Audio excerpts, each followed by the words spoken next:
Hello? Am I OBS updated? Anyways, um, you know how hard it is to try to find these images without the hentai right next to them? It's like I have to grab each of these individually and open them up in a new tab just so I don't get my channel struck down. Oh, I know, Coco.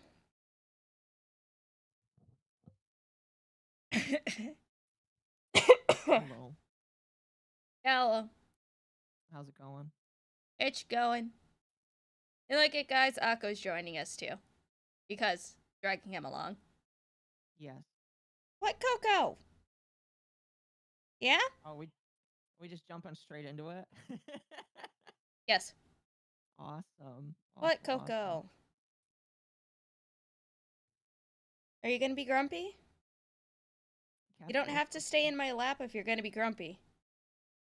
Akko's quiet. I'll turn him up. There you go. Oh, He's turned up now. here. I had to reduce my volume earlier, so that should be a little bit better. Meow. Meow. Coco. Ugh, my cat's being a little turd. Meow. Is that always what cats do?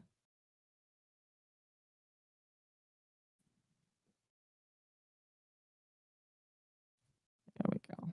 Now the audience will come. Coco, really? Then go, you psychopath. Dear God. Lum, the Octo's too quiet. We can't see the whole thing. Trainer tips are cut off. I know. I have the image larger and stuff.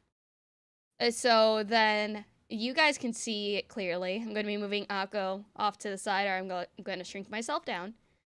I'm going to reposition things. And it's like the magic of scrolling is strong. You might need to share your screen so I can see it too. Oh yeah, I'll share the screen. Give me a moment.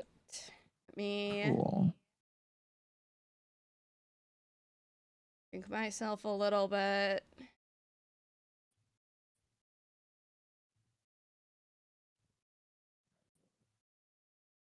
Now I'm loud. It's either one way or the other. It's either too loud, too. Oh, hold on. Moose Man's calling me. Give me a second. Oh, well. How you doing, chat? I hope you're doing all right on this lonely person's day. Or unless you're not lonely. Here, I'll help Lumi with some interaction. Press 1 if you have got a girlfriend or boyfriend that you are spending the night with. And then press 1 if you do not have one, but you are still very happy where you are. We'll make everybody inclusive today. So I'm quiet.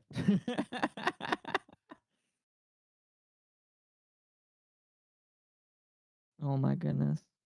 3? What is the 3 for? 9? Oh boy.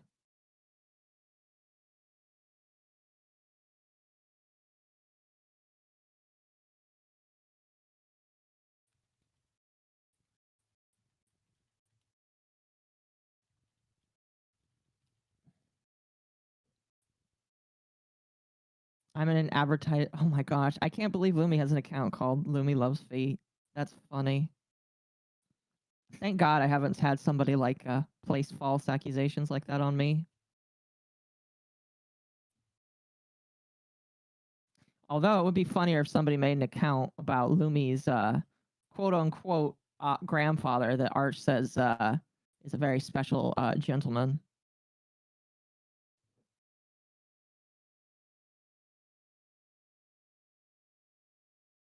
Just need to have time with Arch. I imagine that once I do an interview with him, that may happen. I don't know.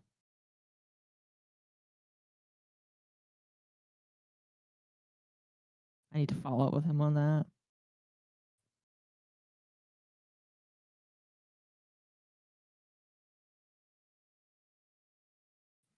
Oh, goodness. Chat, you want to know what I'm doing right now? I'm digging a hole. I'm digging a hole. I started digging this hole last night, and I'm currently continuing to dig it because digging holes is fun. All right, if you're here, I imagine that there's some females in the chat, but if you are a dude, this is a dude-only question for other dudes in the universe. All right? If you're a dude, do you like digging holes? I'm curious. Do you like digging holes right now? Literally? No. Well, technically, the video game is me digging a hole, so thank you for reminding me I bought that game. Awesome. But yes, if you are a dude, this is a dude-only question, all right? We're going to be bigoted towards females for a moment. All right, we'll love females for the rest of the stream, but do you like digging holes? All right? Just like taking a shovel or a pickaxe, and do you love unearthing the earth?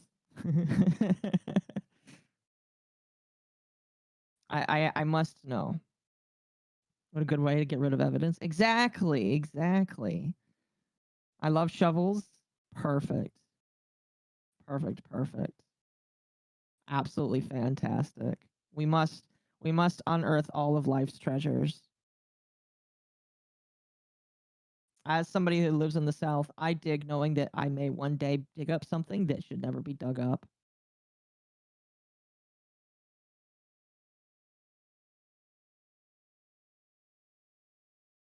I enjoy digging projects. Hell yeah. We all yearn for the mines? Oh, yes, we do.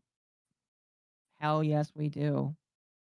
Although this mine is very small. I would say it's the person who made this digging hole game. I would say that if they want to continue this passion to make the hole much bigger and give us more upgrades. I want a bulldozer next.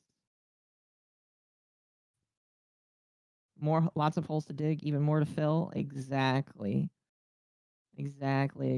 There's like 2 or 3 on some of the best things that you can bury into.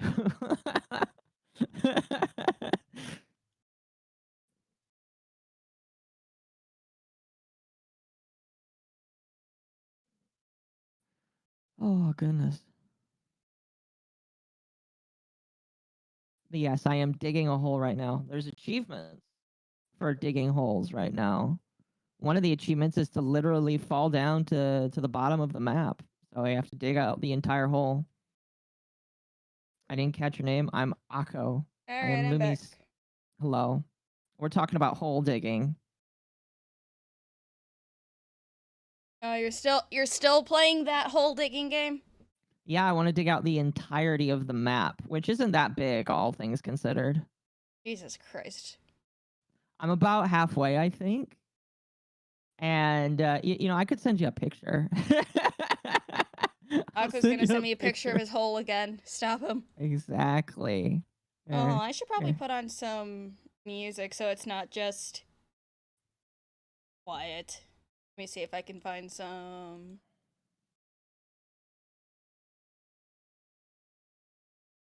Oh, I love how you individually opened every single picture.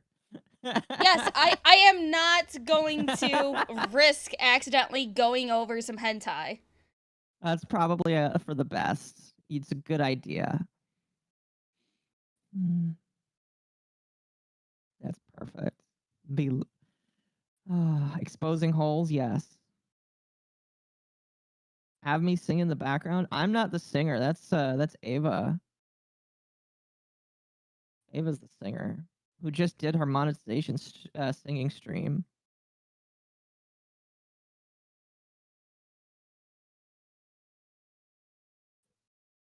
Let's see. What website did you get this from? A very special adult website. E-hentai. Yes. Close that down. Down that volume.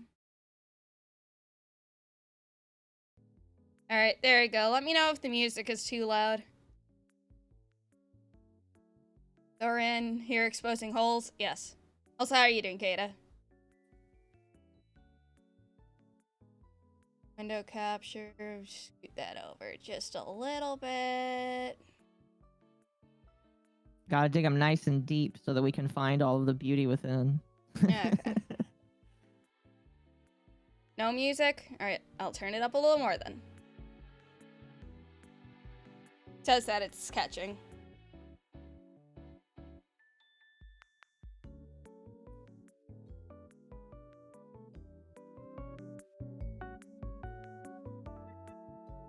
Oh, I can hear it. Alright, so for this stream we're going to be doing the original 151 Pokemon. And then if people want me to do another stream of this, I will do the next generation of Pokemon. Maybe I'll even drag Arch in, and he will have to suffer and actually give a answer and an explanation of himself. He's not gonna bitch out like he did with the My Little Pony Smasher Pass. This sounds fantastic. So do you have all 150 tabbed up and ready? I have about like 37. I'm gonna be pulling up more as we go along. Okay. Because like, I don't want my browser to crash for any reason. Fair. What browser do you use again? I use Brave now. Okay. You know what sucks is Opera just like crashes on YouTube all of the fucking time now. I don't get it. And it's just YouTube. YouTube's been having memory leak issues. That makes sense. It's because of the whole combating ad blockers thing. Yeah. I have noticed like and I don't know how they're going to combat that because it is going to lead to people leaving their site if they don't stop having memory leaking issues. Yeah, it's annoying. It's like, I don't have any issues on mobile, but on the actual website, it fucking sucks. You have to refresh the page whenever it's like, oh no, we ran into an issue. Every time I have to do like Archcast or any like super active streams. Mm-hmm. It's gotten to the point where I stopped pulling up the YouTube chat on YouTube. I just pull it up on Restream because Restream won't crash on me. Yeah, but unfortunately when I'm moderating or joining other people's channels, I can't do that. Yeah, that does suck. Oh. Alright, let us start with the first Pokemusu. Bulbasaur, the seed Pokemon. A giant bulb rests on the top of their backs. While big in size, it's not heavy enough to prevent them from standing up, but it makes it uncomfortable. As a result, they prefer to kneel and crouch. Happy and easygoing, they spend most of their time looking for nice sunny places to rest or for nutrients for the seed on their backs. They believe that there's nothing as good as having a peaceful and quiet life. They are connected with nature and prefer to live undisturbed as they fashion their outfits with leaves and other materials found in the forest they inhabit, and hold them together by wrapping their vines around their bodies. When angered, they'll use their vines to whip at enemies and drive them off. Of course, that causes their handcrafted outfit to fall off, flustering them to no end. Is that so? Trainer tips. They aren't aggressive, so there's nothing to fear when encountering them in the wild. Their curious and friendly nature means they'll most likely approach anything new. It is said that one can win their favor by offering a plant that'll make them look cute if added to their outfits. Threat level low.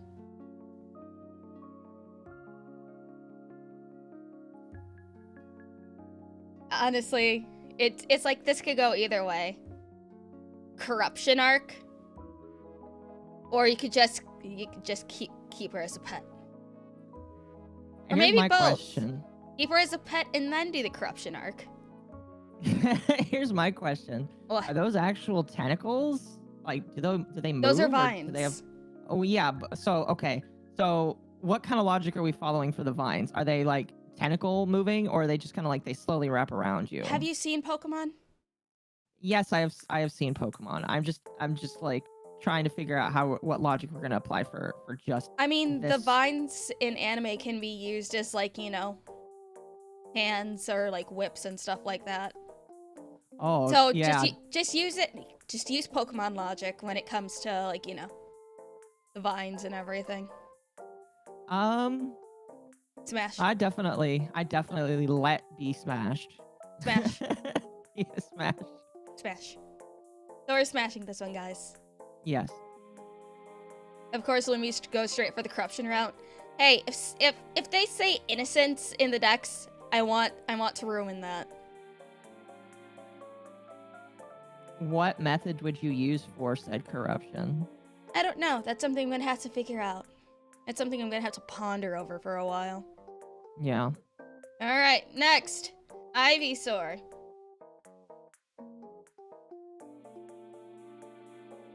Let me zoom in just a little bit. Lumi, no. Kata, stop being a baby. Lumi, yes. Stop being a baby, Kata.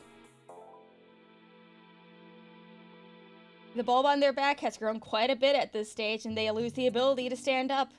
Since at this point, it is very heavy. It feeds from sunlight, so they don't have to move a lot. They're usually grumpy and seem to be annoyed at the fact they are forced to crawl around. The weight of the bulb makes them constantly angry. Ironically enough, said bulb also produces a very calming aroma. They love to search the forest for the best spots to absorb sunlight. Despite their grumpy demeanor, they like to be left alone to nap calmly under the morning sun. While they also use their vines to attack enemies, they rarely rely on them. For the most part, they can't be bothered to fight and prefer to use the buzz aroma to charm or calm any potential aggressors.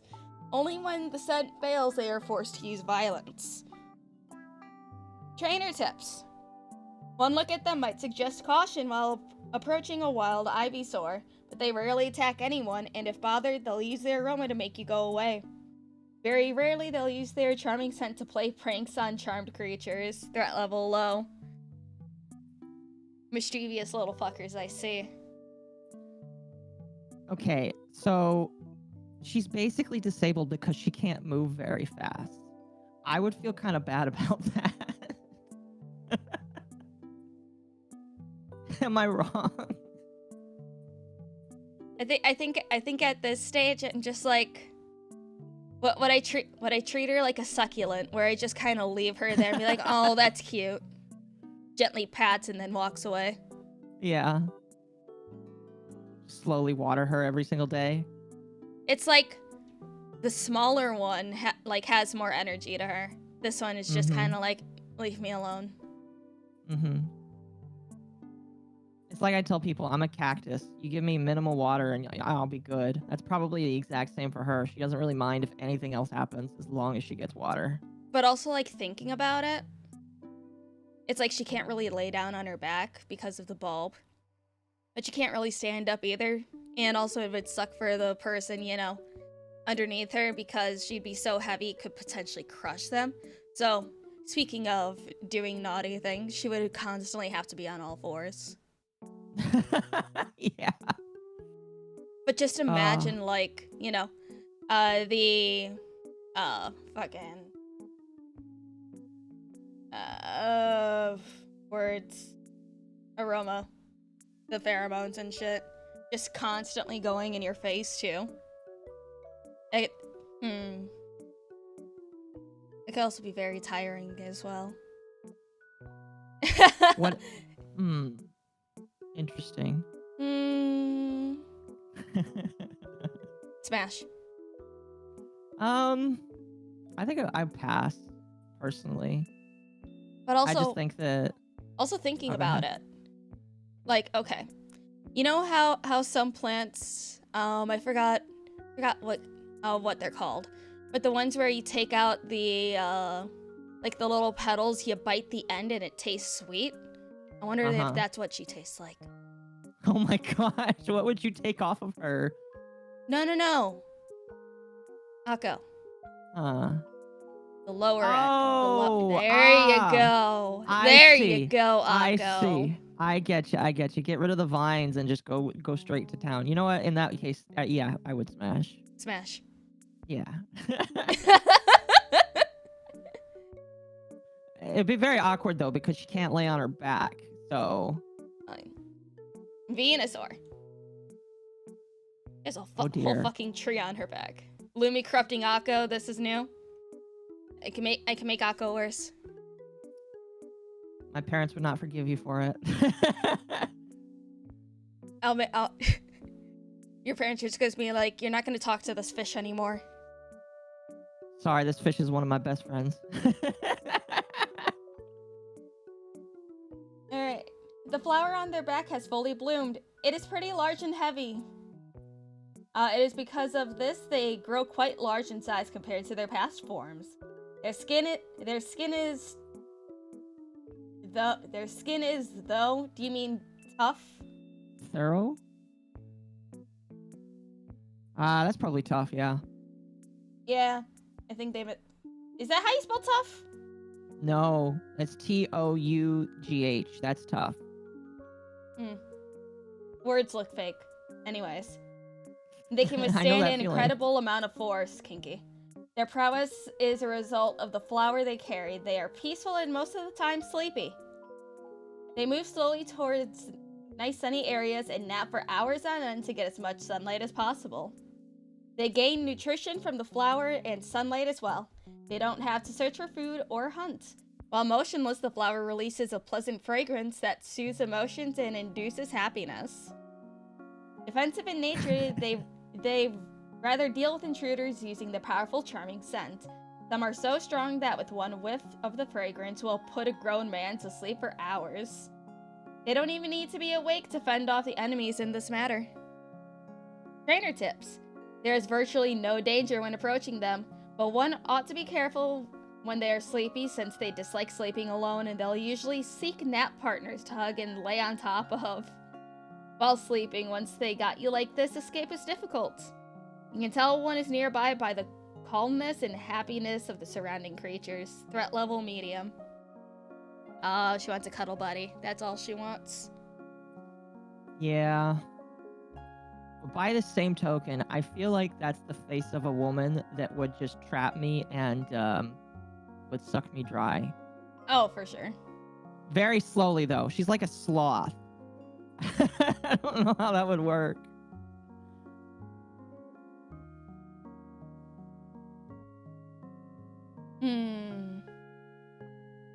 I don't know, for this one personally, I would have to say pass. You think so? What do you say? Well, if she's just a cuddle buddy, definitely pass. Plus, I probably would never get to go away. Like, she'd probably keep me there forever. And that's pretty dangerous. So I would say pass. Yeah, for the biggin, I'd have to say pass. Very biggin. Next, Charmander. Oh dear.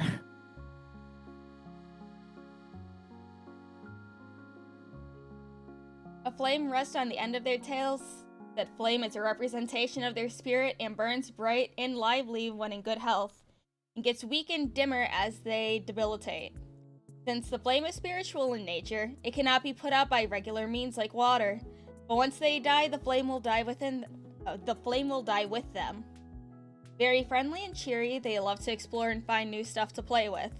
They wear their emotions on their sleeve, and one can easily tell how they are feeling. Exploring is part of their nature, and they come equipped with a natural bonfire that helps them see in the darkness and cook their meals. They don't have a particular goal when exploring, but they are known to collect a bunch of junk and call it their treasures.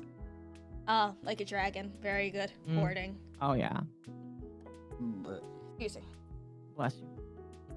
Their claws and fangs are reserved for eating and will seldom use them to attack enemies. They'd rather befriend strangers than fight them. When a time comes where one of the strangers is aggressive, they'll quickly run away crying out for help. Oh. There is nothing to fear when encountering one of them in the wild. As long as you remain calm and collected, you're sure to come out with a new friend from the encounter. If you have food or trinkets with you, offering them is a fantastic way to get trust going. Beware your surroundings. One of their evolved forms is surely to be close by when encountering them. Threat level low. You know, the Charmander seems like one that you'd have to have one of those child leashes on, like one of your retarded cousins. Oh yeah, because otherwise she'll probably get distracted and run away. She'll get lost. Oh. I think she's a little too retarded for my taste. You think so? It's like, or maybe retarded isn't the right word. Autistic. Oh damn. Oh, I don't know. I'd have to say pass for this one. I don't know. See, What are you doing, Arch Derpy Pony? No, I'm not saying that she can't consent because she's retarded. She's just too retarded for my taste. I don't know. See, like, I've always grown up under the idea that I would not get along with another autistic person. And so I would probably file that under the same with Charmander and say probably pass. I'll keep her on a leash. It's like if I don't need a metal detector, I just need her and be like, okay, go find something for me. And then she'll probably come back with something rather quickly. Hopefully it's not illegal what she brought back. It's okay. If I could sell it, that's all that matters. Fair So, put a child leash on her and send her out treasure hunting. So, yes, pass. Yes, too innocent. And maybe too retarded. No, not too innocent. She's just too retarded for me. Too much maintenance. I can't have high maintenance retards in my life. Oh, fuck. Oh, shit. It brought up the wrong image. I'm gonna have to clip that out. It wasn't up for long. It's okay.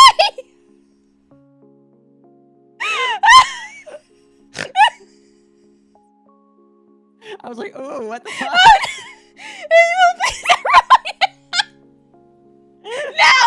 No, God. You better turn off ads on the stream right now. I didn't do it. No, don't clip. Stop it. I'm gonna go shut off ads right now, real quick. Good job. I thought I looked over all the tabs. I thought I looked over all the tabs. That was beautiful. Monetization off.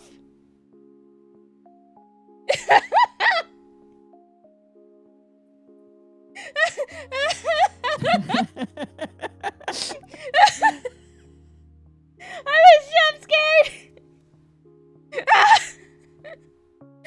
Oh, it's okay. I've accidentally done that before. Give me a second. Hold on. I need to double check. Where'd Charmander go?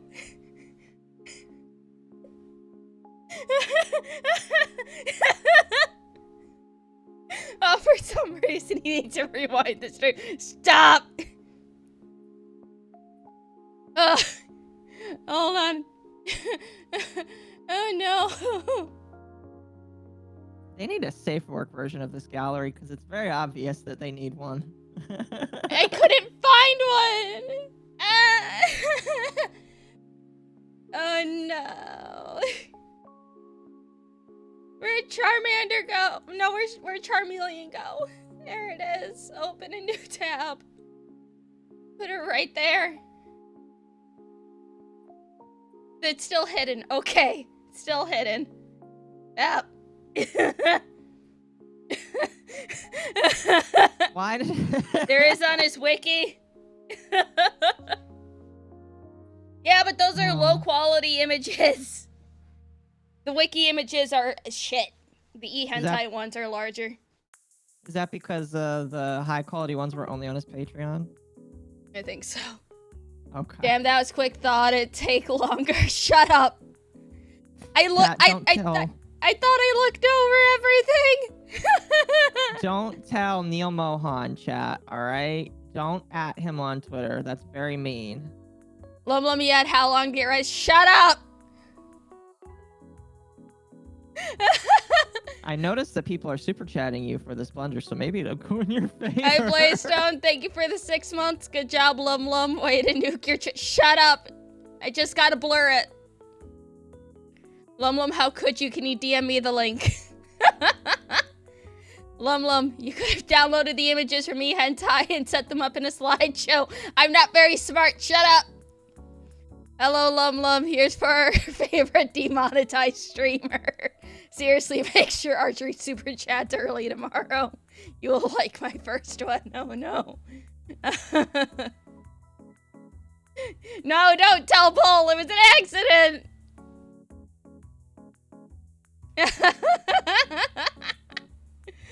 Oh, remind me to go over the stream right after I end it to edit that.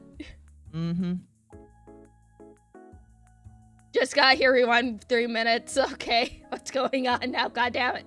It's gonna be a fun Archcast story now. There are no accidents. Shut up. Also, for you degenerates, I'll put the link to the gallery in the hentai section of my Discord. Oh, goodness. Oh, I got a heart attack. There's no accidents. Yes, there are accidents. There are happy accidents. Happy accidents for you guys. Horrifying accidents for me. Did you see what Bart said yesterday? Oh, the fucking Oedipus complex? Yes. Oh, gosh. That still cracks me up. Yes, he said that he was gonna double the Lumicast fund because they made fun of him. Alright, where's the hentai channel? Yeah, okay. There you freaks go, the link is in the hentai channel. Oh, goodness. Lum's not the brightest star in the sky. No, I'm not! But shut up! I'm sure it'll be fine. There are happy accidents and happy endings, apparently. Shut up. Which one did we just get? Actually, hold on. I'm gonna double check one more time to make sure that I think all the rest of these are fine. It was just that Charmeleon one. All the rest of them are fine. Ugh. Oh, not the smartest fish in the bowl. Shut up. Listen, if the bowl is full of just me, Lumi, and Mizu, she probably is. Flip that and keep it for future memes. Damn it. You know, I don't know, like, one VTuber who has not accidentally showed hentai on their stream. See, for me, it was hentai just that I had saved of Akko that somebody had sent me. And it was during a Twitch stream when I was, it was a rare showing the folders of your computer moment back when I was still a very young streamer. Mm-hmm. So that stream is long gone. I thought you were into feet, not tails. I'm not into feet. You can be into both. You can be into almost every single kink in the book. There's just not the illegal ones. Yes. All right. Let's continue. Although I will make fun of you for some of them. I hope I don't accidentally show more hentai again. I'm going to cry. Gooberfish, what did you do? I accidentally showed hentai on stream. Just for like a half a second. I heard you messed up. It was an accident! It was an accident. No one tell Art, she's going to laugh at me. Just own it like Marina does. Show your entire porn folder on the computer.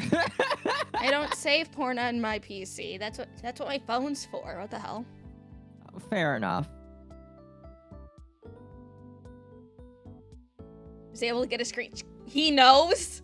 Oh no. He has already been made aware. What did he say? And can you get a clip of when he was told so that I could see what he said? It was being blasted on chat. No. Oh no. He's gonna hold that over me.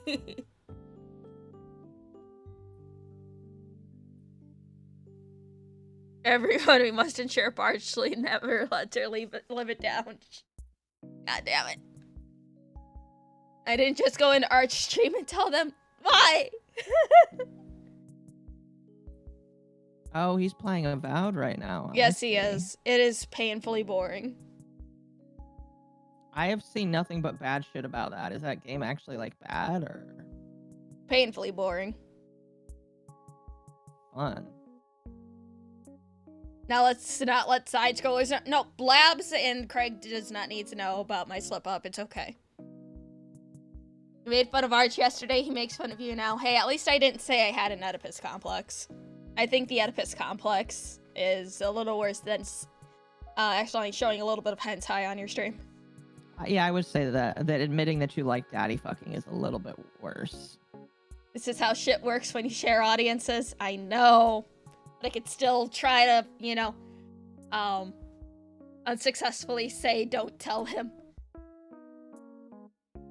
Nicholas is lying. Okay. Let's continue. Let's. Charmeleon. They gain a great amount of power as they evolve. Their bodies become stronger and their claws and arms get bigger. The protective scales that cover most of their bodies get much harder, and with improvements, their temper and nature gets more aggressive. Anxious to try their newfound strength on anyone they can. Extremely aggressive and barbaric, they live for the fight and grow continuously anxious and angry until they find someone to fight and let out all of their rage. They'll search far and wide for new enemies and rivals to defeat. They'll create stories in their minds to justify their bloodlust. That just sounds like your everyday woman. That does, yes. They'll run up to their enemies and spout incomprehensible stuff like, "You'll pay for what you did to my family," or what did you do to my parents, as they point at you ready for a fight. When fighting, they'll use their claws and tail to mercilessly strike at their opponents. They won't stop until their enemies are completely defeated. Needless to say, this might result in fatalities. Despite being able to breathe fire, they rarely use it in a fight. Oh, look at that little chibi! Trainer tips. When encountering them in the wild, the wisest thing to do is run away. You might think they could be reasoned with because of their challenge phrases. This can't be further from the truth. Those are simply excuses to justify the incoming beating. No one knows what'll happen if you indulge their fantasies and play along. Again, this is just your average woman. If I can be honest, this is the kind of woman that I see some people really get joy out of taking down in some hentais. They're like all full of hot stuff. I bet you she's really easy to take down. Oh no. This is how you probably do it. Arch raid? Did Arch raid? I didn't see an Arch raid. Just to correct the record, Oedipus is mother, not father. Father is Electra complex. Oh yeah. Mommy fucking is slightly better than daddy fucking, but it still sounds cringe. Yeah. But it's like, I think with Charmeleon, I think she's all bark and probably no bite once you get her restrained. She'll probably fight it until she knows that there is no escaping from the person holding her down. Then she'll just turn into a, like, you know, she'll fight for a while until she eventually gives up. Goes from non-con to dub-con real quick. And to break her down a bit. Until she uses her tail. You could keep it down with your foot. You could try to. It'll take a lot of work. You better have the stamina to take her down and do the deed. But I think the payoff will be very nice if you manage to. Oh yeah, I would say Smash for that reason alone. Oh yeah, big Smash. Smash 100%. And here's the thing: once you do it, this is the kind of woman that will beg you to come back, and she'll try and justify in her mind how she needs to continue fighting you, but subconsciously she knows that she's going to you for different reasons. She'll be angry about it. but she'll like She it. will be. She will be, 100%. Alright. Charizard.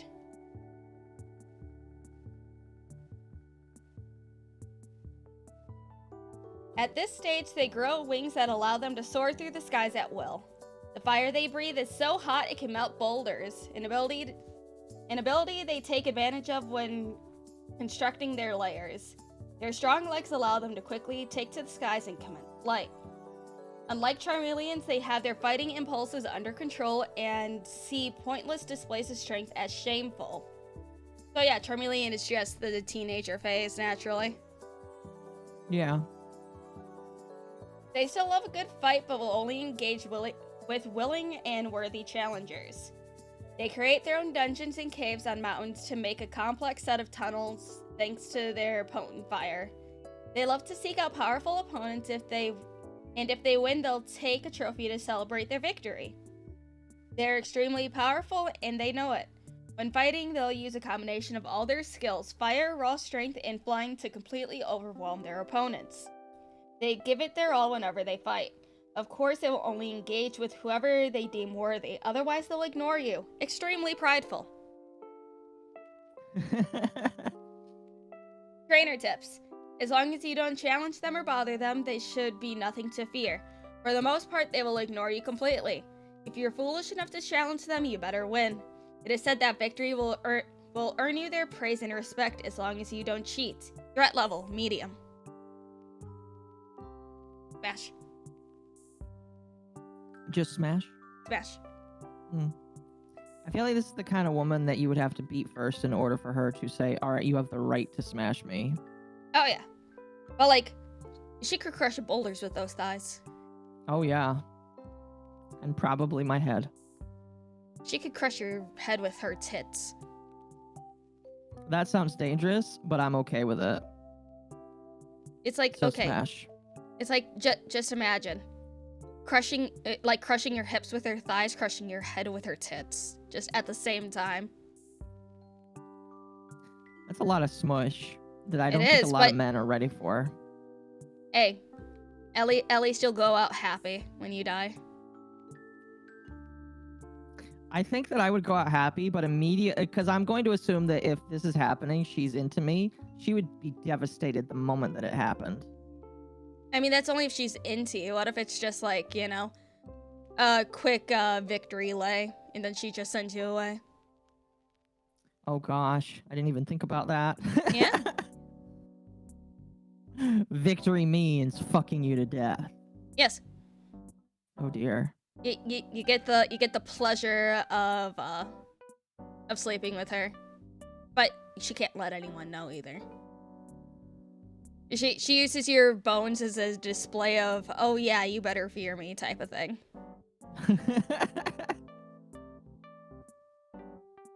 So yes, smash. Oh yeah. She is the snoo woman. Yes. Next. Squirtle. Oh, she's so cute. She looks so determined. She's so cute. It looks like she's wearing a little turtleneck. The bratty lolly right there. It is a bratty lolly. Alright. At birth, their shells are soft. They become harder and resilient as they grow older, serving as armor to protect them from a possible attack. They are unable to fully retract into their shells, but they make up for it in speed, swimming away incredibly fast from danger. They are quite shy and like to remain in groups for protection. For the most part, they remain underwater, poking their heads out when something strikes their fancy. If startled, they'll spit out water jets from their mouths to confuse and stagger threats. They always aim for the eyes. This might not do much by itself, but when a group of them do it, it can force even larger opponents to retreat. When forced to fight, they'll use their water to confuse opponents, then attack by charging with their shells. They are very cautious even when in combat. They'll move around enemies until they find an opening to strike. Trainer tips. It's very rare to spot them in the middle of the wild since they seldom come out to the surface for more than a few seconds. But with patience and luck, one might be curious enough to come out. They can come out of their shells completely, but they will only do that if you have a deep bond with them. Threat level low. Oh, so the shell basically works as a chastity belt. So if they're still in their shell, you can't do anything. And also, she's a delicious brown woman. Oh, that's right. That's right. Smash. Because it's like, you gotta earn high trust before she comes out of her shell, quite literally. Yeah. I'm gonna say, yeah, I'll smash, sure. Also, it's like, look at that look of determination there. How can you say no to that?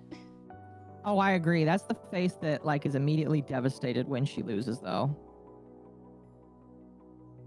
Like, you smack her around really quickly, and she's like, oh, shit.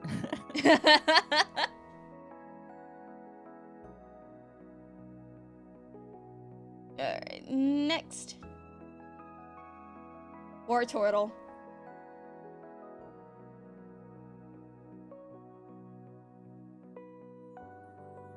I don't need any information. She's just a smash. Yes. Its tail and ears are covered in soft white fur, which stores air to increase the amount of time they can remain underwater. Their shell is bigger and sturdier with a strange algae growing on it. They can live an incredibly long time. Records show of war turtles being up to 10,000 years old. As such, they are a symbol of longevity. One can get an idea of how old one of them is by the coloration of their furry parts. They grow darker as time passes. They are very calm and collected, and mostly enjoy swimming around the lakes they inhabit. They spend most of their time underwater and are particularly cautious. Some believe that eating their tails can increase one's lifespan by 100 years, so poaching is common. Despite that, they are by no means harmless. If forced to defend themselves, their incredible speed on water and strength of their water jets can easily knock out a human adult. Trainer tips. They're almost unseen in the wild as they hide for the most part. Records show that they're able to share the gift of longevity, but only with someone they love. Oh, sounds like mermaids. Popular with sages and wizards, their image has been used in banners and sigils since ancient times. Threat level low. Smash. Oh yeah. I'm guessing the trust thing also comes from the Squirtle stage. She has to fully come out of her shell before you could do anything with her. It's just funny. She has a built-in chastity belt. Oh yeah, that was hilarious. Okay, well, Lumi, smash everything here. I've already passed on one. Or a couple. Yeah, I passed on a couple. At least one. At least one, maybe two. Two, I think. Yeah. Yeah. I'm not gonna read your name. I refuse. Because someone will clip it. And then they'll use it against me. Because it's like, oh, Lumi said this herself. But yes, smash. I think I told chat we needed a YouTube account of your German grandpa.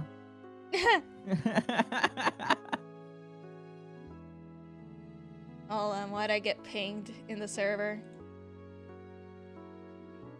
Oh, god damn it. Harbinger, no. Yeah. As soon as the stream ends, I got some censoring to do. Wait, what happened?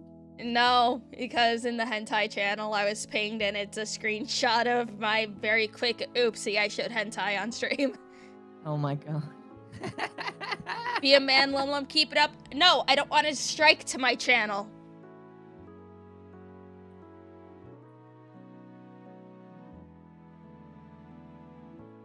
Blastoise.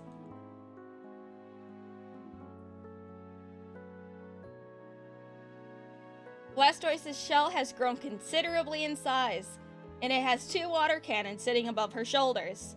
The water jets that come out of the Oh, the water jets that come out of those are incredibly powerful, being able to pierce steel and concrete. The recoil of said cannons is just as powerful. As a result, they deliberately make themselves heavier to withstand the impact. They are very community driven. Often they protect Squirtles that live on the same lake as them, and eventually they'll form little groups of Squirtles and War Turtles that they look after lovingly. Helping their community out is the best way to earn their trust and respect. They are quite honorable and value just as highly. Their cannons can easily kill a person, and they can even destroy structures if they so please. They can control the pressure of said shots and will only use 100% power in the most dire situations. They only fight evil, so don't mess with their groups. Trainer What tips. you're telling me is that she's only at 2% power when she fights you. God damn it. They have an incredible memory. If you help them out as Squirtles, they'll consider you just and will go seek you out to show you their love and gratitude. They consider all human conflicts as petty squabbles, so all attempts to weaponize Blastoise will for war fail. Threat level low. Oh, that chibi is so fucking cute. Look at her. It is. Smash. I'll say pass. I say smash because she's protective. Yeah. She's like your tall Amazon wife that will literally kill anybody who tries to hurt you. Okay. I didn't think about it like that. She's like a yandere, but with reason. So you're telling me that, like, if I don't love her enough, she's gonna use those cannons on me? No, I said a yandere with reason. She'll kill everyone else around you, but she'll keep you safe. Okay. Yes. So yes, mommy protects Smash. Especially like if you're nice to them as Squirtles. That's like an instant, she'll love you forever. Yeah.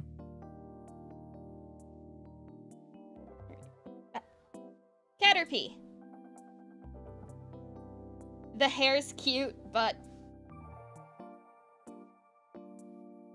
I am very iffy on the lower half. I think it's a little too freaky for me. Yellow rings run through the sides of their bodies and even on their heads. They resemble their eyes and are meant to scare off threats. Their real eyes are hidden behind their bangs to increase the effect of the fake eyes. They are really peaceful and quiet, minding their own business, always looking for leaves to munch on. Sadly, they are constantly attacked by others since they are slow by nature. Oh. So they're retarded too. No, like literally, they're slow. They move like caterpillars. Oh, I get it. They move, react, and even talk slowly with calm, even if their lives are threatened. They can produce their own silk and are skilled enough to make small objects with it, like bags or baskets that they use when out in the forest gathering leaves to eat. They wrap their bodies with silk that resemble clothing to protect themselves from the cold. They aren't aggressive or very well equipped for fighting, but they do possess some defense mechanisms to drive off attackers. They also produce a vomit-inducing stench from their antennae. They use their silk to entangle enemies and then make their slow escape. Oh. Trainer tips. If approached peacefully, they will always come close and be happy to meet a new friend. Most humans are creeped out by their bodies. Offering leaves is the best way to earn their love. A big fancy leaf goes a long way. They are known to steal leaves from napping Bulbasaurs, leaving them without outfits. Threat level low. Oh. So they eat the leaves right off of a Bulbasaur's body. Yep. Oh my gosh. Oh. So what I'm hearing is that they don't have any perception of right and wrong. Nope. I don't say that I don't think this one would be a smash. This one would be I will keep one. I will keep many of them to make sure they don't get killed by birds. You think birds would go after them? Yes! The bird mooses. They're caterpillars. They're gonna be eaten by the birds. The bird mooses will eat them. Bulbasaur / Caterpie action sounds hot. It would be very slow, I'll say that. Oh yeah. The foreplay would take so long. Oh, Bulbasaur would die of boredom. Borderline best girlfriend. I'll say pass on this. I'll say pass. I'll keep her, but I won't have sex with her. Yeah. I will make sure she doesn't get eaten by others, though. This sounds like a funny problem to have. Oh, why did I get pinged? Oh no. Why did I get pinged in the dev cord? What did you guys say? God damn it! Lum, could you have waited at least a half hour before accidentally showing porn on stream? Damn it, Lum. God damn it. They're always watching. Of course. Next, Metapod. And she looks like a goth girlfriend already. I was thinking of a ninja, but that works too. Metapod. Most of their bodies are covered by a hard shell that protects them from harm while they morph into Butterfree. This shell covers their back completely, but their front remains somewhat soft and vulnerable. Very convenient. They remain immobile, and they are only capable of moving their arms extremely slowly. Their eyes remain fully functional. I have so many words I could say. Some hang from trees with a silk string, and others hug trees, always protecting their backs out. Always pointing their backs out for maximum defense. They're natural huggers. They'll hug you and pull you close if you approach them, and won't let you go. They'll keep you there to protect their soft front from harm. They lack combat abilities. Their only ability is to harden their shell to repel attackers. They believe in beauty and aesthetics. As Caterpies, they strike poses before entering the cocoon stage. They believe a sexy pose will yield a stunning Butterfree, so they work hard to maintain their alluring posture during their metamorphosis. Trainer tips. While not harmful or dangerous, it is advisable to stay clear of them. If they trap you in one of their hugs, they won't let go until they are ready to evolve, and due to their strong shells, escaping is hard without harming them. Their morphing period is really short, though. If they hug you and you stay, they'll be bound to you for life. Threat level, low.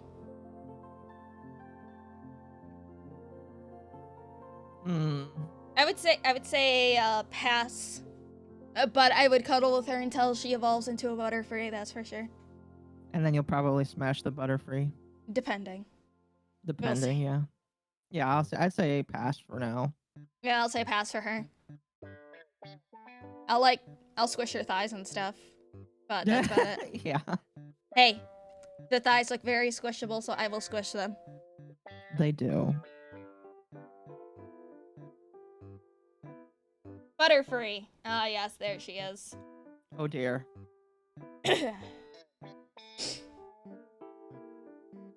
Two red spheres at the top of their heads are giant eyes composed of thousands of little eyes. Their vision is remarkable, and it allows them to stay alert and detect movement at almost 360 degrees. They use their front eyes to focus when necessary.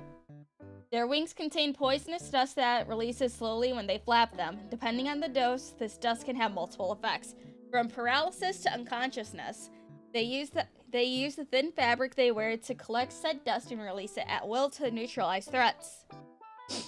They are caring and tender. They love to protect metapods from danger. They do this by putting aggressors to sleep, but they will also fly around in search of humans. Once they spot a suitable one, they swoop in, grab them, and take them to the metapod so they can help in protecting them. I love it. While non-aggressive by nature, they aren't afraid to take advantage of their dust, sometimes spreading it randomly in hopes of catching a good partner for the metapods they care for. Smash. Yeah, I would say Smash. Trainer tips. Their caring nature is directed towards metapods, so helping and protecting metapods is the best way to earn their trust and admiration. One can easily tell when they like you since they'll follow you around flying slightly above their darling. They find the idea of using their laps as pillows while their partners sleep fascinating and secretly yearn for it. Threat level low. Yep, Smash. Oh, 100%.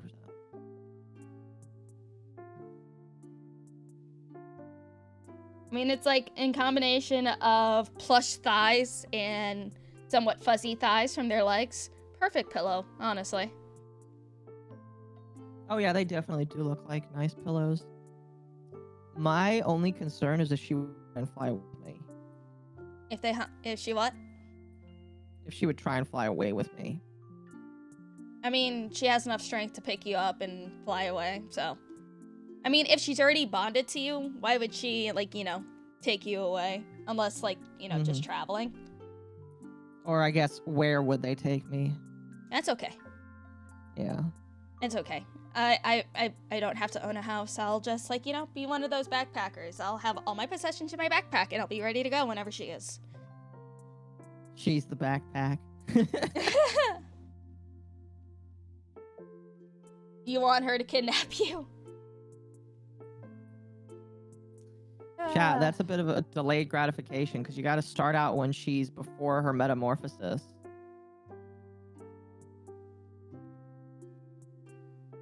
You gotta put in that time and effort. Yep. All right, next, Weedle. Aww. She looks so cute. She does, but I'm afraid she would accidentally stab me with that horn. Oh, it's okay. You just put a marshmallow at the end. Also, I gotta go to the bathroom real quick, so I'll be right back. Okay, I'll entertain chat. Okay, chat. I'm still digging a hole. By the way, chat, I don't know if you guys have yet. I need to refresh the page, but you need to like the stream. Okay, yeah, people like the stream, chat. I bet you can't get Lumi to 60 likes for the stream. I don't know. But no, like the stream for Lumi, especially since she accidentally showed a picture. Wisp Prime Smash or Pass depends on the. Are you saying the skin Wisp Prime, or are you just asking for the Warframe in general? Because Wisp has a bunch of different skins, and there are some that I would smash and some I would not smash. In fact, what I'll do here, I'll log into Warframe and tell you specifically which ones I'd smash. It'll take me a moment though. She ruined her career worth a like. I think Lumi's fine. Oh goodness. This is reminding me I need to do another stream where I do Smash or Pass with the Warframes. A Warframe vet? Yes. I'm Legendary rank 2.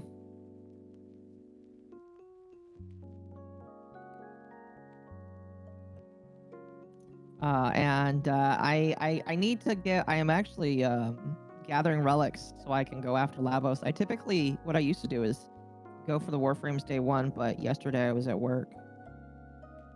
The aunties got me. I'm sorry to hear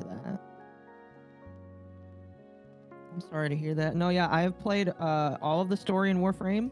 I have every quest except for Revenants done because I'm too lazy to do it. But I am Legendary rank 2. I own every single Warframe. And minus Lavos Prime, I have every single Prime Warframe. Let's see here. Let me get Wisp out. Okay. So, if you are asking if I would do the Prime skin, maybe. Maybe. That's like a Prime Warlock looking skin right there.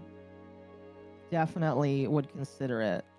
The skin that I have been using a lot that I really like is the Dex skin. That's a definite smash. And I like the Dex skin the most because it's got the shiniest ass. Would I do the witch skin?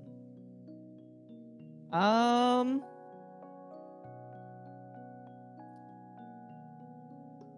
don't know. See, again, I like the deck skin because of how shiny it makes her look.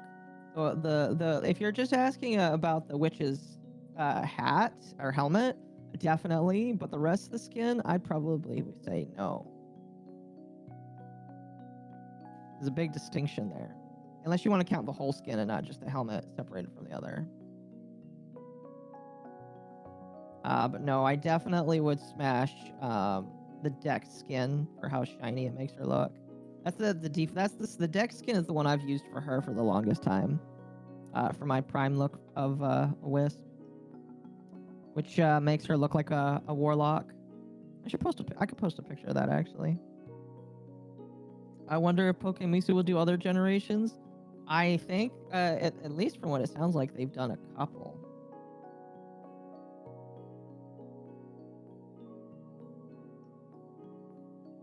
So probably. Optimus Prime is a smash. Transformer smash or pass? Well, not me.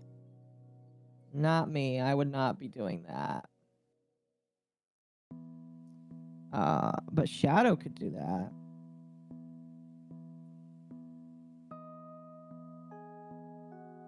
Grax skin got none vibes. For Wisp, I can agree with that. That's one of the skins I don't have because I just don't. You know what? I can see that. Got a none vibe there. Oh, you know what? The Grax skin actually makes her ass look more pronounced along the backside, so I would definitely smash that one. Okay, I'm back. Welcome back. Yeah. People were asking me about Warframe Smasher passes. I think I need to redo that in the future. I see. Yeah. I'm working on Gen 2 during the groundwork for Gen 3. Nice.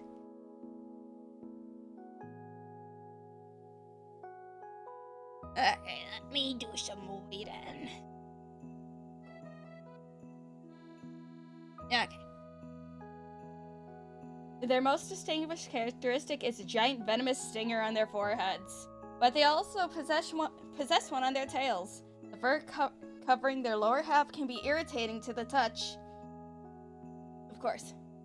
And their bright coloration serves as a warning. Curious with an appetite for discovery, they are easy to approach. Sadly, they are often attacked and hunted down thanks to the infamous reputation of their Beedrill form. This has resulted in Weedles being shy and hiding in bushes and vegetation, but their curiosity gets the better of them, and one can often see them poking their heads out from their hiding spots. Their love of leaves is so great they use them to dress themselves so they won't get hungry while traveling around the forest. Their clothes are often ridden with bite marks and holes. Oh. Their venom is strong enough to kill young humans and incapacitate adults, but they only use it in self-defense. If one were to approach their hiding spot, they'll lunge forward in an attempt to sting the threat and run away. Oh. Trainer tips. There is no reason to approach their hiding spots. If one wants to form a bond with them, a simple leaf offering or an interesting object will get them out of their hiding in no time. Don't interact with them in the wild. While not dangerous, Beedrill scouts are always lurking nearby. Threat level, medium. They sound like too much work. Yeah, and also, it's like their furry bits are irritating to the skin. Stinger, stinger. Pass. Pass indeed. I'll leave food offerings and stuff, but that's it. Yeah. The artist of these images is just finishing the Johto deck right now. She doesn't know she'll do any more after that. Oh, that's fair.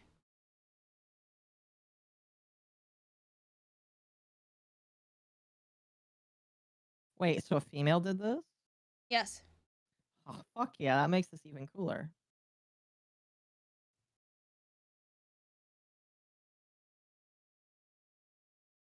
Kakuna. Is that how you pronounce it? I think. I don't know. Oh well. The Cocoon Pokemon. In this form, Kakuna has surrounded themselves with armor-like plating to protect themselves while they transform into Beedrill. They can no longer move. The only thing they can do is extend their stinger-like arms to protect themselves. The transformation process for this Pokemusu is extremely painful. Ouchie.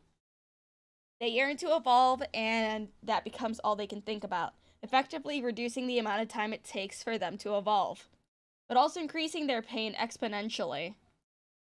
At this stage, they learn to communicate via vibrations, and they get exposed to the hive mind, which urges them to evolve as soon as possible, so they can join the ranks of Beedrills. Unable to move, and with unbearable pain, it is at this point where they start to descend into madness. All the curious and sweet personality of their Weedle self are erased. All bonds they once shared with others forgotten forever. All that's left is the hive mind and the urge to evolve as soon as possible. If they are raised away from Beedrills and other Kakunas, they won't succumb to the hive mind, but they require constant care and reassurance so they can bear the pain to evolution. Man. She sounds a little insane for me. So, don't try to pick one up in the wild, but you gotta groom them from the Weedle stage. Got it. Trainer I'm gonna tips. say pass. I'll probably say pass too. Trainer tips. If a Weedle evolves in the wild, they are already lost and too far gone to establish any kind of bond. While unable to attack, one should never approach them as they're a valuable resource for Beedrills, and they'll mercilessly attack anything that comes close to them. Very little is known about them when they break away from their groups, but some claim they love head rubs. Oh, that level medium.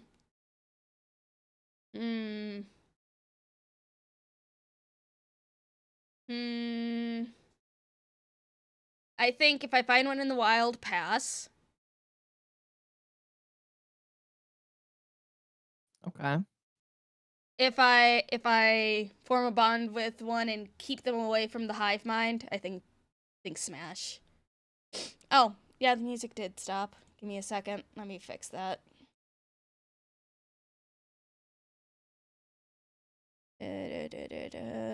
Music.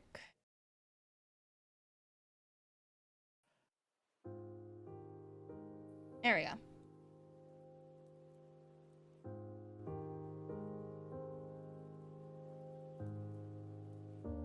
Okay, smash if I raise her myself.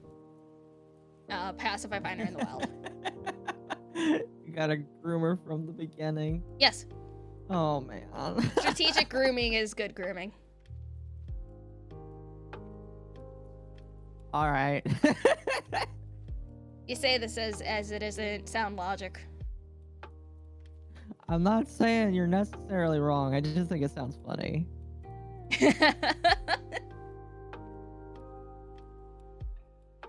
Ooh. Man. Maybe the effort will be worth it. You can't hold her hand, but...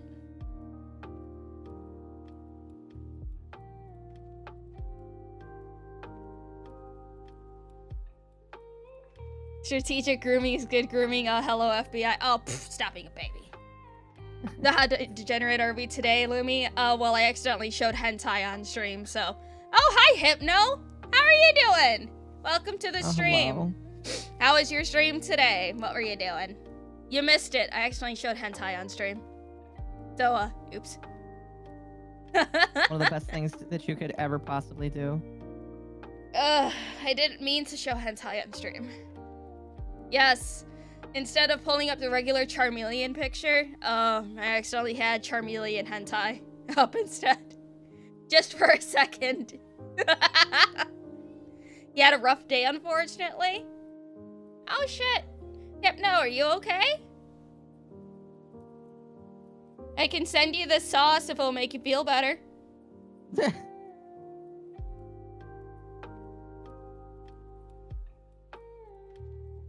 Anyone new wants to see, you have to go back to Charmander. Get you... Accident, yeah, Lumi. Timestamp, please. No. The Gooners are here. Well, that's something to walk into, Charmander hentai. You're accidentally. Shut up. But Oh, no, it was hello for accidentally. anyone who may be new. Hi, I'm Lumi. I'm a mermaid VTuber. And right now we are doing a Pokemusu Smasher Pass. And this is Akko, my co-host for Under the Sea, Babaniku Octopus VTuber. Yay. Yes. Yay! We're also part of the same group. I think. I'm here for Lumi. Hello, Hypnotic and Rapture. It's always nice seeing you. Lumi, why are you doing this? I was paid spite money to do this. I need to get on this spite money thing. I've never heard of somebody paying you to spite somebody else to do something. It's fun. Spite money is always fun. You only That's know what it Lum sounds Lum like, from yeah. Arch. That's how a lot of people know me from Arch. Don't remember Beetle having a chest or human head? Well, this is Pokemusu's. So, Monster Girls. Get savvy and the degen will fly off the charts. No. I'm saving savvy for BL rankings. It's gonna be great. BL rank. Yeah, Yaoi rankings. Oh, okay. Like, are you gonna pull her under stream and do that? Yes. Oh, fun. I got some old Yaoi that I need to watch though to refresh my memory. Oh boy. It's gonna be great. Give love to Hypnotic. You subbed and liked the stream. Yeah, so always support Hypnotic. He's great. He is. Lumi's into bugs. I'm into a lot of things, my dude. It's not uncommon.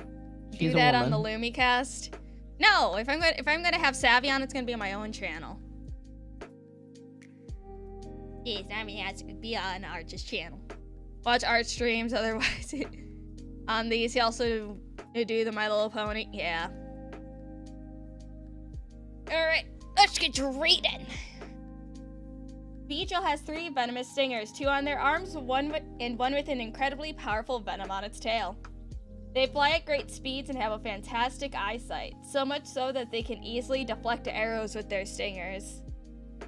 Incredibly aggressive, they will mercilessly and relentlessly attack anything they deem an enemy. They will use their arms as spears to stab their opponents until they kill them. They also fight in groups and use advanced tactics. They always go for the kill. They lack any personality or traits. All they can think about is to defend and expand the hive. They don't fear death and will gladly lay down their lives for the hive. When in combat, they will keep attacking even if cut in half. They won't stop.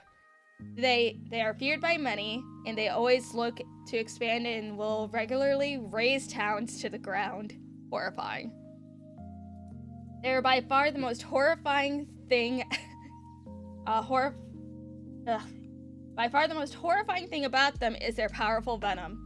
Once stung, the venom will melt the insides of their victims, leaving behind a husk filled with an incredibly sweet nectar known as a Beedrill's honey. A depraved delicacy amongst the richest and perverse of humans. One can always tell a hive is nearby by some of the husks laying around the place. Hot. Smash. If she doesn't kill me before it happens, then yeah, definitely smashed. Oh, don't forget. We gotta keep her away from the hive mind.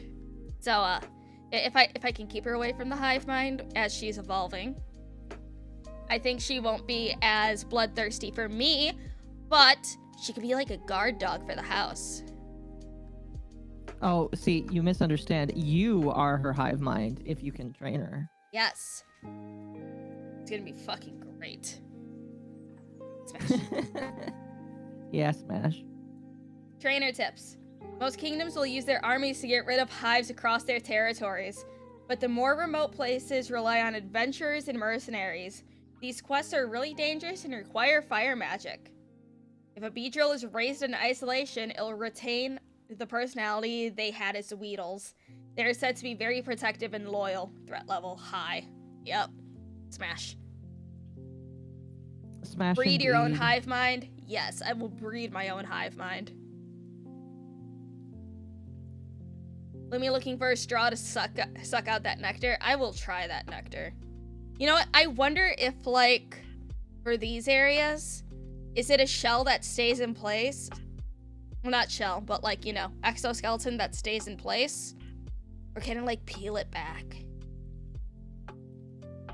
This is probably like, you know, can't really do anything. Actually, I'm gonna have to look at the hentai for this to see how I can go about this. Yeah. You know what? I need to do a little bit of research after stream. Unfortunately, I cannot research the hentai on this one. Carapace, yeah, that. LOL, wait, what? Yeah. A mermaid love bug. I am a simple woman. Oh, am I being pinged? Lies. Oh, me saying that. I didn't mean to show hentai on stream. Can we get a link to this or tell us where to look? Just Google Pokemusu, and the e-hentai link should be near the top.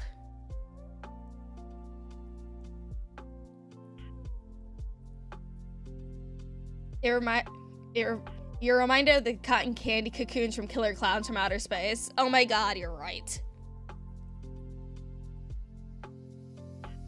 Alright. Pidgey. Oh, it looks fun.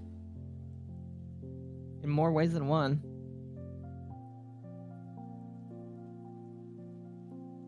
By far the most unique feature of a Pidgey is their thick eyebrows. They extend past the side of their heads and sometimes make them look upset even if they aren't. Their wings are powerful, but due to their size, they can get tired easily and prefer staying on the ground. Docile and peaceful, they detest conflict, and as soon as anything remotely resembling trouble appears, they'll fly away. Their favorite maneuver is to throw sand at their enemies with their talons to make their escape. Oh, pocket sand. Gotta give them They're really sand. proud of this move. They struggle with weight. Most of them have plump bodies and they gain weight really fast. Because of that, they get tired with ease when flying for extended periods of time.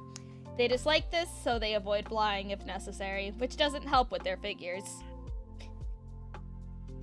Oh, plush girl. Smash. Yeah, definitely Smash. We like a little bit of plush. Like a little squishy even. Fat? Mm-hmm. Oh, that is not fat. That is a nice little plush. Alright. Their wings are strong enough that if flapped quickly, they can create gusts of wind capable of blowing light humans away. They never engage in combat and possess a keen sense of direction, which allows them to find their way back after flying away. Trainer tips. Pidgeys are a common sight, and unlike other bird types that love to swoop in and snatch people, they strive for lives of peace and tranquility. They hang around towns or humans expecting to be fed. They act like they don't want it, but they love to. Wait, they hang around humans hoping to get fed? To get fed. Oh. They act like they don't want it, but they love it. Simple-minded to the extreme, a good meal is enough to make them like you. They're at level low. She's I don't retarded. know if... Do you remember?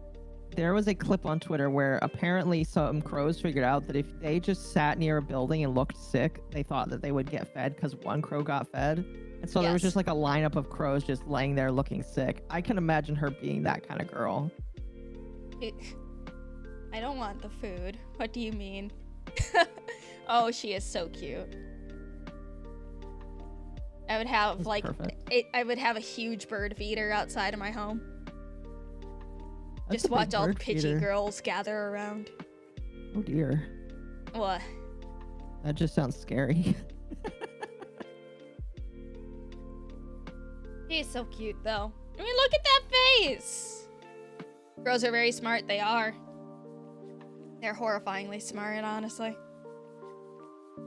I need a drink.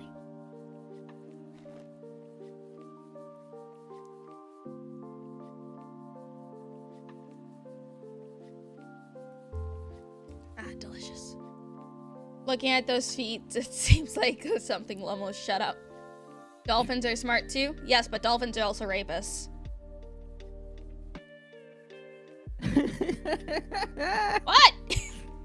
I'm just laughing because I didn't expect you to say it that lightly. Pidgeotto.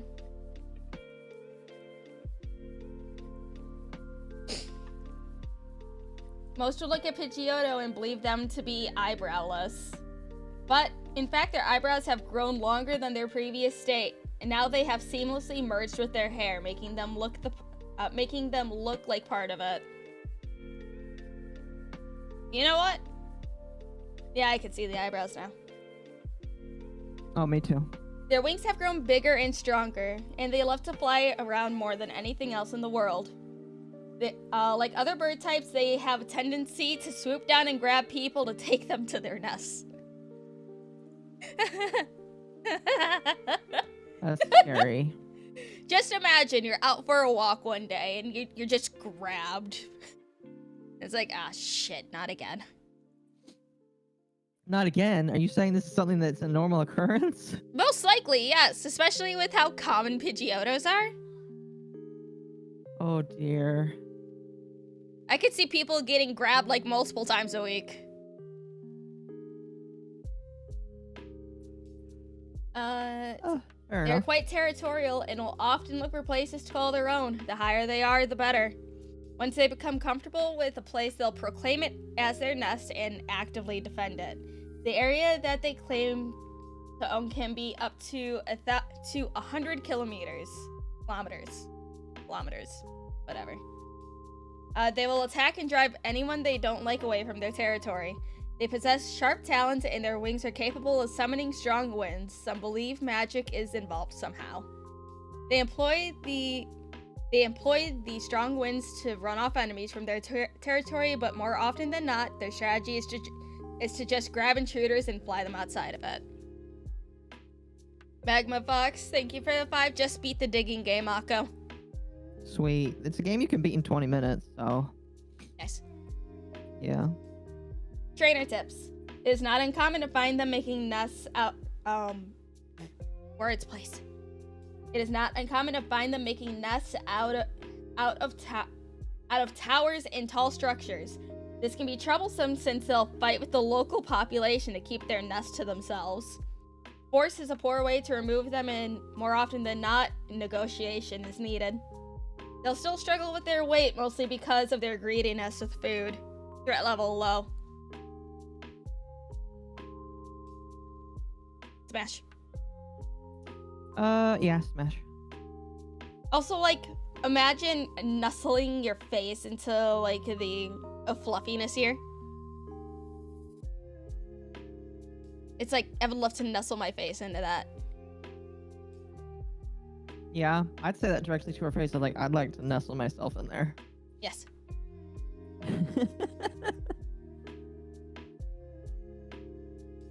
You know, I wonder if bird girls also have that, like, one specific area on the back of their neck that just makes them go absolutely crazy. Wait, what? Yes. I've never heard of this before.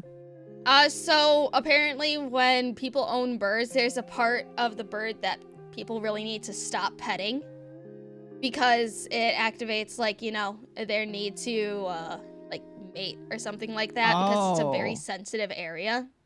Oh, I see. So a lot of people confuse that with affection, where it's just now depriving a bird of that.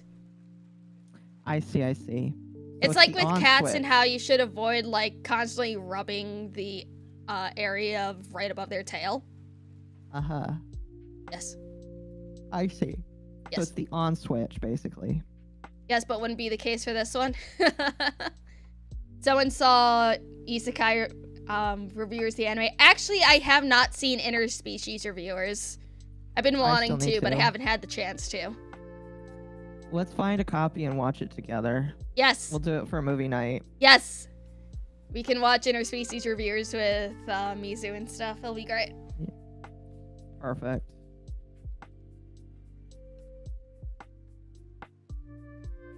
Pidgeot. Oh, look at those tan lines, Akko.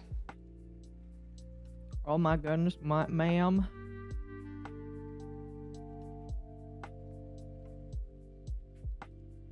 Look at those tan lines, people. Holy shit. Better than mine. When is movie night? Movie nights are every Monday in Mizu's server.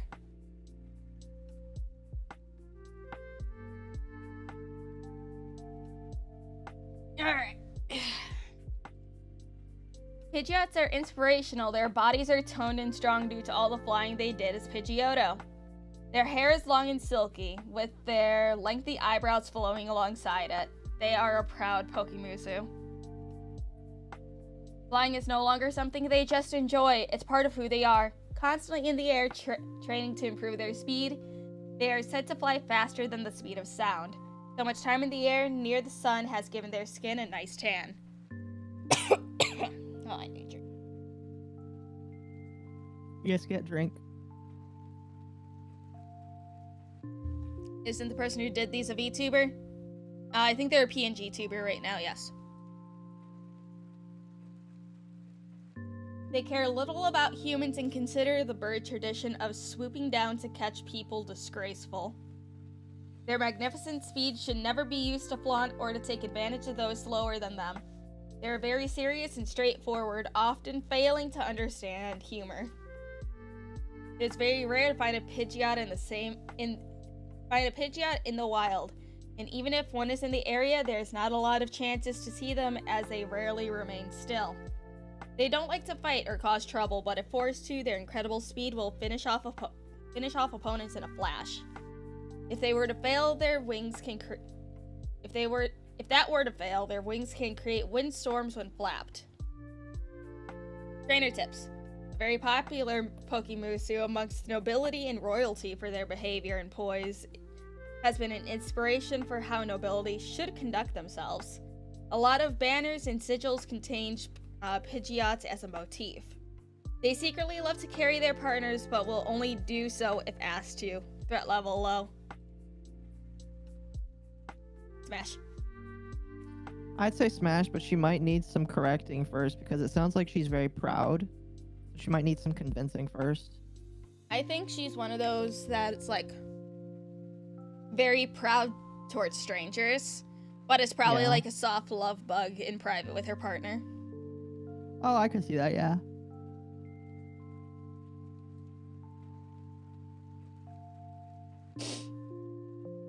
When I get pained.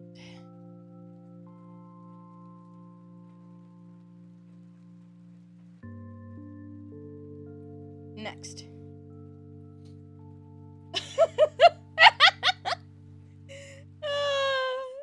Is that a pair of underwear on her head?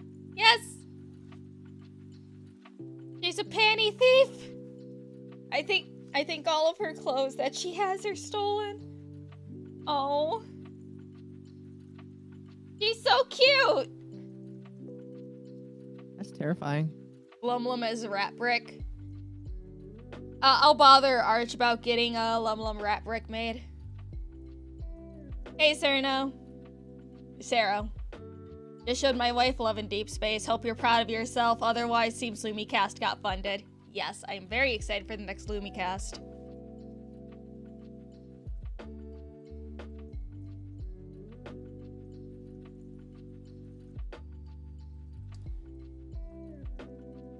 Alright, let's see. Rattatas are really short, but very fast, agile, and sneaky. They love to go about unnoticed. Their big fluffy tail looks like it's curled, but it can't be uncurled, and their hair mimics that curly fashion naturally. They aren't the smartest Pokemusu around, but they can grasp from observing humans that clothing has some sort of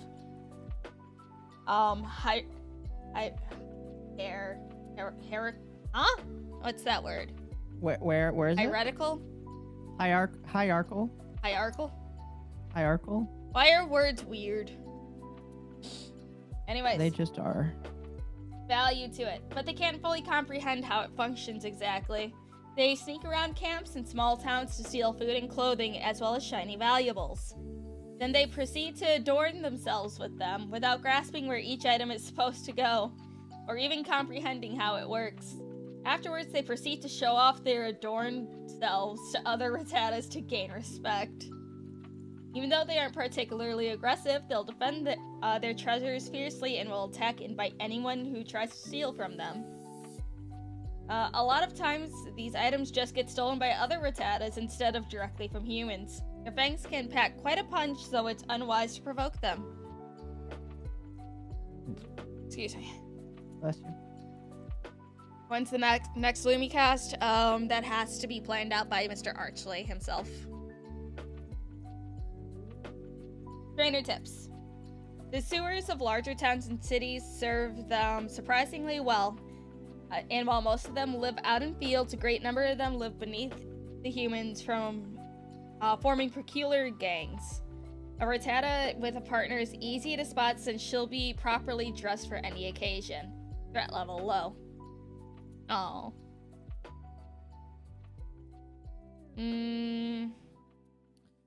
I feel like she would steal my shit and then run away.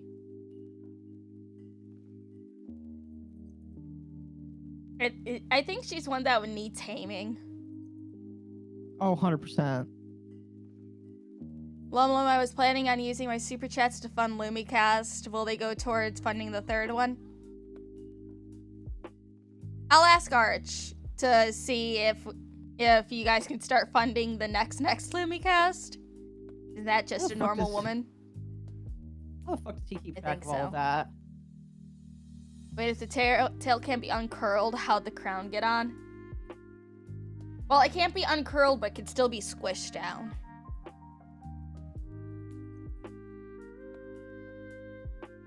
I would say pass. Yeah, I would say pass.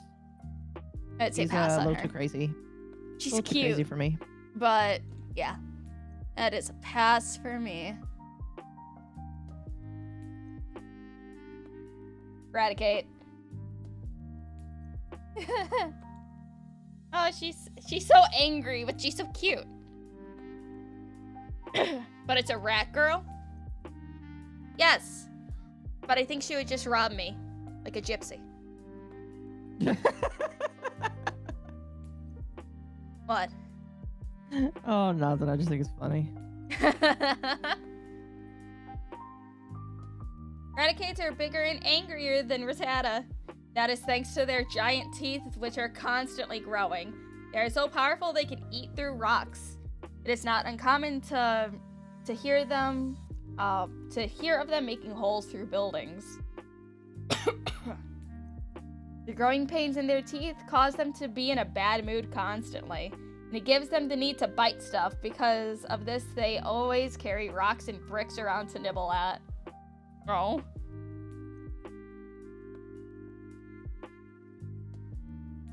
Once a Rattata has stolen enough valuables, it has been recognized as the best. It will evolve into Eradicate. They have intimidating stares and will constantly bite down on rocks in front of others to scare them. At this point, clothing has lost the value it once had. They are content with simple outfits that they create from what they stole. While not outright aggressive, it is easily angered and will attack at the slightest provocation, which makes it awkward to deal with one that has infiltrated in a building. Since scaring them off is not viable, a fight usually ensues if one is to successfully get rid of them. Trainer tips. They aren't particularly popular with humans, and Eradicate incursion into a building will often cause major economic pains for the victims. To get rid of them, a quest is usually required.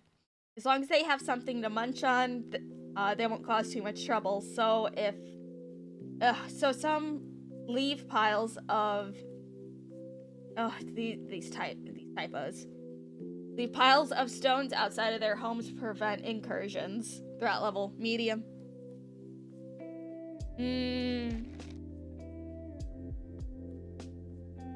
They're angrier? I'm gonna say pass.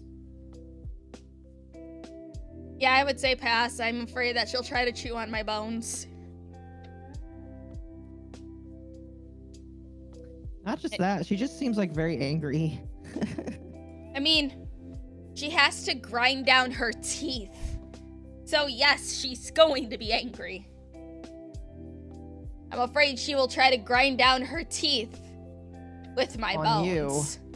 Exactly. And unfortunately, my bones are much softer than rocks. Yeah.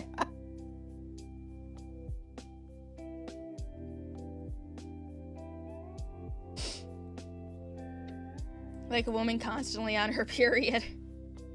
Oh dear.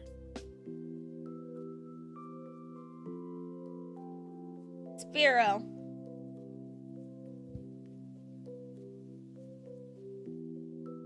Man, already.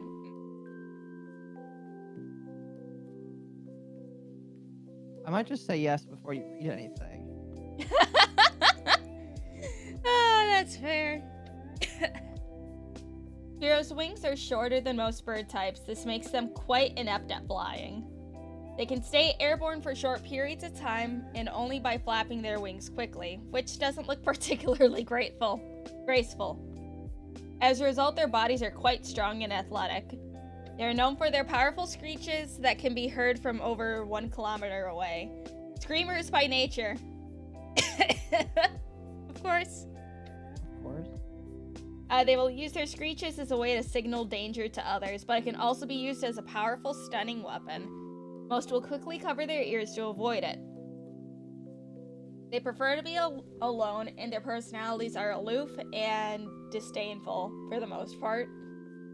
They will often ignore humans and their settlements, wanting nothing to do with them. They dedicate themselves to training their bodies and perfecting their screeches. All else is perceived as a waste of time. Despite being fairly antisocial and going their own way in life, they will group together and fight as a team to drive off particularly imposing or annoying enemies. Their strategy is simple: stun with screeches and then use their talons to strike. Trainer tips. It is theorized that their attitude is simply a facade. Put them on to seem stronger and more independent. They rely heavily on their screeches. If they were to fail, a Spearow will quickly succumb to confusion. Some say they'll get frustrated and throw tantrums and cry. Oh. They dream of flying high and for hours without end. This is why they train so much. Threat level low. Smash. Yeah, definitely Smash. They need a best friend. Oh, it's just like they'll get frustrated, throw tantrums, and cry. It's like, even if the screech fails, I feel like I'd have to pretend that it worked so she doesn't cry. Yeah. No, for sure. Oh, it's okay. You can pretend that you got me. You should call your audience luminaries.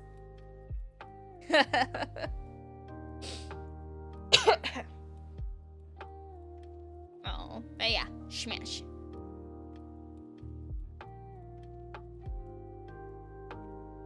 Spearow. My heart rate just went up looking at her. So, I'm sure I already know your answer. I'm terrified of her.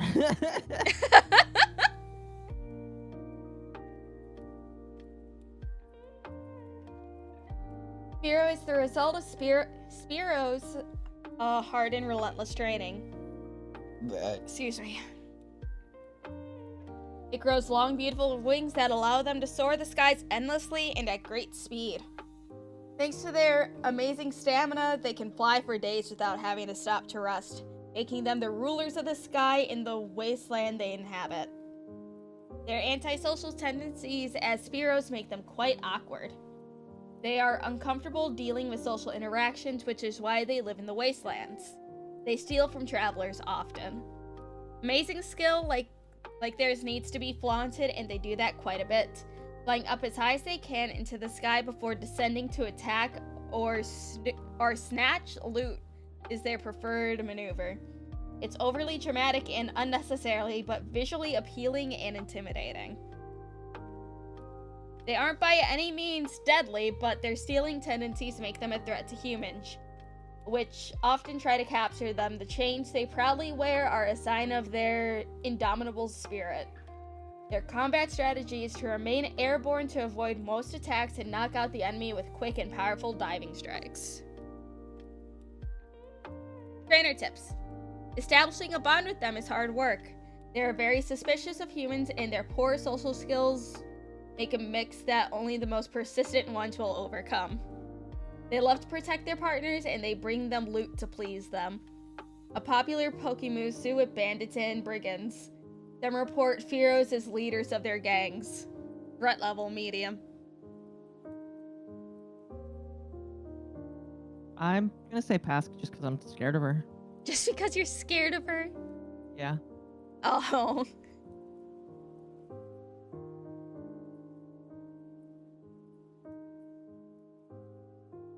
Smash. Fair enough.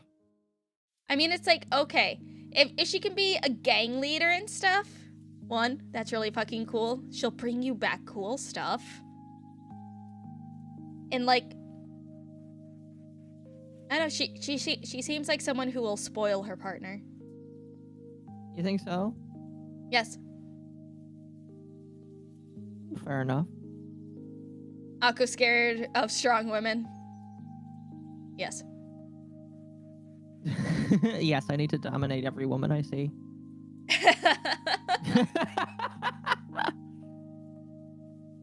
Oh, man. Oh, that sounded hilarious. Oh, no. Just thinking of you dominating a woman is kind of amusing. Damn. What? What? Oh, damn. I'm sorry, but it's true. My autistic heart chat got shattered. Damn, Lovelum throwing shade. The bird. It's not a bird, it's an observation.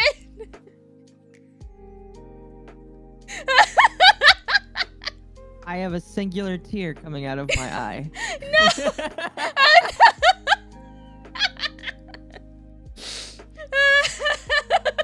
It's okay though, I think I'll live.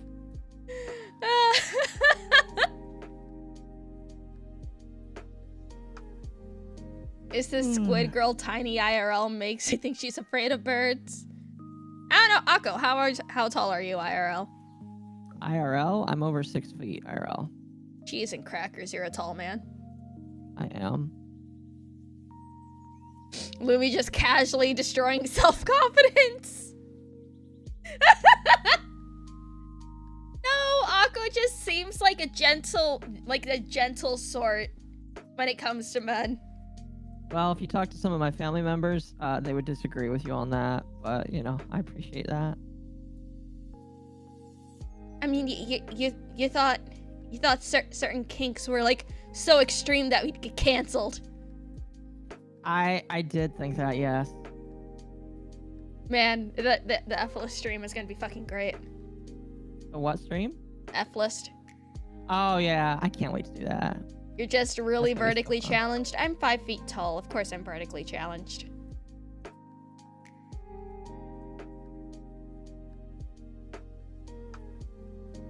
Alright, next. Ekans. Yes.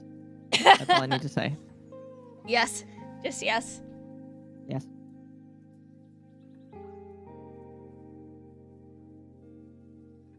Ekans grow longer as they get older. Their lengthy snake bodies are for constricting potential enemies. They wrap around trees to sleep, despite being perfectly capable of building homes. They like the freshness that sleeping out in the open provides.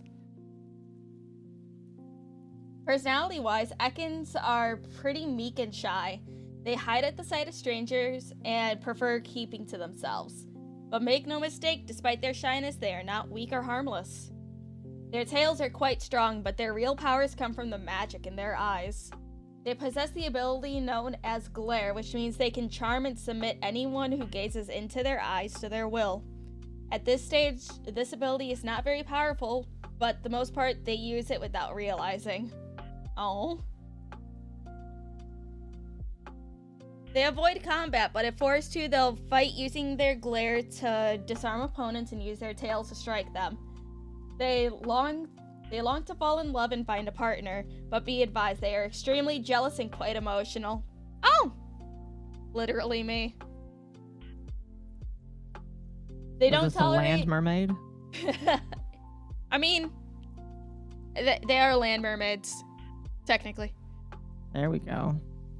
They don't tolerate their partner forming bonds with anyone else but themselves. Trainer tips.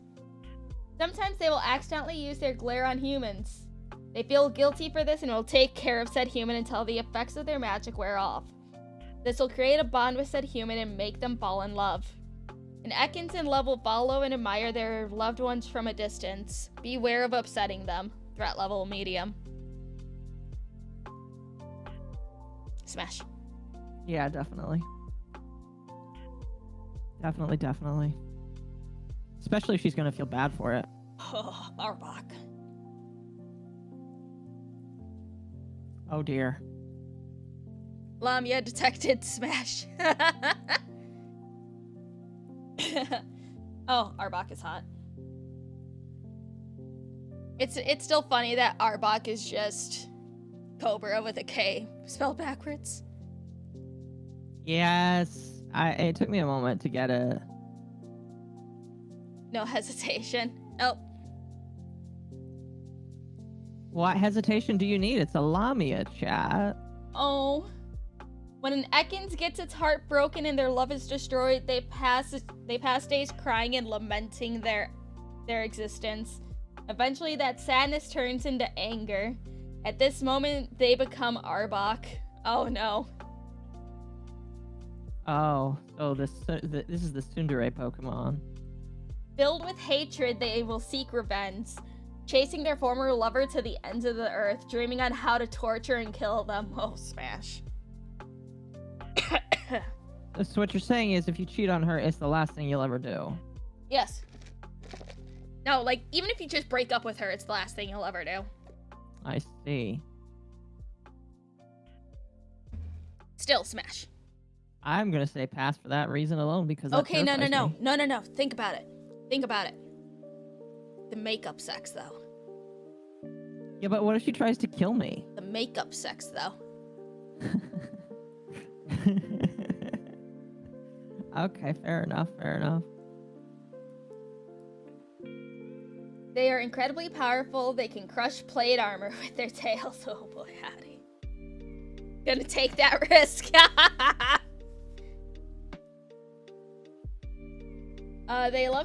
They love the sound of something being crushed with their grip. They also mastered the glare ability. A single look at their eyes or their pattern is enough to bend anyone to their will. Mind break, nice. They will take full advantage of this power to enact their revenge. Some have even taken over entire towns in order to get to their target. The least vengeful ones will crush their former lover to death and eat them as soon as they get their hands on them. On the other hand, the most vindictive ones will scheme complex tortures and dreams a way to cruelly maximize their suffering. Oh, that's hot. Oh, look at that size difference. Trainer tips. As time passes without them being able to enact their revenge, they'll start to go crazy, slowly losing their mind. Eventually, they'll start to attack anyone who even remotely resembles their former lover. While rare, it is possible to appease them and rekindle the love between partners. See, look at makeup sex. Makeup sex is possible. It's gonna be hard, but it's possible. Smash. You're saying there's a chance. There's a chance. So yandere from hell, basically. Yes. Smash. Oh yeah. No, yeah, I'll say smash. Just gotta be very careful. Gotta be strategic with trying to do makeup sex.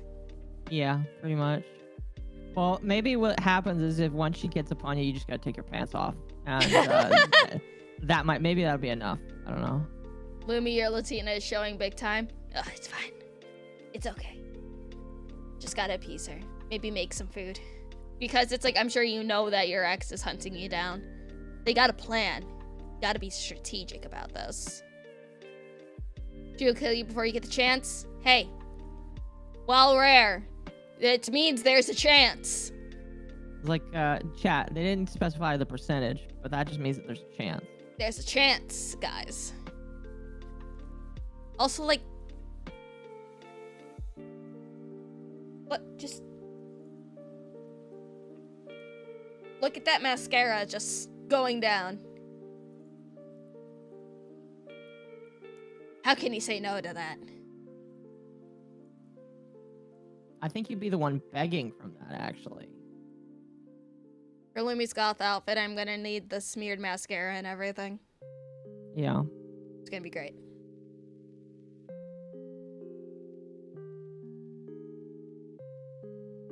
Next, Pikachu.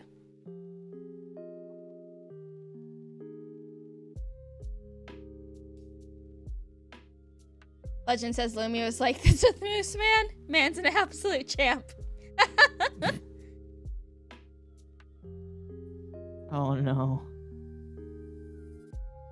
I mean, rare is like 5 to 10% in game. Yes. Lumi is going to Fred the Shin Trapper. Yes. It's gonna be good. Pikachu possesses great intelligence. They make their own secluded communities dedicated to the study and understanding of electricity. Nerd. Their cheeks can store and release electricity at will. They live in abandoned towers and forts, sometimes monasteries as well. They repair these structures and fit them to their needs. They are often full of metal contraptions and cables that carry electricity around. They create their electrical...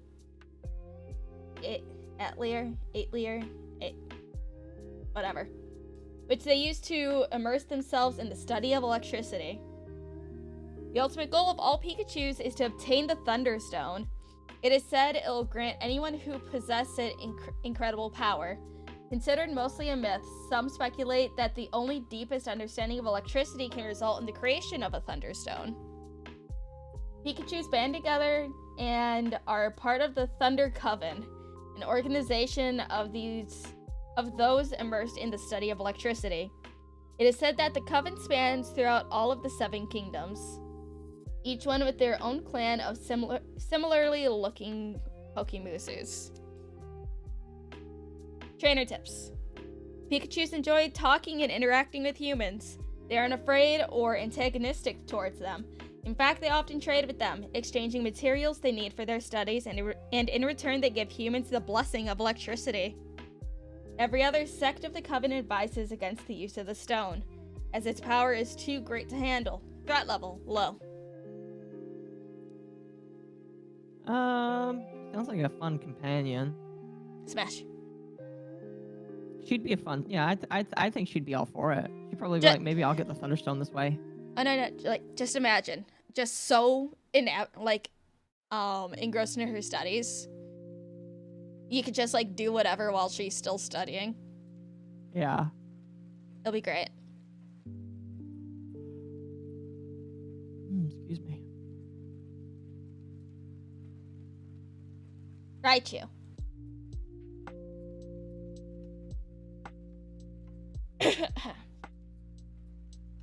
The few Pikachu that manage to obtain the Thunderstone use it on themselves despite the advice from other sects. Whatever. That is when a Raichu is created. They are extremely rare and incredibly powerful.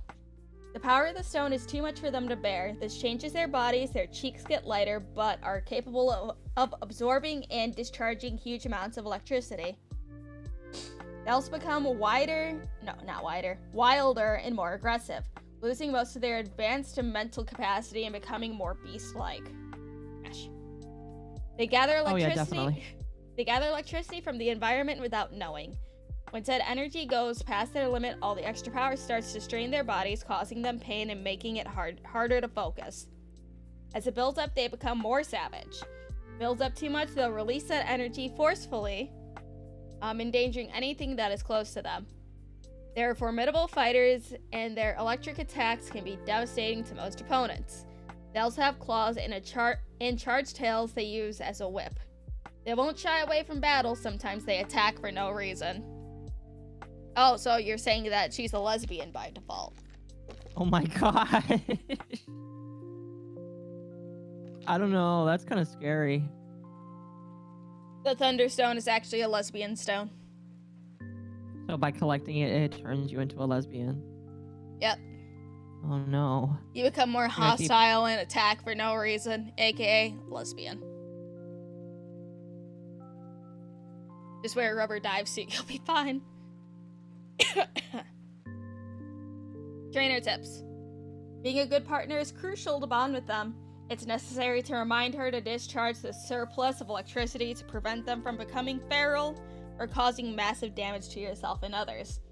Sadly, Raichus lose the capacity for research and are expelled from the coven since using the stone is taboo. When charged, Raichu will glow in the dark. Threat level medium.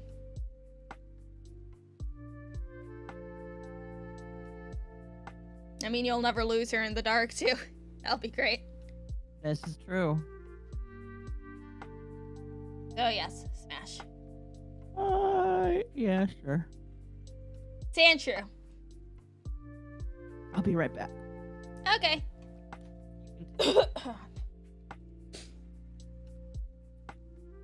Sandshrews prefer to live in deserts and other arid places. They have a thick carapace that covers most of their bodies, and while it might seem like a constructed piece of armor, it is ill-advised to try to remove it as it is part of them and they'll attack you if you try. They are quite shy and prefer to hide, so seeing one is quite rare. They make extensive underground warrens where they try to create small communities. If there's a volcano around, one is likely to find villages as they love the heat it provides. While they rarely venture out of the burrow, only doing so to look for food and resources. They aren't hostile to humans, but it is possible to go and visit some of their villages. They'll happily trade with humans even if they don't have much to offer in return. They love pottery and have some beautiful pieces that can fetch a high price. If threatened, they curl into a ball and will rely on their carapace to deflect incoming attacks. Hopefully, the aggressor will get bored and leave. When pushed to the limit, they'll throw sand at opponents' eyes. Their claws are meant for digging, not fighting. Looks timid and cute. Sad, not pattable. I mean, you can still pat her. Trainer tips. Bonding with one takes time. They are quite wary and will kick sand at anyone they don't trust. If one is patient and willing to spend time with them, then creating a lasting bond with them is more than possible. Kicking sand is more than just an attack to them. They'll perform said move whenever they're embarrassed, pouty, or annoyed. Wearing goggles is recommended. Threat level low.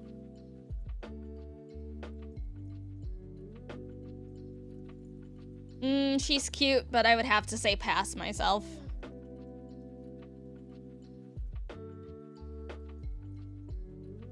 It's like I already wear glasses. I don't want to wear a pair of goggles over my glasses. So I will say pass for her. Cuddle required. Hello, those are some weird Pokemon. Oh, I know. But they're so much cuter. You hate sand? That's fair.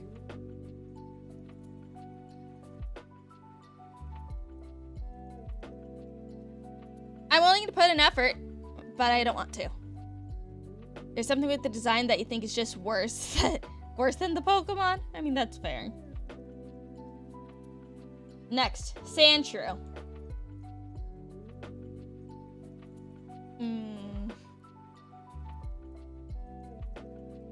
Not Sandshrew, Sandslash. There we go. Trainer Lumi, what's your 6 Pokemon team? I'll have to get back to you on that. I haven't looked at Pokemon in a while. Just 6 Clodsires. 6 Clodsires. I should show you the Clodsire form of one of these girls. Oh, does it exist? Yes. Oh dear. Well, let's see if I can find it.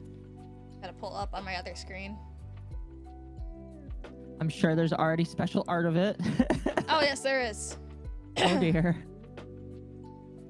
What generation is Clodsire from? The second one, right? The most recent.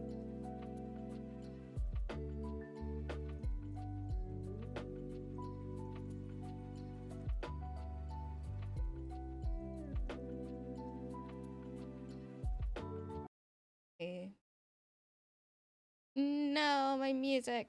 Ah, there we go.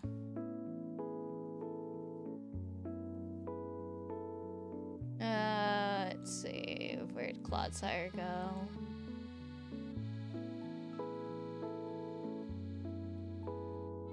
Yeah, I think I'll have to look a little later. Talking about Quagsire. Jeez. Here, what's her account name? I'll just look it up.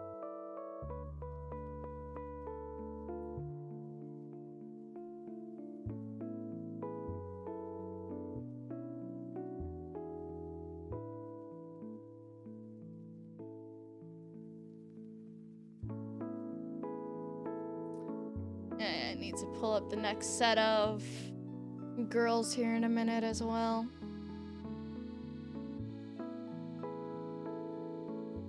Are you gonna do all of them tonight?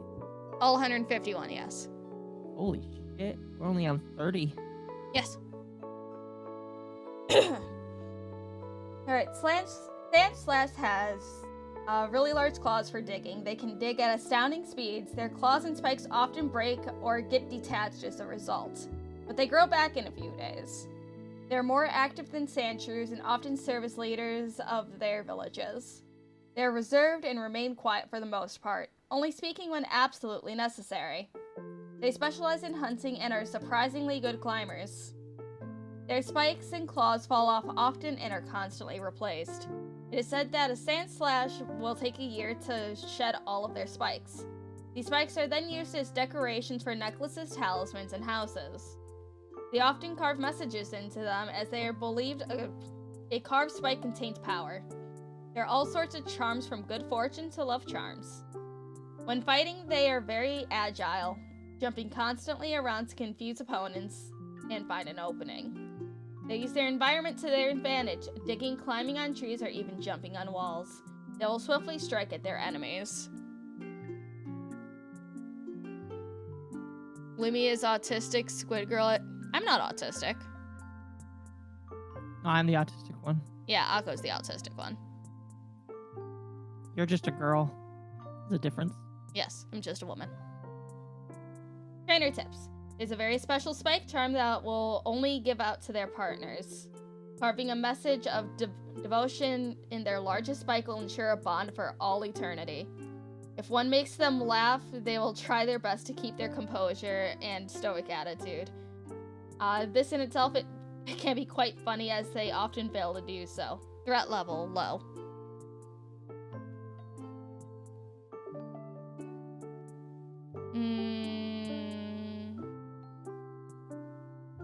Smash.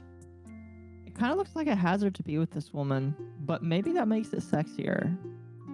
So I'd say smash. Yeah, I'd say smash. She doesn't kick sand at me. Ask nicely. Nidoran.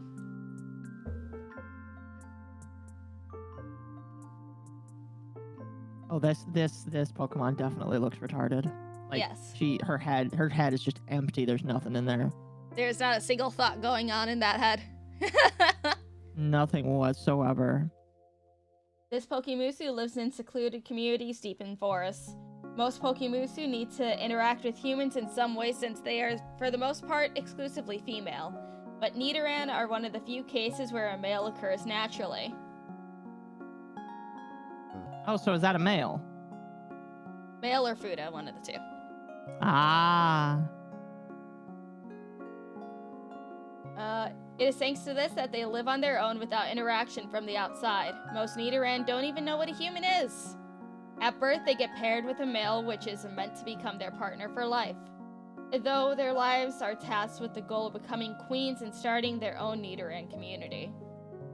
Peaceful and free-spirited, they love to explore. Due to their seclusion, they are extremely curious as to what lies out in the world. Their horns are extremely poisonous and they are considered sacred. They adorn their horns with gold and precious stones. They carry small daggers dipped in poison for self-defense, despite being able to use their horns and spines to attack. They are trained from a young age at armed combat. This is in order to prepare them for the rigorous quest that lies ahead of them. Oh, purple is the male. Okay. Well, I thought Nidorinas were the females. Oh, I get it. I get you. Trainer tips. It's very rare to come in contact with one randomly as they live hidden away from humans. Even when catching a glance at one of them, they will most likely run away. While bonding is possible, this only occurs with individuals that deviate and defy their cultural norms. They prefer doing things in pairs and hate being alone. Threat level low.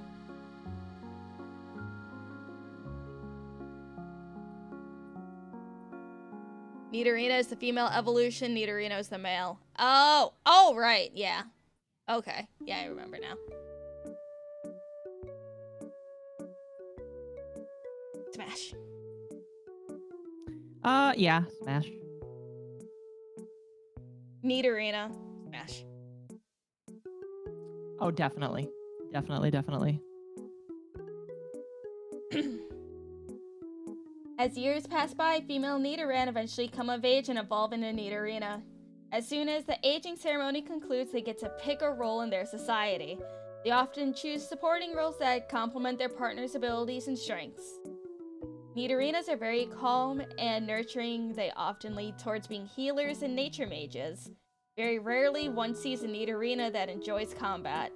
They get used to this since, as younglings, they are often tasked with healing their more violent male partners.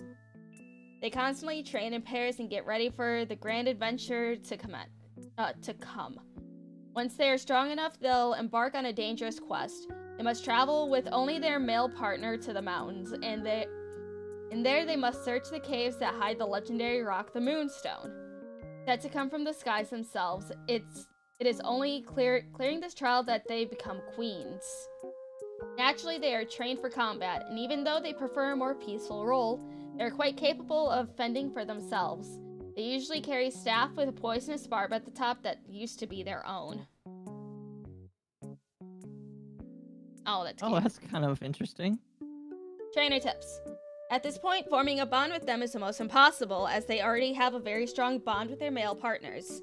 But if one is to have a bond with them, since Nidorans, they'll also evolve into Nidorina, although their personalities and goals might differ. They get sad and anxious when left alone for a long time. Threat level low. Oh. So they need constant attention. Smash. No, definitely. Smash. Because they might die if you don't. Yep, she will literally die from loneliness. Those childbirthing hips. Childbearing? Yes. Smash. Alright, I'm Definitely bearing that. I'm going to hide the window so I can pull up the next set of pictures. I'm not going to accidentally flash fucking hentai again. Probably a good idea. I will cry.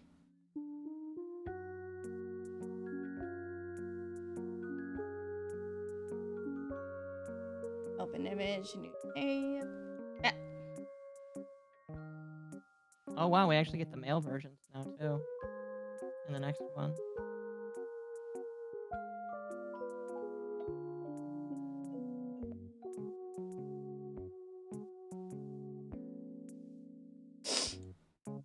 I know, chat, I could have, like, downloaded all these before, but honestly, I forgot.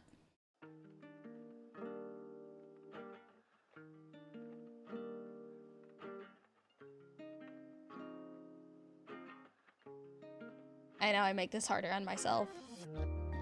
Ah, that's okay. Don't scare me like that! You did darken. Fuck you.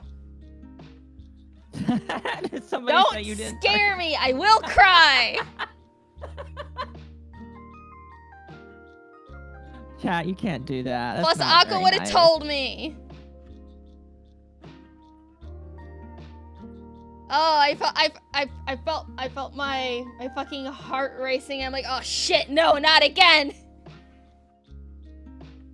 Oh man, reminds me of like a scam baiter who when he's trying to get the guide, and I had the screen. He's like, oh, you did. It's like, what are you trying to see on the screen? It's like, I see tits on the screen. What? Oh shit. That's a Pokemon?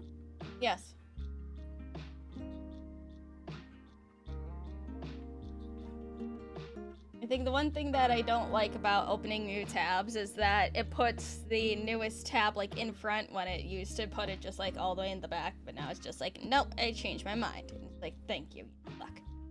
Yeah. Next page.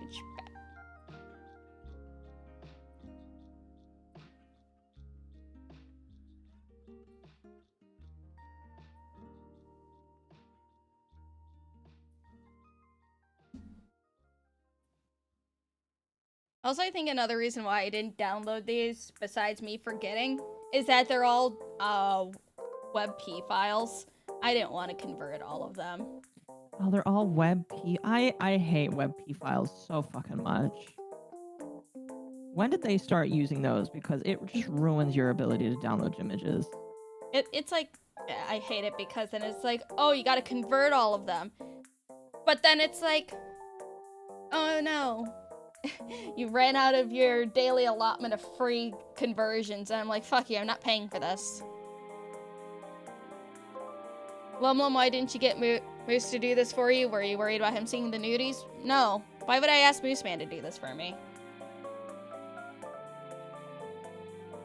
I can do things on my own, sometimes for the most part.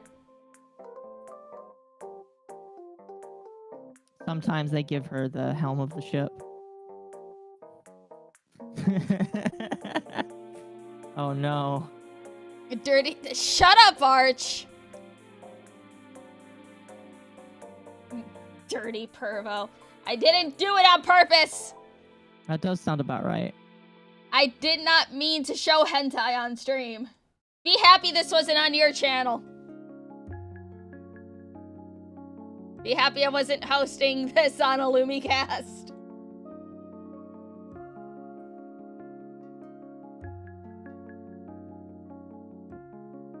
No, this is... Okay, yeah, that's the right one. The new tab. I don't know if you can show that one. There's no nipples. Okay? There's no Is it nipples. okay as long as there's no nipples? Okay. There's no nipples, so it doesn't mean exposed boobas. Image new tab. Art says, you have a hentai addiction, we need an intervention. I do not have a hentai addiction. You did this exact same smash or pass, Arch. Arch, we need to get Lumi's grandfather in. Maybe he can give her a very stern talking to.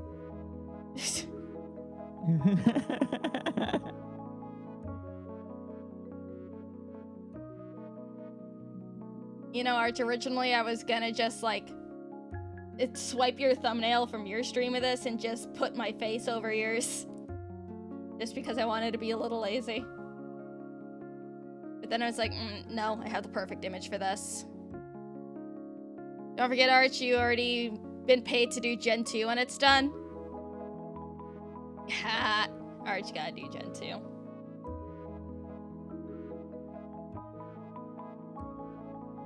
I mean, heck, to make it more interesting, I could join Arch for the Gen 2 Smasher Pass. Just so he can't cheap out on it.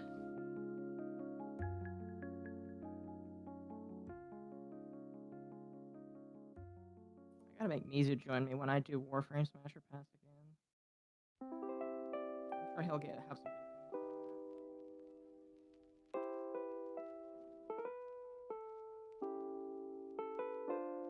Hey,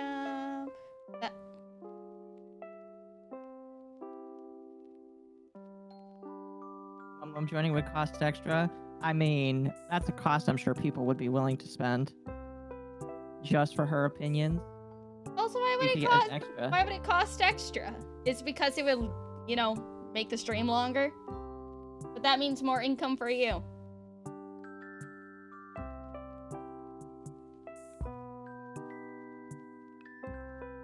Alright, I'll put this back on the other screen. Perfect. Not a bit of hentai got through. I mean, Akko got to see the hentai as I was sorting through these. Oh, yeah. I got to screenshot all of it. You just go to the page. Yeah. There's a... Bit.io that has all the decks and note. Well, I wasn't sent that. I was sent the e-hentai link. Archwin want Lum Lum to join and out degen him. People already know I out degen him. Forgot what are we waiting on? More Pokemusus. Excuse me. Alright, let's continue. Nidorina. As years pass by, female Nidoran eventually come of age and evolve into Nidorina.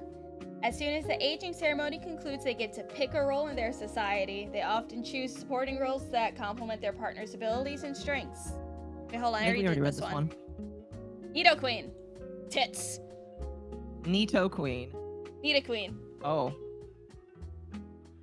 If they emerge victorious from their quest and manage to claim a moonstone, Nidorina will become a Nidoqueen.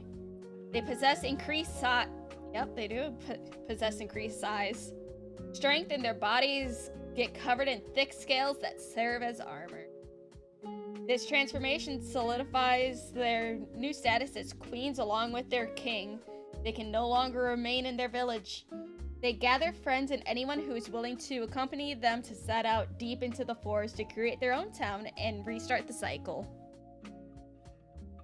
They're in charge of their own communities, and as rulers, attending to their duties is what they spend most of their time doing.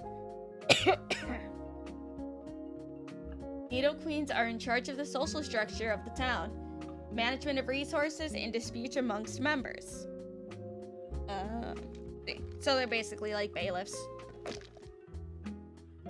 Queen bailiffs? Yes. Mm-hmm.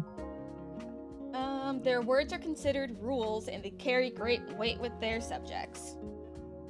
They rarely get to fight, but despite that, they're quite powerful and protective. They won't hesitate to use force if needed. Their magical abilities, in particular their healing abilities, are without par. Sometimes humans embark on quests to find them and heal their loved ones, although most of these quests fail. Aww. Fingertips. There's no longer any chance of creating a bond with a Nidoqueen, but they will accept humans and other Pokemusus as their subjects if one pledges loyalty to them. They put up a strong appearance, but whenever they have some time alone, they drop it and relax. But only their most trusted subjects will witness this. Threat level low. Smash. Oh, definitely Smash. But I don't think I'd ever get the opportunity. Unless I befriend her when she's younger. Yes. Nidoran. Okay, so this is the twink boy. This is the twink boy. A very rare and curious case. Due to an unknown mutation, Nidoran are one of the few Pokemusus that are actually male. It is because of this that Nidorans form their own communities and live completely secluded from the rest of the world, since without the need to look for males, they don't need to interact with humans. Since birth, they get paired up with a female Nidoran that is to become their wife and hopefully new queen. They do everything together, and unlike their partners, male Nidoran are more adventurous, often dragging their partners along for the ride. They constantly get in trouble and need to be bailed out by their partners. Their horn and spines That's funny. Their horn and spines produce a powerful poison that serves as their main defense mechanism. Their ears are quite sensitive, as they are particularly good at detecting threats. Despite their curious nature, they often run away from intruders. They learn to fight young and train every day. Their main task is to protect their partner, a job they will perform for the rest of their lives. They use swords, hammers, or spears, and will eventually pick one to specialize with once they are older. Trainer tips. Male Nidoran are focused entirely on their training, and they pay no attention to most things besides that. Despite that, they won't really attack humans. Female trainers might pique their curiosity. Because their rarity, they rarely get attacked by others. They are, in fact, quite popular amongst other Pokemusus. Wonder why. Threat level, low. Smash. I'm gonna say pass. Smash. I'll pass, personally. Groomable. Smash. You would want them for that reason. Nidorino. Smash. I don't even need to read more. Smash.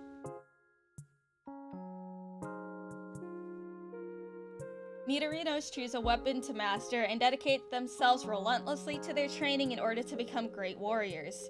It is at this point they get their black clothes to match with the white ones Nidorinos get. They possess very short tempers and get angry and aggressive with ease, often jumping out to fight whomever caused their anger. Duels are common amongst them, which in turn helps them improve their fighting skills further. They get constantly injured in battle, and it's up to their partners to patch them up. It is because of this that Nidorinos usually go for supportive roles rather than combat ones. Nidorinos love fighting, and despite their hot-headed nature, they possess a code of honor. They'll often challenge new opponents and other Pokemusus to fight. They possess a toxic horn on their forehead. A stab from it can easily kill an enemy, but using it is considered an act of cowardice. So Nidorinos would never use it. Some will choose death before relying on it. And the ones that use it walk away in shame from the path of a warrior.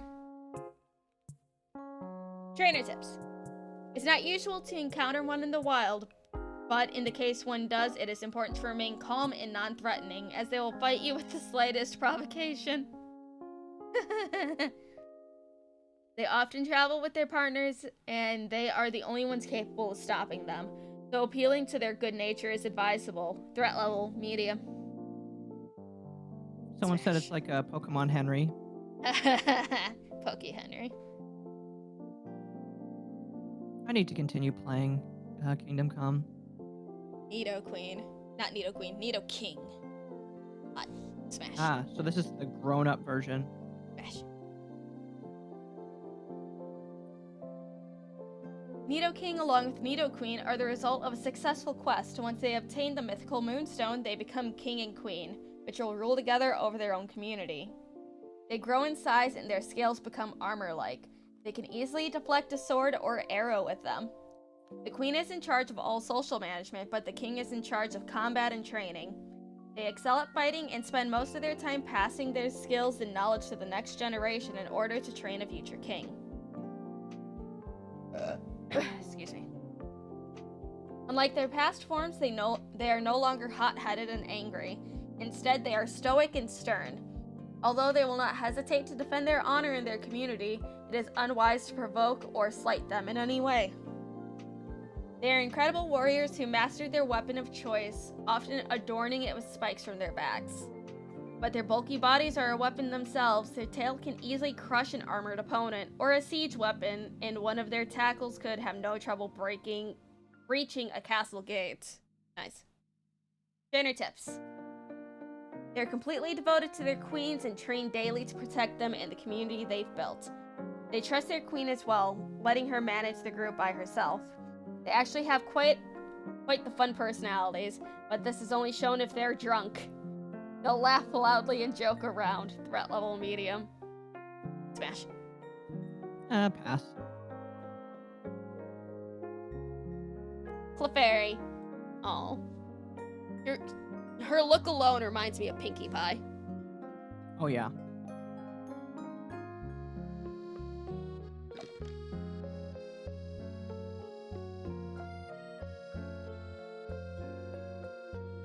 Clefairy are very rare. So rare, in fact, that most people consider them a fantasy.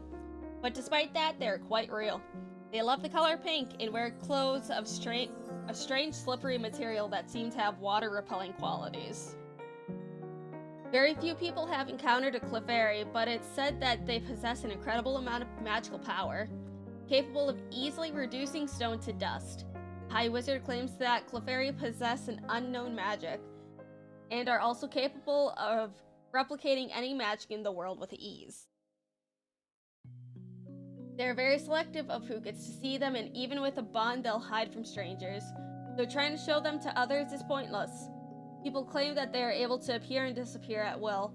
Some have described it as vanishing into thin air.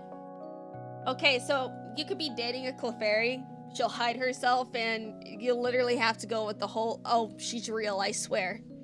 She's from Canada. Guys, she's my online girlfriend. I promise she exists, alright? I promise she exists. She's just shy. Listen, if I show you to her, she'll turn into dust. They never fight. It is yet to be discovered if they'll defend themselves. In fact, they barely get to interact with other individuals at all. And when they do, they seem to only stare while they hum a strange song. Some have described this as unnerving. They seem to observe, but it's not clear as to why. Trainer tips. It's very rare, but cases of bonding with one of them seem to exist.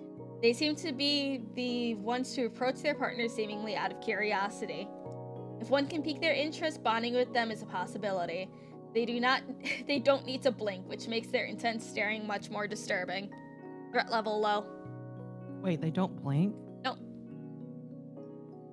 Smash. I'm gonna be honest with you. The chibi looks kind of silly. She just looks like she's kind of cross-eyed.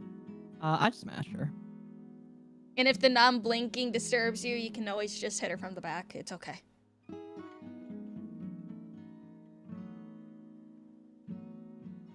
The Fable. Smash. I had to do a double take because her armor made it look like she had a dick there for a moment. I did. I was like, ma'am, you got some extra packages there? Mysterious is the best way to describe a Clefable. They're one of the rarest Pokemusu. Catching a glimpse of one is almost impossible. It is said that if you see a Clefable, it's because they wanted to be seen. They move in a strange fashion, almost as if they were floating. Their senses are incredibly sharp. They can detect anyone that approaches them, even if they're behind cover or concealed by magic. There are claims that Clefables possessing marvelous magic that allows them to walk on water and even fly with just a small flap of their wings. Sometimes they make contact with humans, and it is said that if the human is worthy, they'll use dimensional magic to transport them to the fairy realm, where they inhabit, granting them happiness and skills beyond comprehension. It is because of those rumors that a cult of worship for them has developed. Some darker rumors surrounding them. If you're rejected by them or deemed unworthy of their power, you'll become crazy. For the most part, humans do not concern themselves with them. Trainer tips. A human who has a Clefable as a partner is destined to constant mockery. Since Clefables won't let themselves be seen by anyone besides their partners, many have tried to show them to others, but they seem to be able to disappear out of thin air. Most of their communication is non-verbal, but they're very devoted to their partners. Threat level low. Ah, that's adorable. But again, you're gonna sound like a freak for saying that you have a girlfriend when she doesn't exist. I mean, if you don't interact with people and you just don't talk about yourself, I don't see a problem with that. Oh, so she's a girlfriend for me.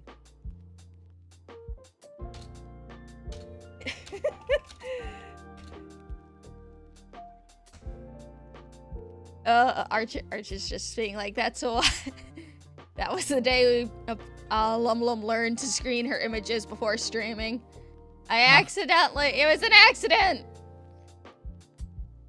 It was an accident, Arch. Ask him to follow up with me because I did want to reschedule that interview with him. Arch, I know you're still watching. Message Akko back.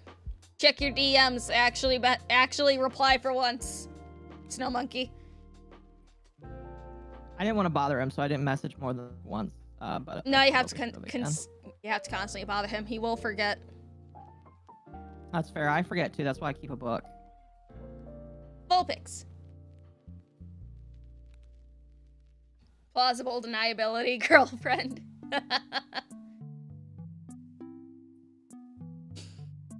Vulpix is a small fox-like Pokemusu with six big fluffy tails. When they are born, they only have one, and it splits as they age. Once it reaches 6 tails, instead of growing more, their tails will start to become hot and change to a platinum blonde hue. They love hot climates and will often be seen breathing out smoke to regulate their temperature. Their clothing is quite peculiar for the region and very elegant, some humans have started to recreate them. They attach bells somewhere in their clothes or bodies as accessories. They enjoy the sound they make as they move. It's quite soothing, and they count the dings to keep themselves entertained. They're highly magical and possess a rare ability. They can breathe fire that can be manipulated at will, creating artwork with it. Some have claimed that a skilled Vulpix can create a face perfectly out of fire. They can use these fires to light forests and play pranks on humans, making them believe their wisps are spirits. They grow bored easily, and combat is not something they find amusing. They enjoy strong emotional reactions, which is why they mess with humans. Trainer tips.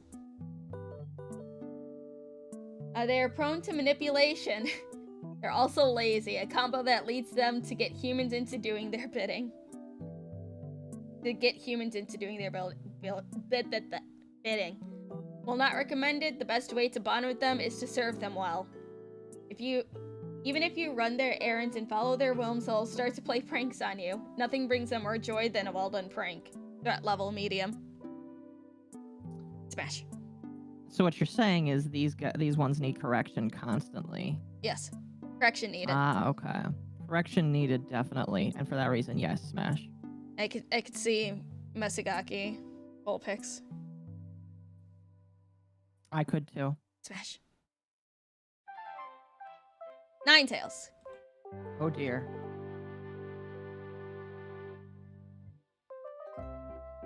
That's a smash. Tails enough, make it fluffy. Yes. 9 big fluffy tails spring from their back as the most eye-catching feature of a Ninetales. They are incredibly proud of them and usually love to parade them around others. It can live up to 1,000 years without aging. This is thanks to the energy within its tails. Ninetales are quite intelligent. They can easily pick up and speak any language they come across fluently. Their magical abilities are also awe-inspiring. It is said that the tails are filled to the brim with mana, granting them huge power. Their flames are but the tip of their magical abilities. Unlike Vulpix's playful nature, Ninetales are cruel and vengeful. They will lash out against anyone who disturbs them. They are very sensitive and will easily get their pride hurt. Oof. Their flames have hypnotic powers. Their gleaming red eyes allow them to control minds. Ninetales are truly master manipulators, and they love to have human slaves to do their bidding. Smash. There's records of extreme cases where one of them have taken over an entire village. Battles with them can be quite tricky, as they're not above dirty tricks to ensure victory. Trainer tips. They are thankfully very rare due to their longevity. Finding a full-powered Ninetales is extremely difficult. They'll quickly try to get any human they can serve to serve them, using tricks and manipulation. Once someone is under their spell, their temperature will raise dramatically. It won't go down no matter the weather or environment. Threat level, high. Ultimate Gyaru. Very high. Oh yes, 100%. Yeah, smash. I would smash though. Even though I would never leave, it would be the smash. Jigglypuff.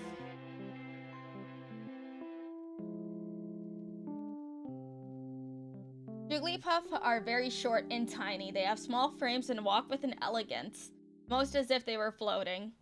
They move around quietly and are very soft-spoken for the most part. One of their most iconic traits is how their long hair curls at the tips. They're one of the few Pokemusus that have completely integrated with humans, living in cities and towns alongside humans. So much so that it's almost impossible to find them in the wild. They usually live in monasteries since the Church of Arceus hires them to soothe believers. Smash. I would smash too. Priestess Jigglypuff. Yes. Their voices are their most beloved treasure. They remain quiet most of the time to conserve their voices, but once they get to sing, they go all out. Their performances have been described as enlightening. It is not rare to find whole church choirs composed of only Jigglypuffs. Their heavenly voice can soothe the soul and put anyone to sleep, but that's just the beginning. They can adjust the wavelength of their voice to match the brain waves of the audience, resulting in a deep relaxation. One will always feel better after hearing a Jigglypuff sing, and some claim they can even heal sickness and lift curses. Oh, she's so small! Hello, Dev, how are you? She is indeed very small. Trainer tips. They rarely leave the monasteries and churches they inhabit, and are discouraged to socialize without permission from the church. But this makes them more curious about other humans. One of the most beautiful experiences that someone can have is a personalized song from a Jigglypuff. They'll make their partners feel their love through their voice. Threat level low. Smash. Yeah, I would expect the threat level to be low. Definitely Smash. Don't want to get on her bad side, though. You'll be sinful. I will make her sin. Yes, you will definitely be the one to make her sin. I will corrupt this. I'll corrupt this little thing. She's what is this Coomer Lumi-sized. stuff?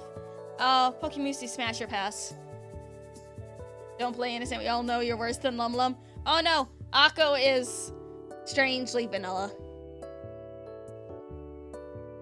I can't be vanilla. Wigglytuff. Smash. Oh yeah. She a woman of the night? Oh, she can sew. Wigglytuffs have a very special place in society, as they, with their incredible beauty and elegance, represent the standards of nobility. You don't believe Akko is vanilla for a second? Akko is very vanilla. I'm sorry to disappoint you guys. I don't know, you seen the Akko art? The Akko art that Akko gets is very vanilla compared to what me and Mizu are into. I guess I'm bewildered by that, but you know what? Fair. I don't have non-con in any of it, so. Okay.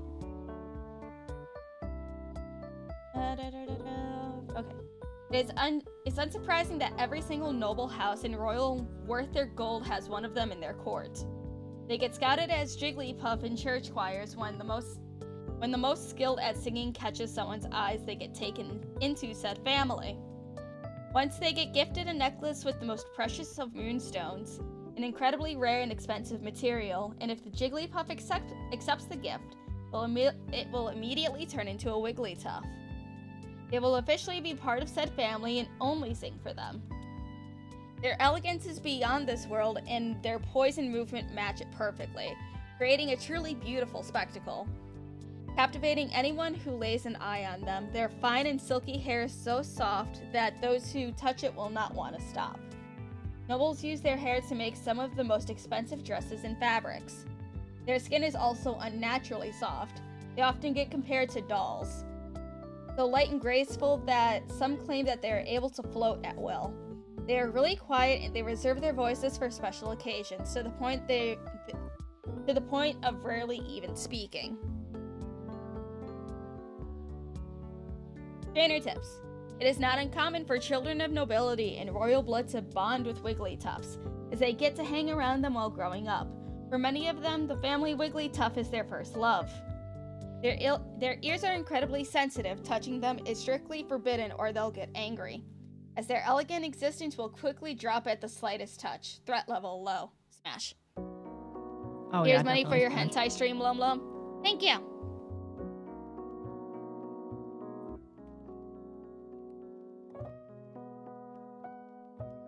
Man, I wonder how soft her tits are.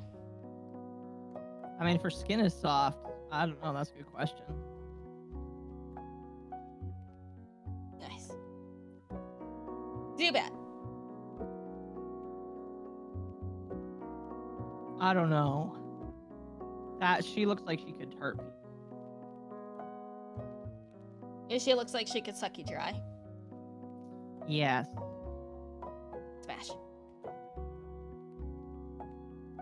Zubats are rather lithe compared to other Pokemusus, with legs that ends in points and thin flexible wings with purple membrane. They don't have eyes, but their bangs hang low over their brow to hide this. To make up for their blindness, they possess impeccable hearing and use echolocation to find their way while soaring the skies. Typically, they live in dark places since sunlight burns their skin on contact. Alone, they're cowardly and will flee instead of confronting intruders in their territory. However, in groups, they'll ambush unlucky travelers and drain their blood until there's nothing left. Oh no. Smash. They seldom associate with anyone outside of their communities, Pokemusus or human. Humans take Zubat threats seriously, and will hire adventurers to dispatch groups where they're found. Human communities near large caves also take extra care to demolish abandoned structures that Zubats may seek to inhabit. Did you pronounce lithe? Is it lithe or leave? I said lithe. You might be right, they might be right. I don't know. I don't know. Back off your GF Smash. Let's just say you're both wrong on the pronunciation. Is it leave? I don't know. I'm not known for pronouncing things correctly. You guys should know this. Zubats' primary weapons are their fangs, which they use to drain the blood of their victims. However, Zubats can also alter their voices to mimic women in danger, to trick heroic-minded travelers into walking into a surprise attack. Smash. Oh, definitely. Zubats It'd be the last thing I ever do, but, you know. Zubats only attack in swarms, so it's advised to bring as many torches as possible to dark caves and other areas they may inhabit. Bonding with a Zubat requires meeting one alone. This is best done by sneaking up on one that's sleeping. We don't recommend anyone attempt this. It's common for Zubats to change their own voice to closer match those their mates enjoy speaking with. Threat level high. Smash. Oh yeah, Smash for sure. Golbat. Smash. Oh, smash. Oh, smash. Okay. Can you explain specifically why? I mean, she might not have a mouth up here anymore. But come on, that can be used. If she does still have a mouth up here, oh, that's nice. Smash. Okay. Okay.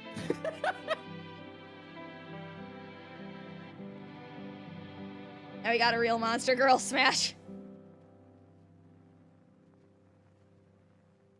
Independent Zubat that wander from swarms evolve into Golbat. Upon doing so, their stomachs open into a mouth like, Arpiture, I think. I don't know. Anyways. Which lets them drain blood from their prey faster and metabolize it more efficiently, too. It's unknown if they keep their old Zubat mouths as well, since Golbats all cover their faces with cloth. They might keep it covered because they don't actually have to use them.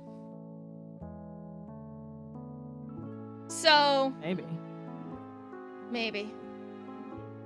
She has a mouth at the head. Which one do you kiss? You kiss this one, you let this one do some fun time between the legs. Golbat equal goth gargoyle girlfriend Super Smash? Yes. Since Golbat are so disciplined and skilled, they don't have trouble finding roles in human society. However, their primary work is as a contract killer for corrupt nobles. Hot. They don't need money, but enjoy being paid and find clothing and unusual baubles that catch their eye. Due to their work, most humans stay clear of Golbat, which the Musus tend to prefer, as they only have eyes for the masters that contract them. For these humans, they are fiercely loyal. Golbat prefer to take their prey by surprise. Their primary method is by landing on a target and swallowing their head in their massive mouth. There they use their fangs to drain their prey's blood from their neck in mere minutes. Once sufficiently drained, Golbat can swallow their prey to remain easily hot. Trainer tips. Golbat don't attack unprovoked. That is unless they've been contracted to take your life. Then most can safely ignore any Golbat they find on their travels and stay safe. They only have eyes for their masters, and as such, only bond with them. Becoming a master is fairly simple, as long as one can supply them a fair payment for their work, skipping their payment often gets messy. Threat level medium. Hot. Smash. I just worry what that mouth would do to me. Don't worry about it. It's okay. You can gag it if you need to. I guess. Next. Oddish.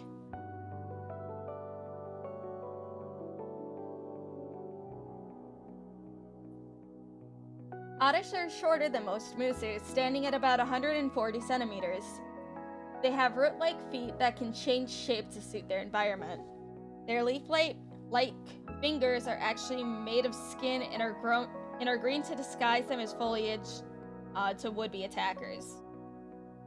These fingers are prehensile and incredibly flexible. Oddish hate being exposed to the sun and will bury themselves in soil to avoid it, leaving only their fingers visible above ground. In this state, they absorb nutrients through their skin. They only come out when their leaves feel the sensation of moonlight upon them, as bathing in moonlight aids their growth. Since the musus are exclusively nocturnal, they don't interact with humans often. Where'd I go? Okay. In rare occasions where they happen upon someone at night, they are generally friendly and easygoing. Their only goal is to grow larger, and as such, oddish have few reasons to engage with humans on their own accord. Oddish avoid fighting when possible. In the occasions that they must fight, their only method of defense is to use their prehensile leaves to throw stones at the attacker. The most adept oddish are capable of throwing stones at about 90 miles an hour. God. Oh, look at her!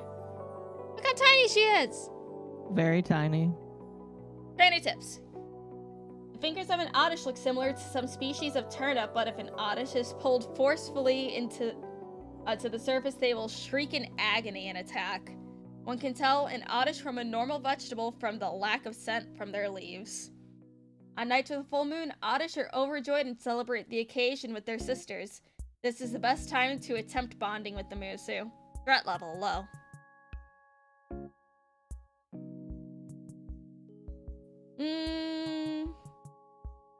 She's too stationary for me. Yeah, I'd say pass for me personally. Yeah. She's cute. I'm gonna say pass. She's cute, gropable, but smash for me. Oh, you say smash or pass? Not smash. Pass. Pass for me. Okay. Gropable, but pass for me. Yeah, I would water her, but that's about it. Yes.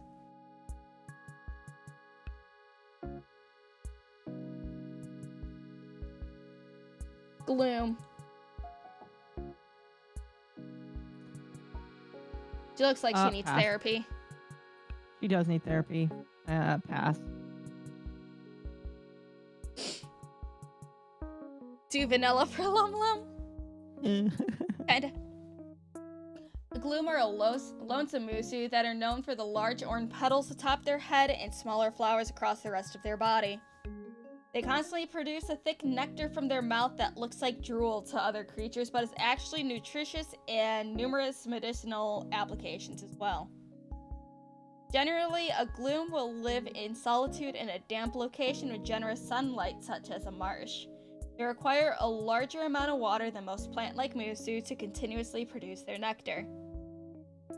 Gloom are seldom seen by humans or other musu, not because they're rare, but due to the intense smell of the nectar the musu produces.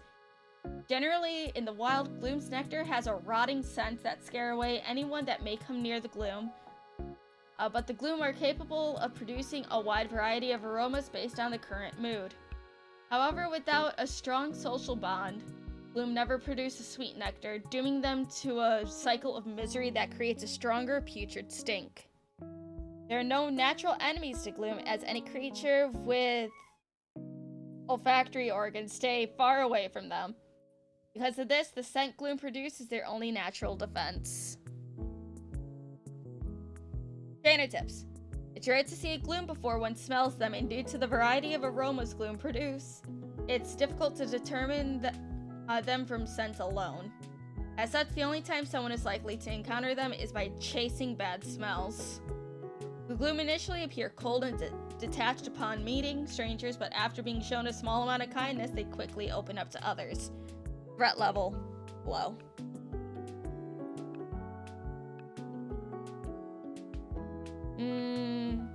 I'm buying her therapy and that's it. I'll fund her therapy. Pass.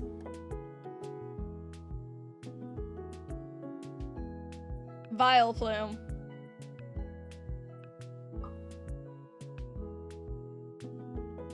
Yeah, she's really giving that look, ain't she? I don't know. She looks a little too stinky for me. Vileplume are a sinister musu known for the massive red flower that sits atop their head. This blossom is larger than any flower on record and is so heavy Vileplume have to develop the strongest root structure of any plant like musu to just walk around. They make their homes deep in swamps far from humans or other musu. For shelter, Vileplume builds homes by spreading their corrosive spores onto trees. The pollen eats away at it from within until only the outer shell remains. While the Vileplume is living in a tree husk, it'll be decorated with red flowers similar to their own. Vileplume are notorious in human societies for their violent tendencies. The musu is most known for capturing and eating humans that wander into their territory. Many cautionary tales are written about the musu, informing children to stay far away from the infamous red flowers. Despite Vileplume's great strength, they lack speed and are reliant on the toxic properties of their pollen to capture victims. The spores collect in the air around their layers, making an approach nearly impossible. Additionally, the musu can throw thick clumps of their pollen at great distances to catch unwanted visitors by surprise. Trainer tips. Vileplume's pollen doesn't kill humans on contact. Instead, it paralyzes most muscles while leaving their core organs intact. This lets the musu extract materials from the victim, which they use to brew concoctions and potions. Since the Vileplume's paralysis leaves the vocal cords intact, it's possible to ask a Vileplume for mercy. There is no record of them ever granting this request. Threat level high. Yeah, I don't know. I think she's too stinky looking for me. Yeah, it's like there was a chance with Arbok. There isn't a chance with this one. Pass. Yeah. Amaki says, sounds like the ex-wife, too much, hard pass.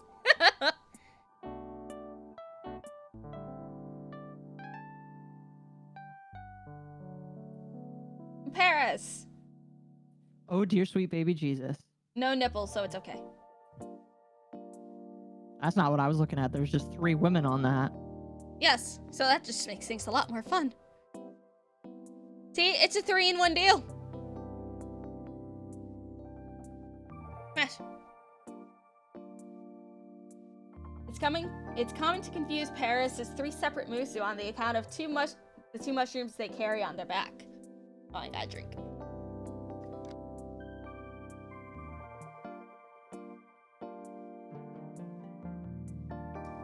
Delicious.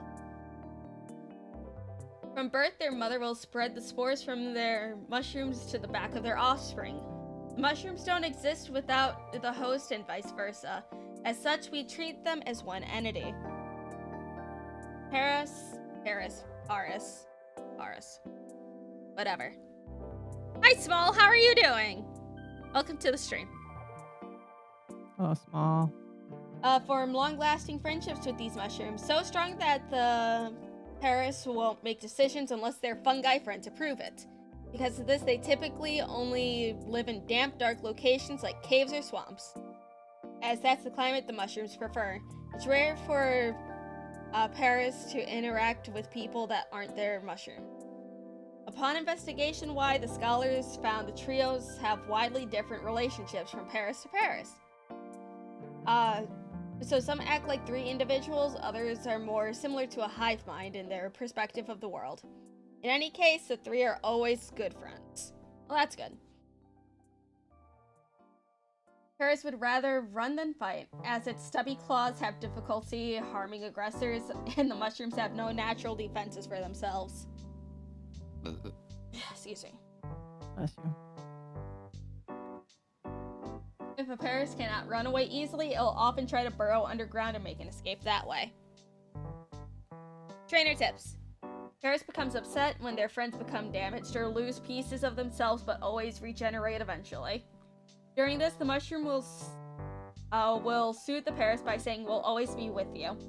Mushrooms are very nutritious, and many eccentric human chefs will seek out the delicacy for unusual recipes. Many cities outlaw these dishes due to the cruel nature of Paris hunting. Threat level low. Smash. I mean, if the other mushroom girls approve to me, yeah, smash. Smash. Lots of kissing, too. Lots of smooching. Oh dear. Parasect. Smash.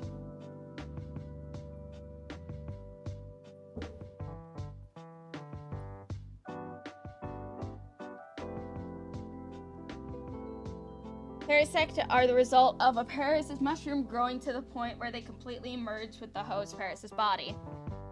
The eyes of the Paris become vacant after this transformation, as the mushroom becomes sort of a hive mind for the Paris and mushroom's wills. Magma Fox, thank you. Well done with the digging game. I got all but the time achievement. Nice. Nice. That is a rough one to get. 30 minutes to get it. Many assume that the Parasect are dead at a glance, but they are very much alive. Much like their predecessors, they live in isolation. They make their homes by hollowing out dead trees to form hovels. There they dry roots and vegetables they gather to store and eat later. To avoid running into other musus or people, Parasect typically gather these in the dead of night. Most humans jump to the conclusion that Parasect are a fungi consuming an innocent musu and consider them abhorrent. Well-meaning people will even attack Parasect on sight in an effort to free the Paris from distress. Parasect don't see it this way, and that the Paris is now together with them as one. Parasect are a rare example of a musu that grows weaker when it goes through metamorphosis, as their larger size and slower movement make them even easier targets than a normal Paris. They rely on hiding from threats rather than confronting them. Trainer tips. Parasect are terrified of fire and will flee from it from on sight. We believe this is due to the larger mushroom being more flammable than Paris'. Because of this, Parasect light their homes with rare glowing mushrooms instead of traditional light sources. They're initially distrustful of others, but if one approaches with kindness, Parasect can be bonded with like most other musu. Threat level low. Smash. Yeah, smash. Heck, even if I can't actually smash, be a lot of kissing. Lots and lots of kissing.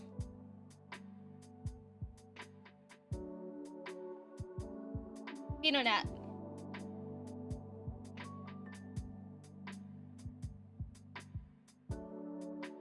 Often mistaken for purple tumbleweeds, Venonat are an energetic musu completely covered in purple fur. Their limbs barely exceed the length of their long coat, and their bright red eyes consist of thousands of smaller eyes that look in all directions. This gives them some of the best vision any musu on record. Venonat rarely live in one place for long. They prefer to constantly be running around in the moonlight. When they eventually grow tired, they'll tightly hug a tree branch and settle off to sleep. They often fall from trees upon waking up, but their shell-like skin protects them from serious harm. Humans describe Venonat as aggressively friendly. They'll gladly chase down people. They like to hug them and tell them stories about their forests. Aww. The only way a person can convince a Venonat to stay away from them is to try and cut their hair or dress them in clothing. They consider these practices incredibly offensive. Unknown to Venonat, their hair secretes a potent poison, which gives them a strong natural deterrent for would-be attackers. Touching the hair isn't enough to be afflicted, but ingesting it can cause blindness, shortness of breath, and heart problems. Smash. Trainer tips. Yeah, smash. Due to the unusual shape of their palate, whatever. Venonat have difficulty pronouncing the letter D. The most common way of referring to their new friend is friend instead of friend. Bonding with a Venonat or several isn't difficult, but surviving the process is another story. We recommend would-be bonders to apply a wax compound to their lips and other areas to ensure little irritation. Threat level medium. Yeah, Smash. Yeah. Venomoth. Smash. Depends on how fluffy her undercarriage is. The gargantuan Venomoth is a lilac purple musu that stands nearly twice the height of an average human. Smash. It has 6 segmented legs but prefers to fly with its massive wingspan averaging around 1.9 meters. The horns atop its head look dangerous but are actually too soft to be used as a weapon.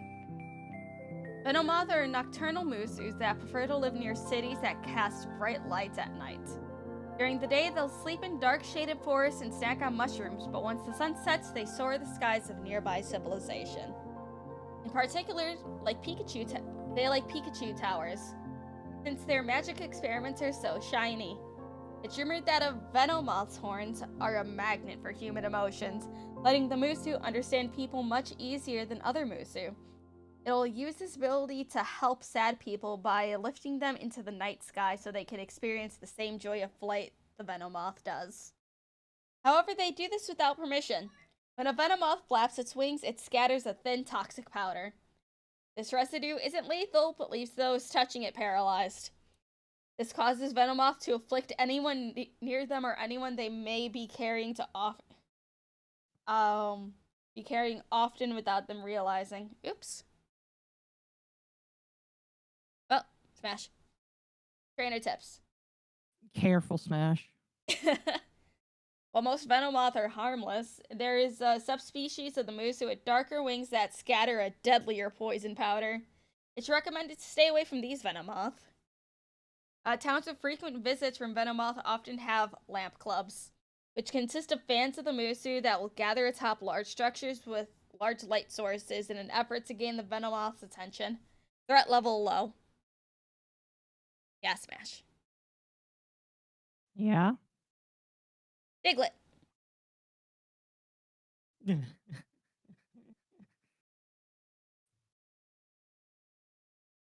The small mole musu, a Diglett, is always buried in earth. They're completely brown in coloring aside from the red circle on their chest, which is actually their heart.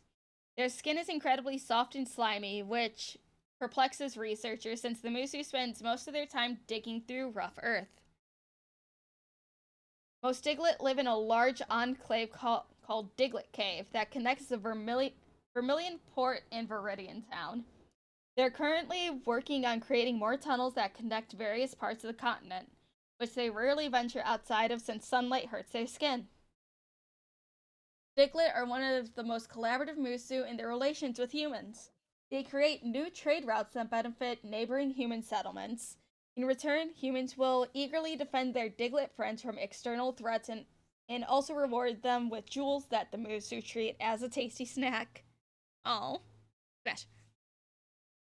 In the rare Smash occasion indeed. that a Diglett is put in danger, they'll prefer to run than fight. They do this by slipping underground where most aggressors can't follow. The rock circle surrounding a Diglett is part of them, but according to Diglett, it's only for digging, not defensive. Trainer tips. Diglett enjoy pranking their friends. Often they'll dig Diglett pits, which are shallow holes that they cover with a tarp so people will fall into them. There, the musu will hug their victims until they're satisfied. Oh, Smash. It's unknown what a Smash Diglett indeed. looks like below the surface of the ground, as they are always shy from the topic when asked. Even those that have bonded with them haven't a clue on this topic. They're at level low.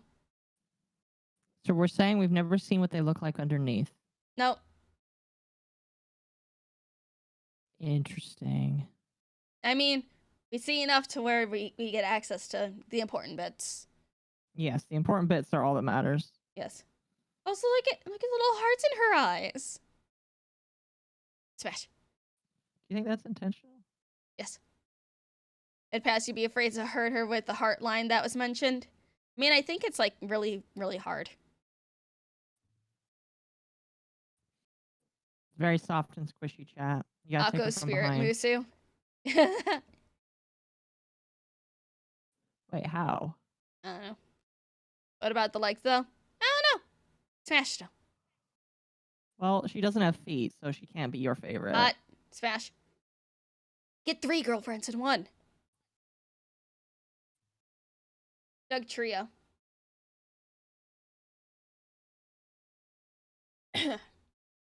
Often mistaken for 3 Diglett in a group, Doug Trio are actually one combined entity. The key difference to note is the ring of rock surrounding them. Each Diglett would be surrounded by a ring of their own, but Doug Trio are 3 Diglett surrounded by one larger ring. Otherwise, the two are almost identical in appearance. Doug Trio live in the same colonies as their Diglett counterparts, but it's uncertain what their relation to Diglett is. The 3 always have similar personalities, which implies they could be a sort of hive mind, but they also bicker frequently, which seems to indicate the opposite. Socially, Doug Trio aren't much different from Diglett. The 2 Musu will treat each other practically interchangeably, and humans often don't notice the difference between the 2 at all.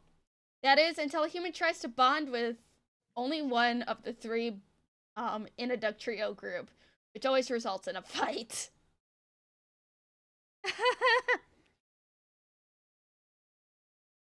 The digging skill and speed of a Doug Trio is much greater than a lone Diglett. Their increased prowess even allows them to cause tremors in the earth.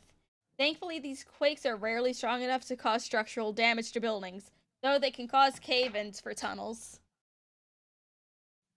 Oh, chat's saying they're my spirit because I dig holes. I see, chat. I get you now.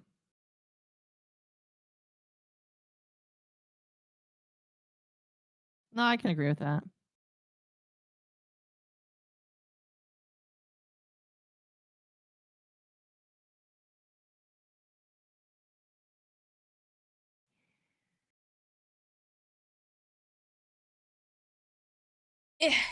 Okay. Perfect for the mines. Yes. Dwarf life. Perfect. A dwarf, perfect girlfriend. Trainer tips. Unlike the Musu Paris, there are seldom disagreements between the 3 on bonding partners. If one is able to please one of the Doug Trio, they'll almost always be agreeable to the other 2. When they aren't digging in their tunnels, Doug Trio will often hold comedy trio competitions among themselves. One of the most popular Doug Trio at this is a group called Donk Lump and Booty. Oh, that's funny. Yes, I like to give my partner a pet name, and in this instance, I've given them 3. Smash. Smash. Yes. Yeah. Don't trust something I can't see all of. Yeah. Well, she's a cat, so Smash. The cat scratch Musu, Meowth are known for their limber physique. Long tails in particular, and in the particular, the large coin they have on their foreheads.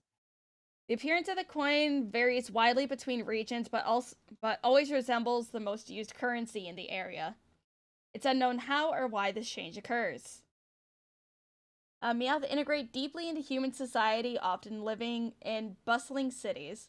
Rarely wanting to stay in one place, they'll often travel in search of adventure.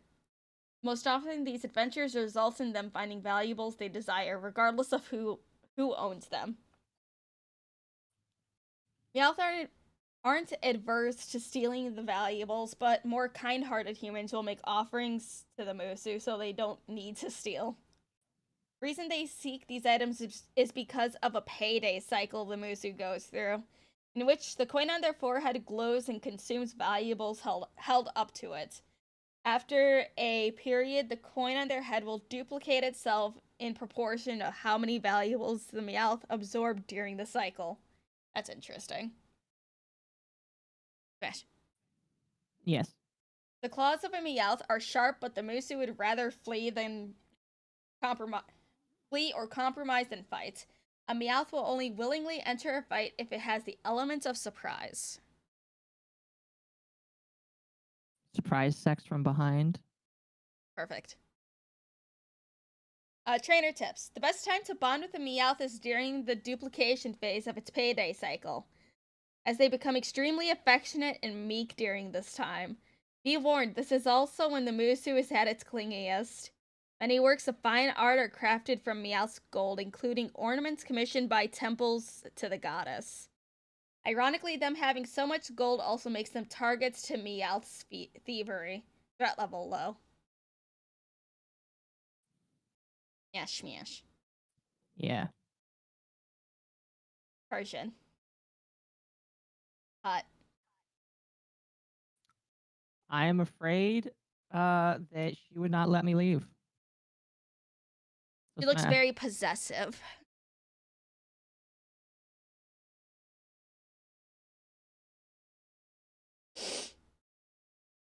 What am I getting for? Or is that just general announcements? Da-da-da. But I get pinged and imposed again. Replomo. Oh, god damn it. More of DevCord is finding my oopsie poopsie. Lovely. No, it's fine. DevCord's fun. Alright. The classy cat. Persian is a quadrupedal Musu with 2 clawed arms. They're most known for the immaculate red jewels they carry on their foreheads. Due to the rarity of the Musu, these are some of the rarest treasures in the world, with individual gems being used to purchase castles and ship fleets alone. Dear Lord. Persian are seen as a symbol of wealth and power as they only live with such people. Most commonly, their partners are nobles and royalty, as they're the only ones that can satisfy their high standard of living. I think I'm too poor to smash. Probably are. So I'll have to pass. I can't afford her. Yeah, I'm gonna pass just because she looks like she would crush me for fun. Yeah. While the social vision of a Persian is one of a gentle, noble Musu, in reality they're incredibly aggressive. The Musu have no capacity for empathy and takes pleasure in seeing the suffering of those around them. See, like this is perfect for Arch. Guys, what did Arch say on his stream for Persian? Because this is literally his ideal partner.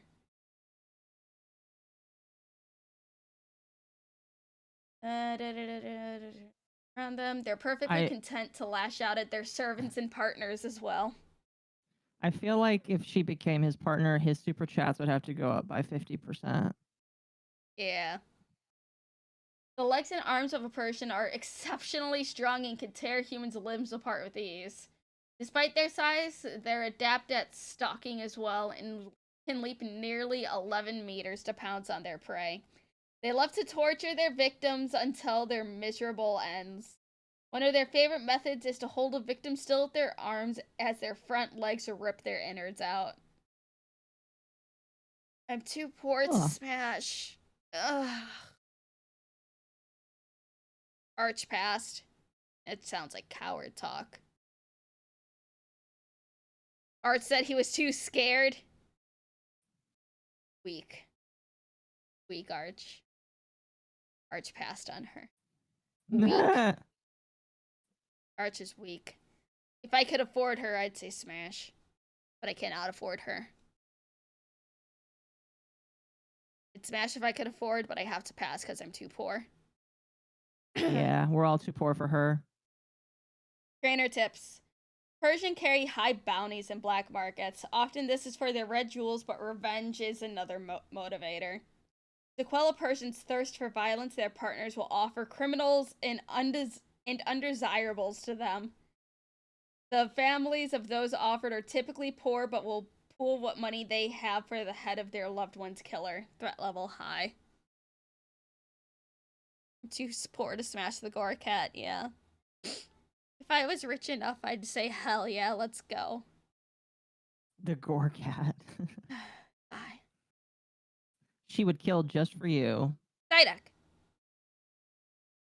Oh. I think she's a little too mental for me.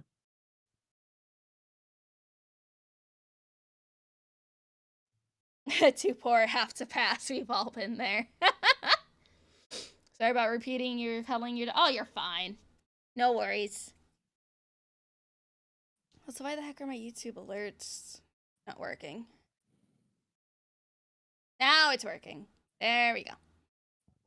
What are you using? The duck Pokemusu. Psyduck is always seen gripping its head in both hands. This is because the yellow-feathered Musu has chronic debilitating migraines. It's believed that this is due to Psyduck's latent psychic abilities, which the Musu cannot control, often leading to disastrous results. Constant suffering from their headaches prevent the Musu from building advanced structures, such as they commonly live in natural shelters like caves or wooded areas. I forgot how to breathe. In and out. You gotta let some air get into your lungs. Sorry, that happens sometimes. My brain shuts off for a second. I forget how to breathe. Yeah. Often Golduck will live with Psyduck to help protect them and train them to manage their psychic abilities. Psyduck are seen as an ill omen, often preceding horrific accidents. This is due to the Musu's abilities lashing out when they experience excess stress. Psyduck typically loses consciousness during strong episodes and will be awoken by angry onlookers in devastated surroundings. Only a fool would see the Walding Musu as an easy target, and these fools who often threaten them see the effects of their abilities firsthand. Landslides, collapsed trees, and earthquakes are known to follow a Psyduck under duress. Though if their pain is extreme enough, their psychic force is enough to break bones by itself. Yikes. Excuse me. Trainer tips. To reduce a Psyduck's volatile outbursts, one should treat them with kindness and ease their external stresses. There's no cure for their headaches, but this can reduce the frequency of their episodes. Don't bond with a Psyduck unless they're calm. The effects of a Psyduck's abilities are invisible to the naked eye, so you won't see them until it's too late. Threat level, medium. I have to pass. I'm gonna have to pass too. She needs to go to the psych ward. Maybe she'll get help. Do you think they make grippy socks for her kind of feet? Yes. Go. Ooh. Immediate smash. I need to put on music.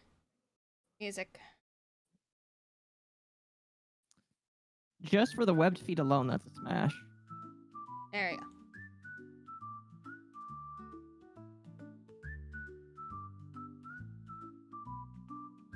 The Duck Musu Golduck is the result of a Psyduck mastering control of their psychic abilities. This transformation creates a red jewel on their foreheads, which is the source of this control. Dissimilar to Musu, like Persian, this jewel cannot be removed, and Golduck are incredibly offended by outsiders that try to do so. Golduck are territorial Musu and regularly travel the freshwater lakes and rivers they inhabit to protect the Psyduck they care for. They prefer to stay submerged while doing this, as their swim speed is one of the fastest of any Musu on record. There are many tales from fishermen about Golduck saving them from a watery grave, and these tales aren't fiction. As well, Golduck are not traditionally social. They have a strong desire to protect those that cannot protect themselves. According to them, this is to return the favor the Golduck that protected them that they were young. Oh, Miss Mianto. Hi, baby. Oh, perfect. Golduck can use their telekinesis to create powerful tidal waves or whirlpools to prevent foes from invading their waters. Land-dwelling enemies don't fare much better as Golduck can create high-pressure geysers to reach those that that attack from long range as well. Hi, Alumlum, who's your friend? Also Smash Golduck. This is Akko. Akko is a good friend of mine. How are you doing, Black 1917? Trainer tips. Golduck also possess strong telepathic abilities and are able to speak to the minds of most creatures they can see. They'll use this ability to warn travelers of danger and scare away potential threats to their home. It's possible to bond with a Golduck, however, one would need to keep up with them as they patrol the waters of their home to do so. As such, we only recommend expert swimmers to attempt this, threat level medium. Smash. No, like I said, yeah, immediate smash. Mankey. Down, boy. Smash. She's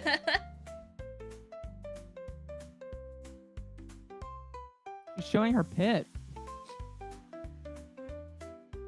The muscular and flexible Musu Mankey is known for their long tails and three-toed feet. This combination of attributes lets the Musu easily climb through forests they call home.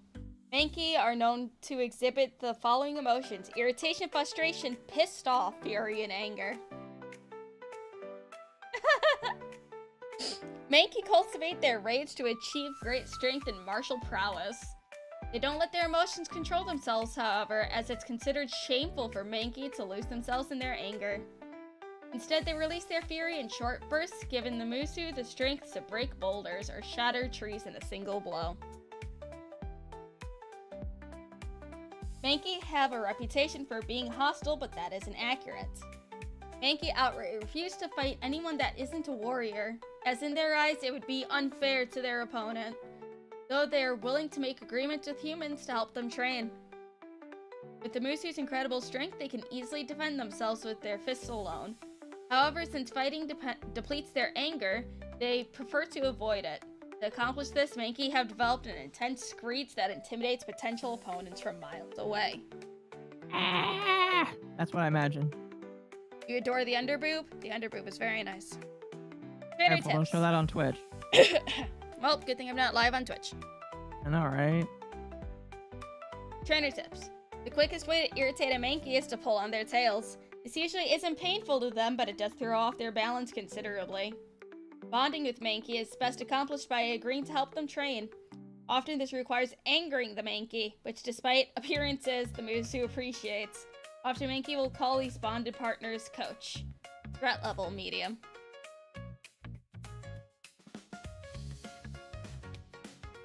I will have to pass. Yeah, I'll pass.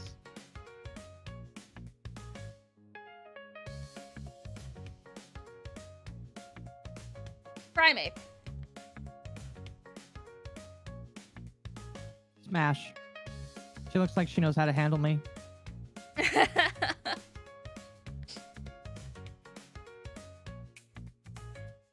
Well, it's been 6 wild months being here. It's been fun. Hope you're having fun with this and looking forward to the next 6 months. Thank you, Shadow Walker. It was nice having you. Have you been monetized for that long? Yes. That's crazy. At least since Shadow Walker. Shadow Walker's been here. I think it's been about 6 months, maybe 7. I don't know. When a Mankey reaches true mastery, they become a primate. Reaching this stage makes them much stronger, and the Musu is no longer reliant on maintaining their rage to keep this power. However, they can still go berserk in a manner similar to Mankey, but their power causes more devastating results. Primate are a rare sight as they travel the lands looking for powerful fighters and feats of strength they can accomplish to further their cause of mastery. Though on occasion Primate will return to the forest they spent their time in as Mankey to train their future rivals. The martial Musu has a reputation of defeating bandits and other villainous people in human society. Partly this is due to their search of worthy opponents, but Primate also possess an innate disdain for fighters that only target those weaker than them themselves. Primate don't attack those that are beneath their skill level, which is all but the greatest warriors among humans and Musu. That is, unless the Primate has lost control of their temper. This state, the Musu will destroy everything around them until stopped by another Primate or a similarly skilled warrior. Trainer tips. Primate accumulate the repertoire of unusual techniques from their travels, and while stoic on the surface, Primate do get a great joy from being asked to teach others about these moves. We consider this to be the best avenue to bond with a Primate, though this does require an intense physical aptitude and stamina to meet a Primate's standards of teaching. Threat level, medium. Pass. You would pass? I don't think she'd like me. You don't think so? No. Because I am soft. I sit down a lot. I don't like working out. Oh, fair. I'd try. I'd try for her. Pass. Lum doesn't like muscles. I like muscles! But I think she'd ignore me. And she'd call me pathetic. Then I'd get sad.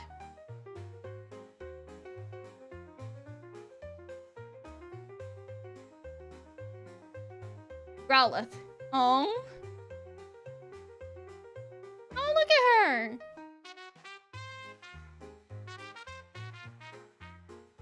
The ever-vigilant... Oh, she's a puppy. She's a puppy. The ever-vigilant Musu. Growlithe is decorated in orange striped fur, has thick paw pads on its feet. Their tail is bushy and rustles loudly when they wag it in excitement. The Musu also possesses opposable thumbs and 2 clawed fingers, a feature their middle and ring fingers lack. Oh, I see. Growlithe most often settle in human society. Their gentle and protective personalities let them easily integrate into large settlements as well as small towns. Though the Musu can take on many roles in human settlements, most often they become guardsmen. Their territorial nature and naturally strong senses lend them to be expert lookouts and guardians. Additionally, Growlithe had the ability to keep perfectly still for hours at a time while holding their focus all the while. Occasionally, they have been mistaken for statues in this state. Smash. Oh, definitely Growlithe smash. prefer to use martial prowess when possible to take down brigands and other nefarious intruders. Though, if this is inadequate, they can also launch fireballs from their mouths. They are capable of exhaling fire from their forms, but they prefer to limit the spread of fire by spitting them in this manner instead. Trainer tips. Now, Growlithe's greatest strengths are their acute sense of smell. Not only can they trace unique scents from miles away, but they can also memorize scents of perpetrators, yes, from several reeks and track them down even deep into the wilderness. While typically bipedal, Growlithe will take to running on all fours to achieve their top speed, or sometimes if they're just very excited. Threat level low. Smash. Yes.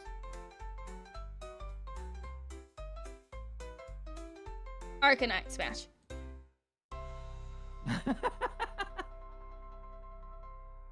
What? Nothing. It was very quick. All Growlithe earned to reach the rank of Arcanine, but doing so requires a Firestone, which is held by the royalty of each kingdom. These royals create their own trials to decide who's deserving of the title. Upon completing, the Musu morphs into a quadrupedal body with powerful hind legs that increase the Musu's strength and speed. They become even more loyal to their retainers, and as such become the most trusted knights and generals of kingdoms they serve. Despite their rank, they insist on being first to charge into the fray of dangerous situations with a shield in hand.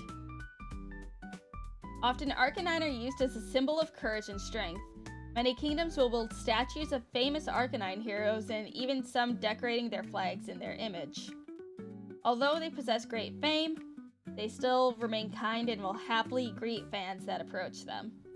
The only weapons Arcanine can use are shields that have been tempered in their own fire breath, as swords break too often when swung with their strength. As such, Arcanine will use their extreme speed to slam into foes while protecting their allies and breathe fire through the ballistas, whatever, on their shields when needed. Trainer tips. When not on job, Arcanine will often be seen helping those around their town. and their kind hearts won't let them sit idle as others need help. Arcanine only bond with the most selfless of humans.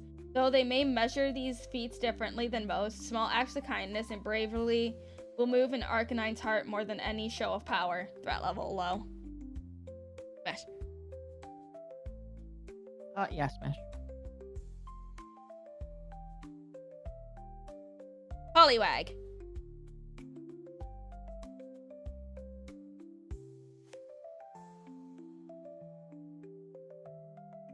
The water-dwelling Musu. Poliwag appears human at first glance, but below the surface of the water, one will notice the large flipper they use to paddle themselves around, as well as the counterclockwise spiral on their stomachs. Poliwag possess gills and freshwater lungs, which allow them to live above or below water, though they generally prefer to swim. Mermaid. Poliwag live in ponds with other Poliwag in freshwater lakes and rivers. Often they'll settle in areas near Golduck, as Poliwag appreciates their company, and Golduck's kind-hearted nature can't help but try to protect them. Despite living in remote areas, Poliwag will seek out new people to be social with, including humans, though they have difficulty understanding the nuances of many of these groups. Some examples include stealing from merchants since they don't understand the concept of ownership, or assuming a bard song lyrics are literal speech. With little natural defenses, a Poliwag will rely on others to defend themselves or flee from the attackers. Though if no such solution is possible, Ponta Poliwag will swarm attackers and pull them underwater to subdue them. Nice. I don't know, what do you think, Akko? I'm gonna say pass. Even though I'm a sea creature, I feel like she wouldn't be able to get on and do stuff on land.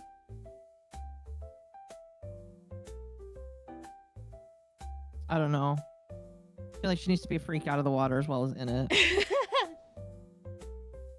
Let's see. Trainer tips. Bonding with a Poliwag requires bonding with her entire pod, as the Musu won't be with someone her friends disapprove. A good tactic is to bring gifts from the surface as long as the gifts are waterproof.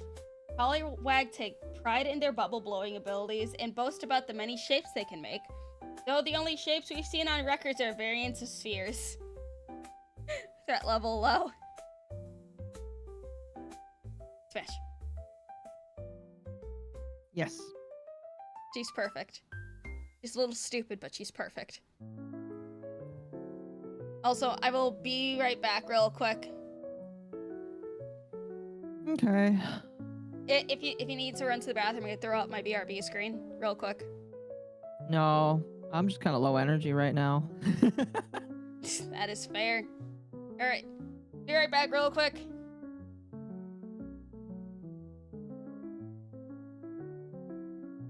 Oh, chat. Ugh. I'm tired. Although I have had a long week, so I feel like I kind of deserve to be tired. How are you guys doing? Oh, man. Lumi's still got a long ways to go, and I'm going to have to leave within the hour. Probably. We'll see. This might be interesting and worth looking into, though. Interesting. Apparently, Smash JT was lied to when it came to a leak about what was it?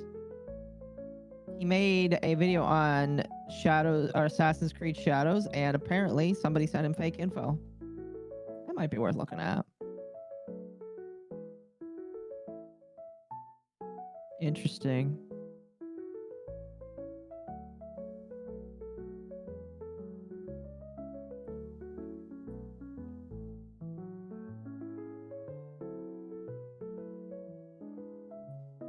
Oh, long week at work, HR meeting, have fun with that.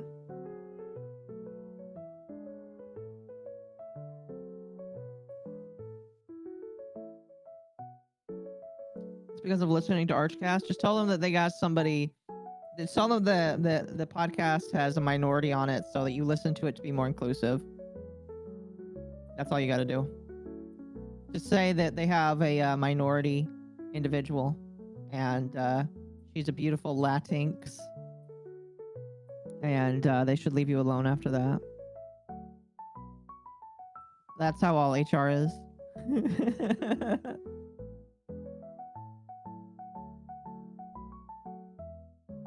Oh, they know? Is that a good thing or a bad thing?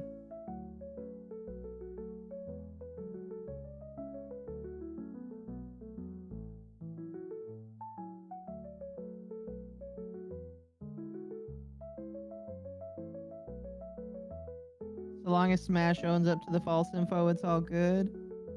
I agree. I'd like to read what was going on here first. What's interesting is the guy who allegedly sent Smash the fake info is saying on Twitter that they did it specifically to trick Smash, which is kind of not a. I don't really agree with that. But if that's the case, it still doesn't look good that he just ran with it, if that is the case.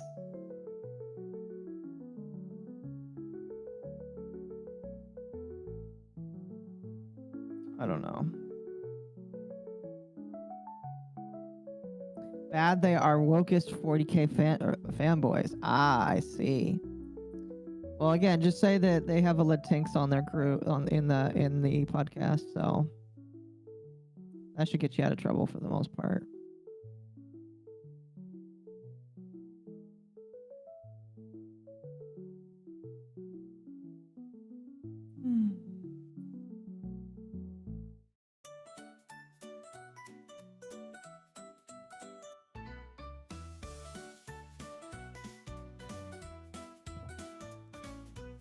That won't be enough. What won't be enough?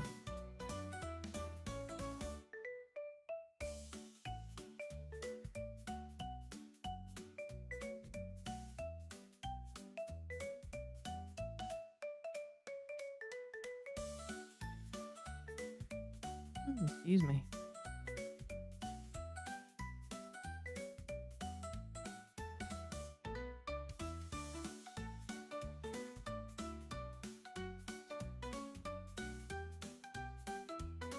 If they woke 40k fans, they will have a hate boner for him.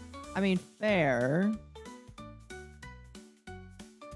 But still. Just say that he became more PC.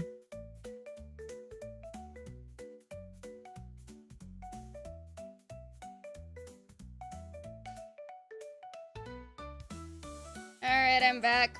Why are people complaining about Arch again? Somebody is going to an HR meeting tomorrow, and they're convinced it's because he listens to Archcast at work, where all of the HR people are 40k wokeists. Really? Mm-hmm. Interesting. Okay, I gotta pull up the next bit of Pokemusu's. So I'm hiding the screen again, y'all. So there's a second. We'll continue the app though. You know what? That picture of Poliwhirl is kind of hot, though.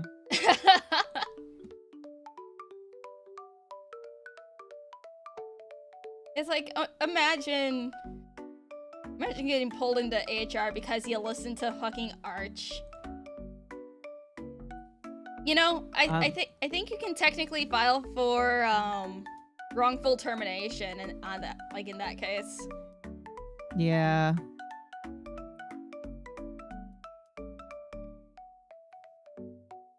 I would say if they try to fire you, threaten to sue for unlawful termination. I guess it depends on the state, though. Still, that's unlawful termination.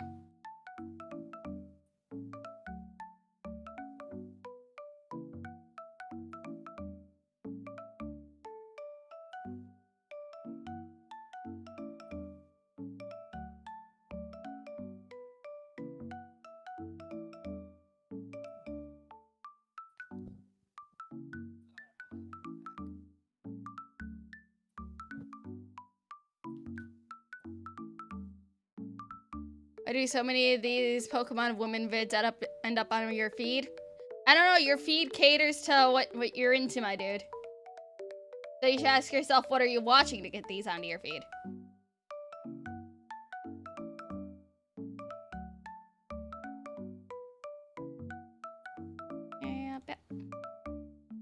Also, I think I figured out what accidentally caused the oopsie poopsie hentai in the tab instead of the picture.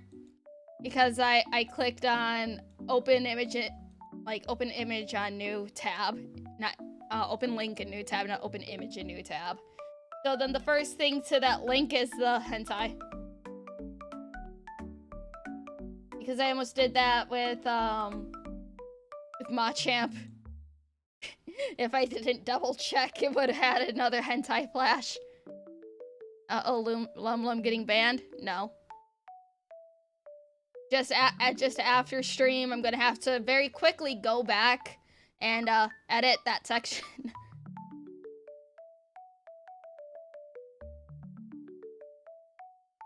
I have to temporarily private the VOD, who knows? But, you know, it's just one of those things. Yeah, are you really a streamer if you haven't accidentally showed hentai on stream once? Coco, stop!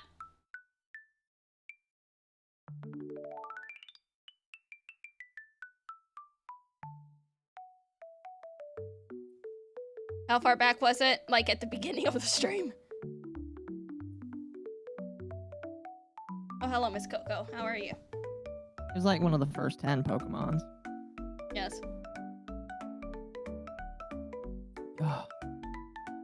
I think I'm going to talk about this tonight when I stream, but did you hear that apparently some lawmakers are putting forth a joke bill where men have to pay money if they ejaculate into a woman without the intent of having a child? What the fuck? Yeah, the bill is called the Conception Begins at Erection Act. Okay, if that actually goes through somehow, that'd be fucking hilarious. Yeah, basically it's an Ohio bill that bans men from basically ejaculating without the intent of having a child. And it would fine men up to $10,000. And I guess the intent of the bill is to send a message about the inequality of offenses for women with abortion and men not having to have any issues with it, basically. I see. Which is interesting. Again, people are pretty sure nothing's going to happen with it, but apparently this is supposed to be like a greater message towards the issues with abortion and shit. I don't know. It just sounds so dumb. It does sound very, very dumb. Because, like, my thinking is, if something like this passes, and, like, you and, let's say that a man and a woman are deciding they want to have a baby, and you know, they do the deed. The woman could just turn around and say, "Oh, he fucked me without the intent to have a baby. I think that he deserves to be fined." I mean, but would he be words? Would he be paying a fine to the state or to the woman? That's a good question. I don't know. Probably the state. Imagine getting a ticket in the mail and being like, "Oh, you ejaculated in this one without wanting to have a child," and it's like, "Huh? What?" No, officer, I did intend to knock up that woman. No, wait. No, officer, I did have sexual relations with that woman. Hold on, but also, like, thinking about it, it would have to be, like, both people saying that they wanted a child. So, say that the lady is just suddenly like, "Oh, but I don't want to have a child." Would the lady have to pay that fine? No, it's only for men. It kind of seems a little backwards. Again, it seems like it's a protest against the abortion rights. Yeah, probably. All right. Let us continue with more cute Poke girls. Poliwhirl. The amphibious Musu. Poliwhirl is the result of a Poliwag adapting to exploring dry lands. While Poliwag typically live in ponds their whole life, rarely one will become adventurous enough to seek out the world. This results in their tails splitting into webbed feet and their hands callousing with thick white skin down to the wrists. Despite their adventurous spirit, Poliwhirl tends to stay close to their ponds. What, Coco? Really? They will adventure further into the unknown on short trips, but always return back to visit their sisters to share gifts from the world outside the water. Just like their Poliwag sisters, Poliwhirl will have a great interest in humans and will often visit their settlements. There, they'll always attempt to trade for new trinkets using shiny rocks and flowers they find. Unscrupulous humans will try to take advantage of their naivety, but settlements near Poliwag rivers will look out for visiting Poliwhirl to ensure they aren't swindled. Poliwhirl's best natural defense is their perception. Having two sets of eyes that work independent of one another lets them see threats well in advance and plan around them. Interesting. I can see so many situations where they would get taken advantage of. Oh yeah. Trainer tips. Poliwhirl skins secrete a mucus that keeps them damp and makes it harder for aggressors to catch them, but it also has other uses to alchemists. It also, as the substance mixes well into soaps, tonics, and other usual recipes. The Musu loves to have traveling companions and will often bond with those that accompany them on their journeys. Threat level low. Smash. There's a lot of corruption that could happen with these, so definitely smash. Poliwrath. Smash. Oh dear, yes. Often confused for a strong Poliwhirl, Poliwrath is actually the result of a Poliwhirl finding a water stone in their travels. The rare stone can occur naturally in areas with immense water activity like waterfalls and raging rivers. Once used, the stone fills Poliwhirl with the power of a raging storm, giving them immense strength and speed. Ironically, after transforming into a Poliwrath and gaining all the power they could want, the Musu's wanderlust will temper. They will occasionally find cause to roam the world, but will stick close to the ponds and rivers they grew up in most of the time. Poliwrath are considered a myth to many humans or just exaggerations from bards who are spinning a story about Poliwhirl. However, they are very real. Some exceptional warriors will even seek them out to learn their abilities, though Poliwrath don't make the best teachers. In addition to their new raw power, they have learned a unique fighting style called tidal karate, in which they'll manipulate nearby waters into strengthening their physical strikes. Poliwrath explained that they can do this by hearing the call of the water, though we don't currently know what that means. Trainer tips. Poliwrath will often ponder unusual questions like, how can feet smell if they don't have noses? Which humans will misinterpret them as meditating for the sake of their martial art. Oh my gosh. Oh, she's retarded. I love her. Smash. Definitely smash. She's the okay kind of retarded, though. The Musu is protective of their pond and will look at outsiders with confusion and concern. Though if the outsider is kind to Poliwags, it will happily welcome them. Threat level low. She is literally Unga Bunga. Abra.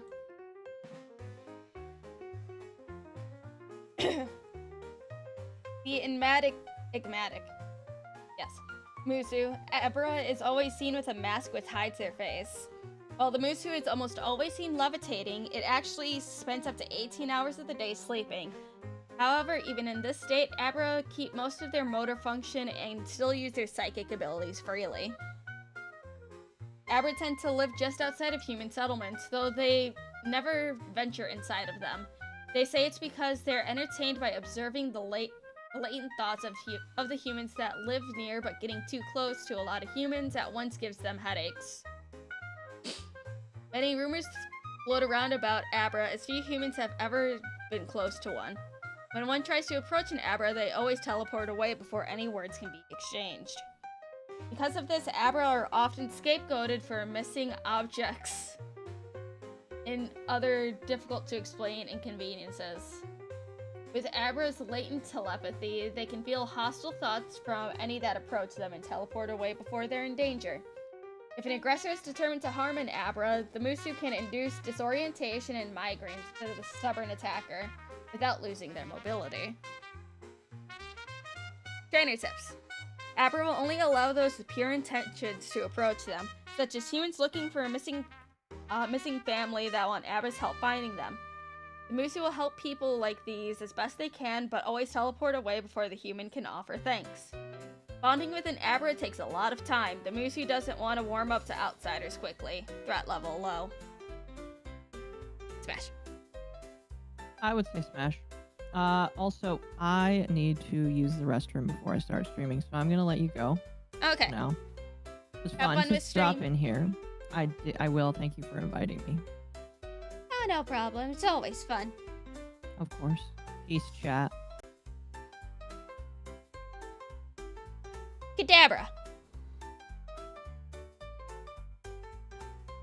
The psychic Pokemon Kadabra are known for their three-fingered hands, large pointed ears, and snouted mask that hides their faces. They possess large tails that would drag across the ground if the Musu didn't float about with telekinesis, that is. They're often seen carrying silver, a powerful conduit for their abilities. Kadabra has a distaste for the conflicts of society and will create homes for themselves in quiet areas instead. Most commonly, they'll take buildings that have been abandoned and with their knowledge and abilities repair the structure to a livable standard. The Musu has little patience when dealing with humans, but is often approached by them for knowledge. So to compensate for this, Kadabra will use their psychic abilities to peer into subjects' minds and answer their questions before the human even has a chance to ask them. A Kadabra will typically remove aggressors from their presence with their powerful telekinesis, or teleportation, though they can fail if they've been taken off guard. We have heard accounts of this happening, but the proud Musu always refuses to acknowledge the possibility of them being tricked. Smash. Oh, hold on, I need to reset my, my Fugi real quick. Give me a second. Because my Fugi breaks when people leave call. Bet. Does it work? There we go. Trainer tips. Bonding with a Kadabra will require impressing it through sharing knowledge it doesn't possess or beating it in a game of wits, neither of which is an easy feat. Kadabra have an acute interest in machinery designed by humans. Clocks, boat rudders, and the like can bring about a certain glee in the Musu as they work to figure out its secrets, though a Kadabra will deny this. Threat level low.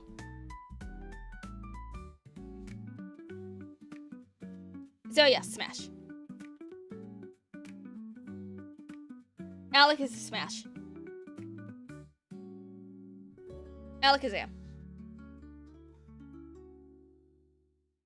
Kadabra that embark on a journey to learn the secret of order will return as an Alakazam.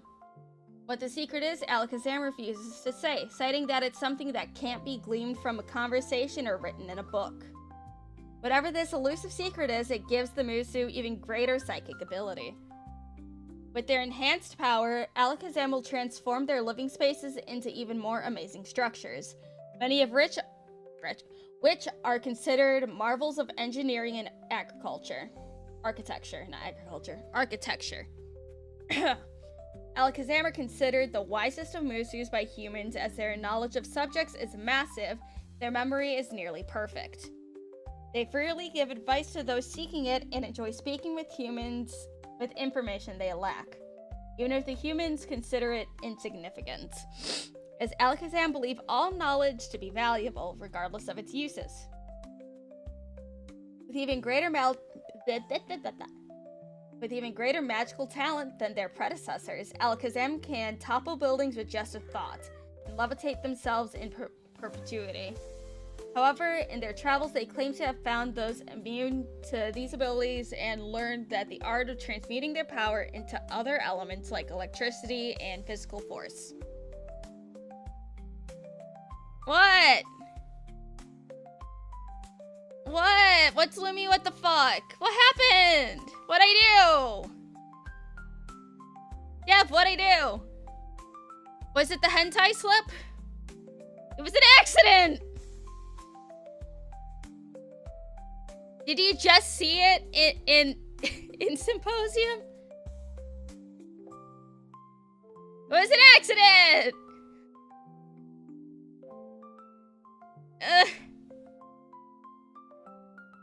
March discovered the Charizard clip. I know! He said this is why you look over it first. Hey, at least I noticed right away and it wasn't up there for longer than a second. Ugh. I return. How many more feet has Lumi Bang? Shut up, Gwimbus. Trainer tips. Bonding with an Alakazam requires keeping their attention for a sizable period of time, which is best done by someone with mastery in a subject.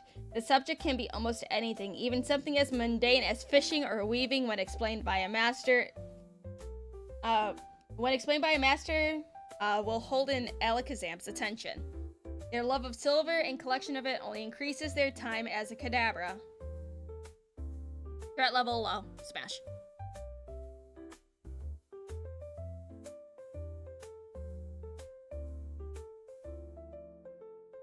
Machop. Oh, he looks so cute. Often confused for granite statues, Machamp are gray bipedal Musu that possess great strength. This is on the account of their denser muscle that give them the power of those many times their size while keeping their bodies nimble. Though this gives them the side effect of a massive appetite to keep up with their physique. Machamp will live alongside humans in villages and only leave them if their training requires a place of solitude like a forest or quarry. They don't leave for long though, as the Musu is very social and will grow bored without anyone around. Most humans appreciate having Machamp around, as their exceptional muscle and helpful demeanor lend them to becoming excellent defenders of the cities. Machamp will love to push themselves to the limit and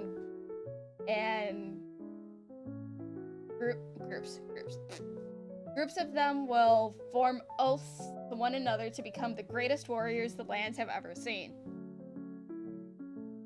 While adept enough to fight empty-handed, most Machamps specialize in blunted swords. They choose blades that can't cut for chivalrous reason. As their muscle is tough enough to ward most blades on its own, they consider it unfair if to subject a foe to something they can't receive in kind. Trainer tips. Bonding with a Machamp is fairly straightforward, as they get along well with those around them, though they can be thick-headed when it comes to romantic advances.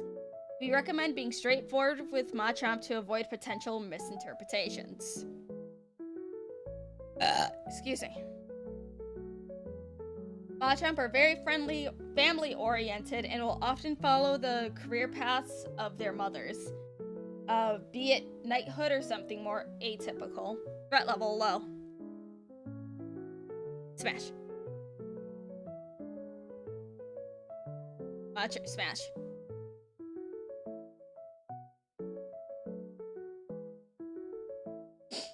After intense physical training, Machamp can become Machoke. Yes. Gaining even denser, more powerful muscles and greater endurance. Markings appear on their bodies during this change. Red stripes across their arms that are treated as trophies for surpassing their limits, and a dark pigment that covers their groins. The latter of which is believed to come from their training in the nude, which tans their more sensitive area a darker shade than the rest of them. Machoke live in similar situations as their Machamp sisters, though they are given more respect and responsibilities on account of their new abilities.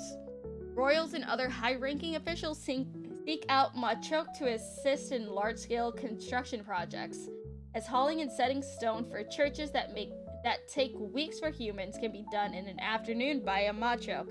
Machoke are happy to oblige for these tasks if it helps their communities. There are a few natural aggressors that can seriously threaten Machoke. In fact, Machoke are far more concerned with protecting others from themselves than the other way around. Many Machoke will commission binding belts to restrict their strength and give them greater control. Nice.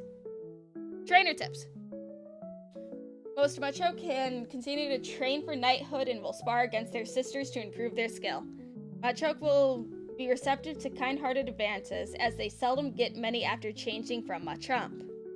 This is on account of most partners being too intimidated to approach the Musu. Despite their appearances, they are good-natured and joyful with those they see as friends. Threat level low. Smash. Machamp. Smash. Oh, smash.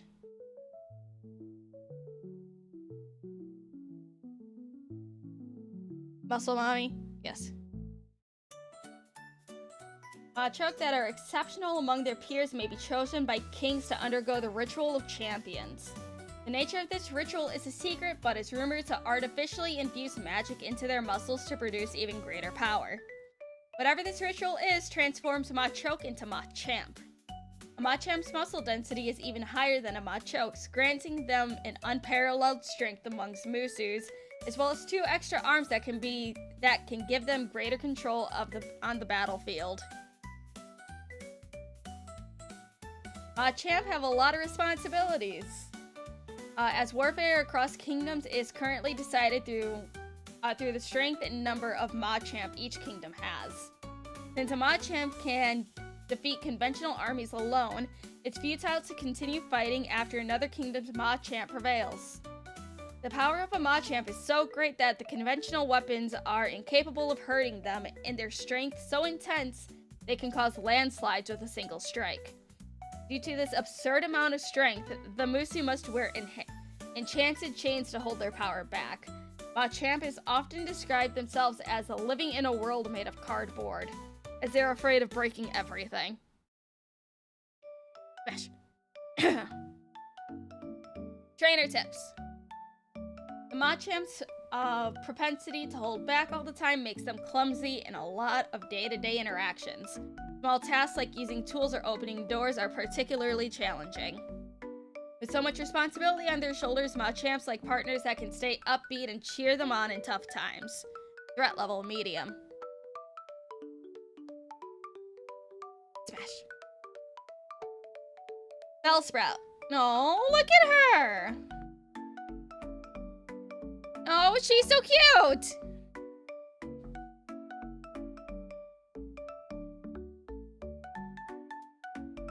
She's so fucking cute.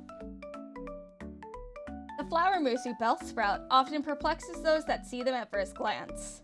Their lodge-parted, bell-shaped tails confuse observers as they think those are their heads when in actuality, it's the Musu's mouth that hangs off a vine like a tail. Bellsprout also often carry their tail on their heads as they find the scent of it refreshing. Most often you'll find Bellsprout in dense forests as they love damp environments with various sources of food. Bellsprout are very energetic and will quickly make friends with other Musu that dwell in the forests, particularly Butterfree, as they love to use their silk to craft clothing. Bellsprout live far from human settlements, as such don't know much about them. Most commonly, when they discover a human for the first time, they'll attempt to taste them with their tails, leading to some very unusual accounts. The Bellsprout's mouth tail also functions as a stomach, which creates strong acids to words that can dissolve almost anything. If necessary, the Musu can spit this acid great distances to defend themselves. The potency of the acid is enough to eat through solid metal and almost anything else as well. Oh, look at she's so cute! Trainer tips. Bellsprout, they'll speak from the mouth on their head and not their tail mouth. Though to play jokes on outsiders, they'll sometimes ventriloquist their tail mouth to look like it talks. Bonding with a Bellsprout requires impressing them with soulful dancing. What this means, we aren't sure, but Bellsprout often say, if I have friends that don't dance, then they're no friends of mine. Threat level medium. Smash.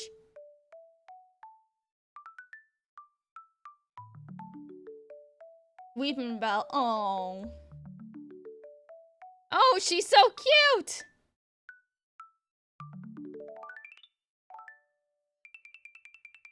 That is so cute. Also, I'm gonna quick grab a drink because I ran out of drink.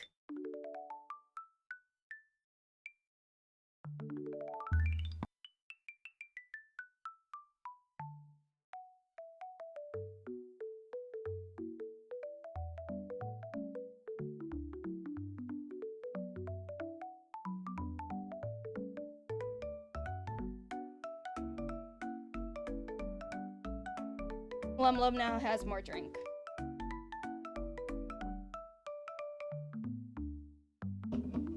Give Lum Lum a second.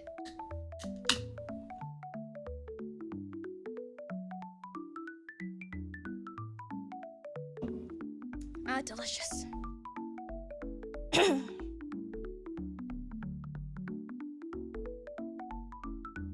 Alright. Weepin' Bell. A flycatcher Musu. Weepin' Bell changes from a bell sprout once its tail outgrows its body. The Musu can no longer walk, but is capable of hopping onto trees. They retain their innocence from their time as a bell sprout, and this combined with their stronger acid makes them very dangerous, even though they don't intend to be. Weepin' Bell are pushed from bell sprout society into isolated parts of the forest. Oh. This is because the tail's hunger grows until all they can think of is feeding.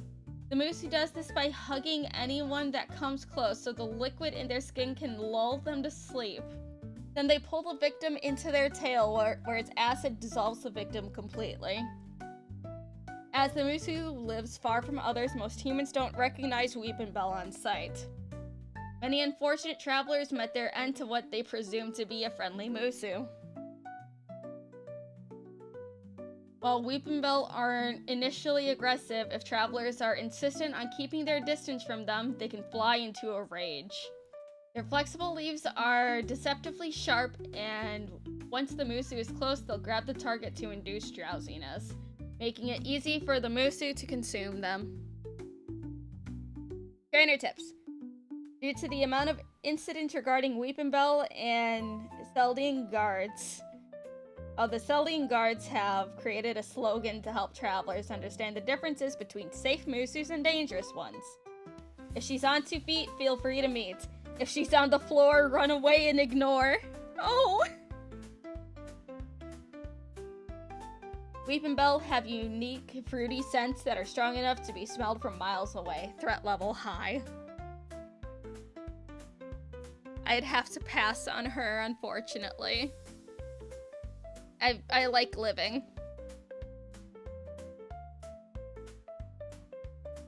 I'd have to pass. She's cute, but I'd have to pass.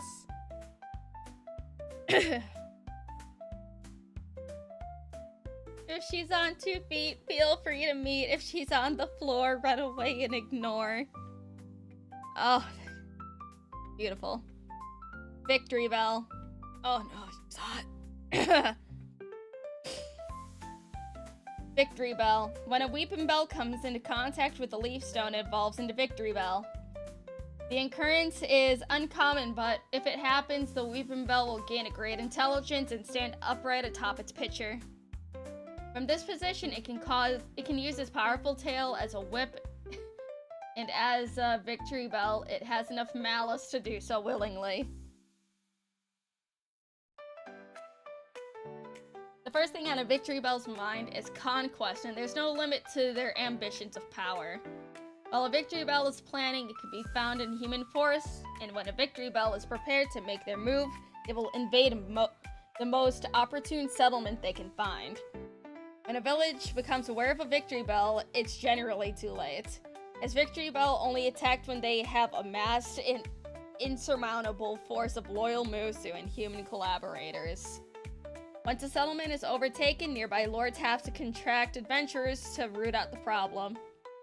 Fighting a Victory Bell is no easy feat. They've learned advanced magical techniques to allow them to mix reagents into their pitcher to form potent poisons, and even fireballs.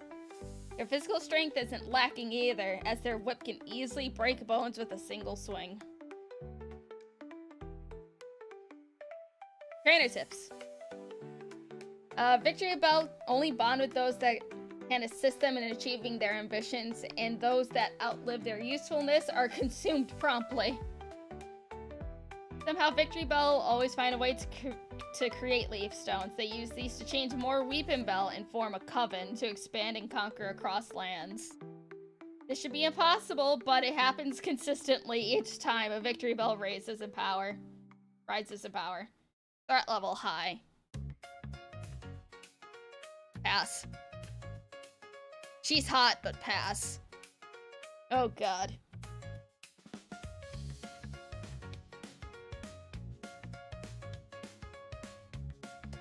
Tentacool.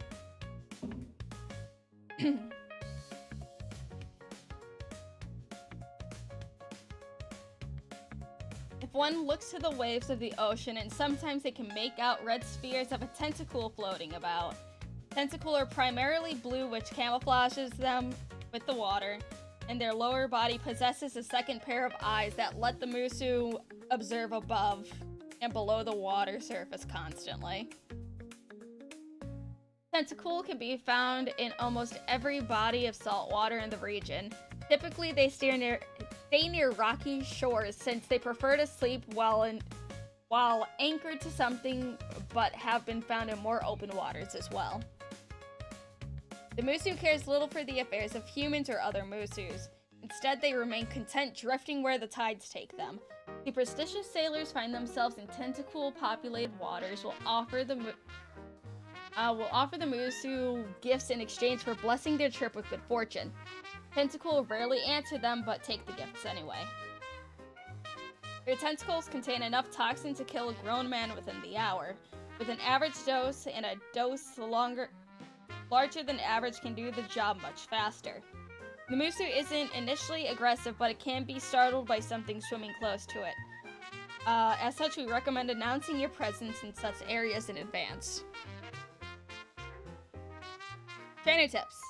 The current tentacool live and destroy most clothing they attempt to wear. The only exception to this is the accessories they make from shed tentacles. With their lives so devoid of outside interaction, it's common for them to grow curious of frequent visitors to their shores. This is the best opportunity to bond with them. Smash. Even with the weird eyes at the bottom. Smash.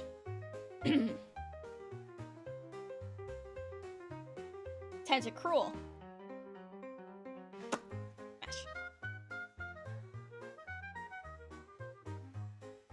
The bulbous-headed Musu, Tentacruel, can be seen floating just below the surface of deep oceans.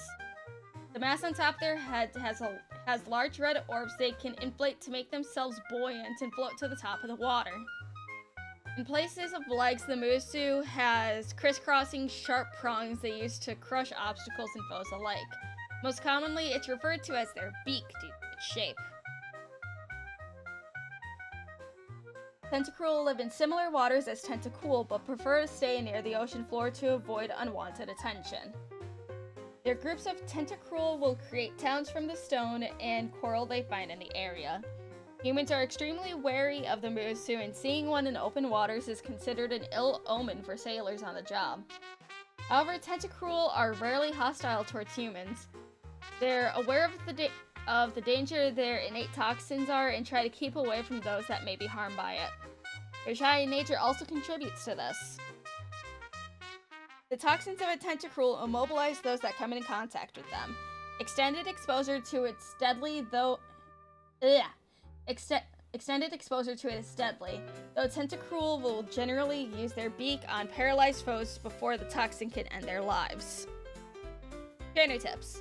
Because of the Musu's reclusive nature, meeting one is difficult and bonding with one is trickier than that. If one bonds with a Tentacool that becomes a Tentacruel, they will retain their bond between the change. Tentacruel's body has an unusual, almost bubbly consistency that changes depending on the water they live in. Threat level medium.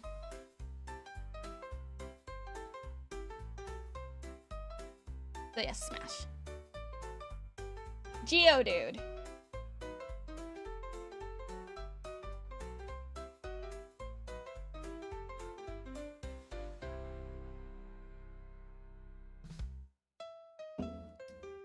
Drink. Travelers to the mountains may encounter a Musu floating about with gargantuan stone arms. This is a Geodude. Normally, they're quite small, though they're also incredibly dense and can only float through manipulating magnetism. A process the Musu doesn't fully understand but can still accomplish.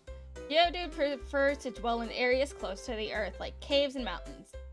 When they sleep, they'll burrow themselves in shallow dirt with only the tip of their hair sticking out. Careless individuals that disturb a sleeping Geodude are liable to get a walloping from them. Since the Musu tends to live far from civilization, they rarely meet humans and vice versa. While the Musu is short-tempered when disturbed or teased, generally they are shy around strangers but can open up quickly if one approaches them with genuine interest.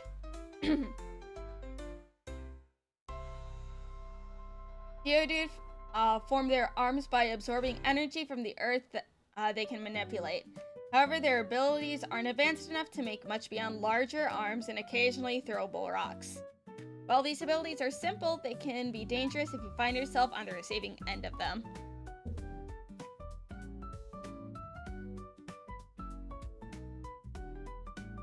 Smash!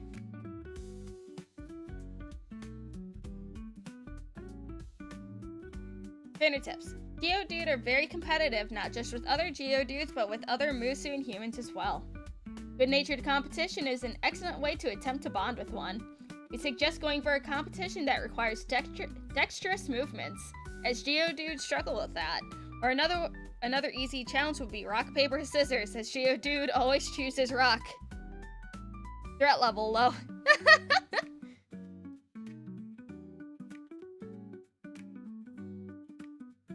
Yes, Smash. Graveler.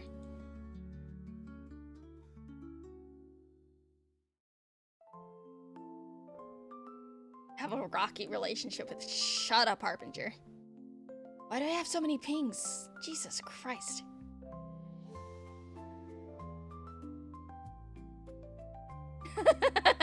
Oh, Ray just told about the porn slip. Oops. Yeah, you're right.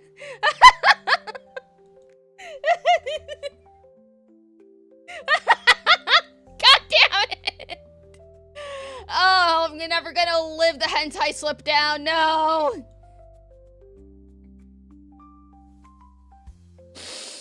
I'm never gonna live this down. God damn it. No, well. Until I do something more embarrassing, I'm sure. After achieving a greater level of elemental mastery, a Geodude will become a Graveler. While appearing similar at a glance, Graveler's greater control over Earth allows them to create armor to encase themselves, as well as additional limbs that are stronger than their smaller sisters. Excuse me.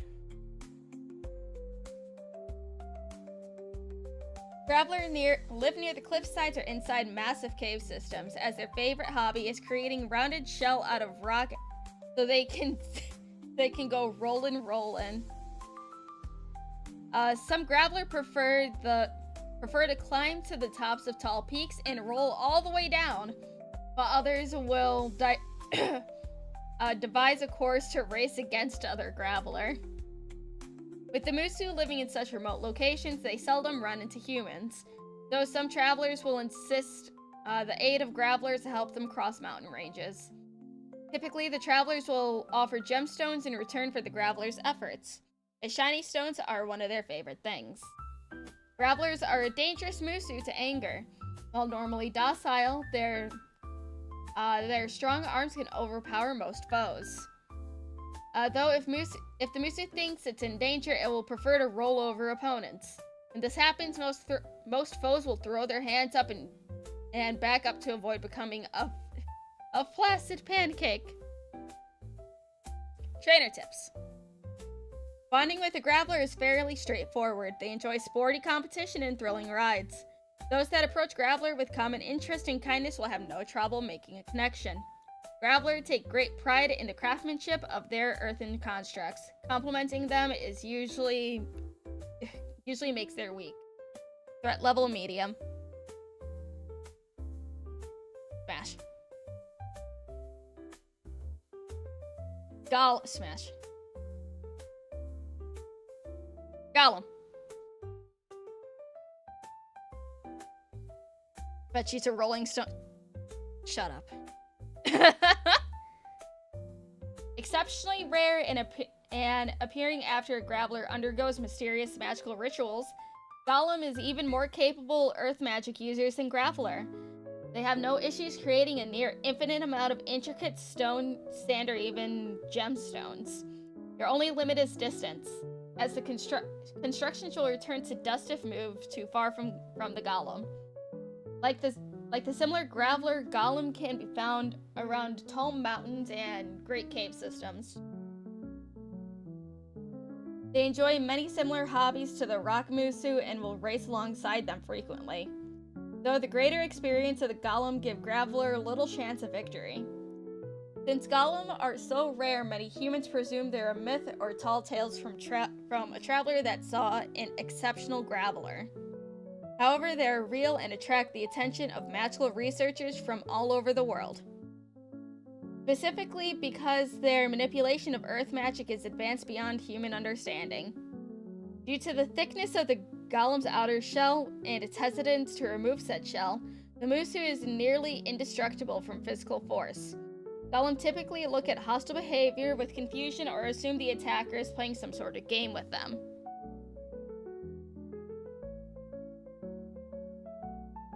Trainer tips. It's advised not to approach the golem that are closed, as in their rock shells are completely shut. Usually they'll do this when they're busy, on edge, or upset. Approaching a golem earnestly that isn't in this state will prove much more successful. While golem are strong, they cannot keep their construct solids when wet, thus making them wary of rivers and other water sources. Threat level, medium.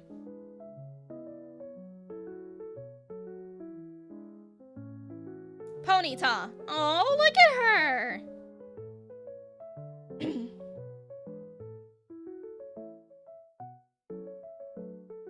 The hoofed quadrupedal musu Ponyta appear to be on fire at first glance, but with closer inspection one will find out the flame isn't hot at all. It's because the fire is actually a manifestation of the Ponyta's emotions, or as some adept mages phrase, their soul. The mental state of a Ponyta can drastically change the properties of their fire, though since most of the fire is behind them, they seldom notice it themselves.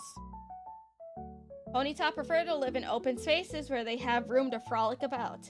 As such, they tend to live in large fields and grasslands where they can appreciate the vast blue sky above them.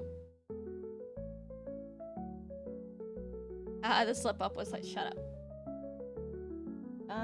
Since Ponyta's emotions are on full display, they're incapable of deception and are known as one of the most trustworthy musu around. Humans appreciate this trait, and combined with Ponyta's gentleness makes them universally beloved and appreciated with nearly all human society. Ponyta will not fight when confronted. They dislike conflict of any kind and will always seek to flee to safety instead of fighting. Since Ponyta can outrun most other musu and humans alike, this is an incredibly effective strategy. Trainer tips. Bonding with a Ponyta doesn't have any required technique or secret to it. As the musu is incredibly open and kind, they appreciate humans with the same outlook. Being honest and good-natured is a fast way to a Ponyta's heart.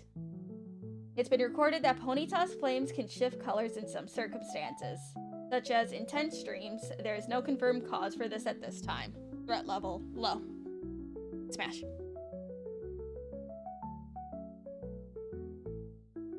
Rapidash. Smash.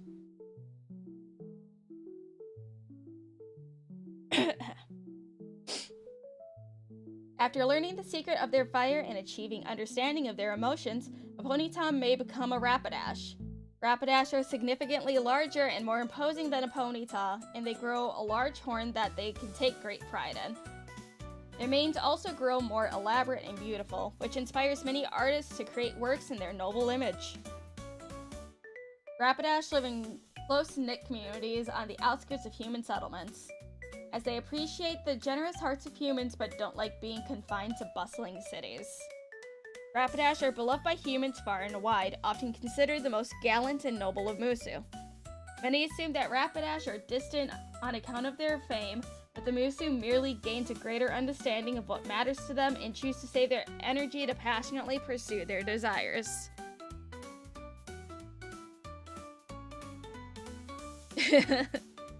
A flaming good time, get the God damn it. Rapidash dislike fighting and will run away when possible. Though if someone they care about is in danger, they are willing to defend them. Having mastered their emotions, Rapidash can manipulate their mane into a powerful fire blast, and their horn is quite dangerous when the musu is running at top speed. Trainer tips. Bonding with a Rapidash is easier than some might believe. They are too intimidated to approach a Rapidash. Many are too intimidated to approach a Rapidash, so they meet few suitors. A favorite pastime of the Musu are races, and they happily accept any who challenge them. Quote, you don't have to run faster than sound to catch my heart. As long as you're willing to follow my rainbow, you'll reach me in no time. Ella Cinders, a Rapidash. Threat level low. Get the burn cream ready. You know what? Smash ain't no coward. Exactly, Noli. Smash. Slowpoke.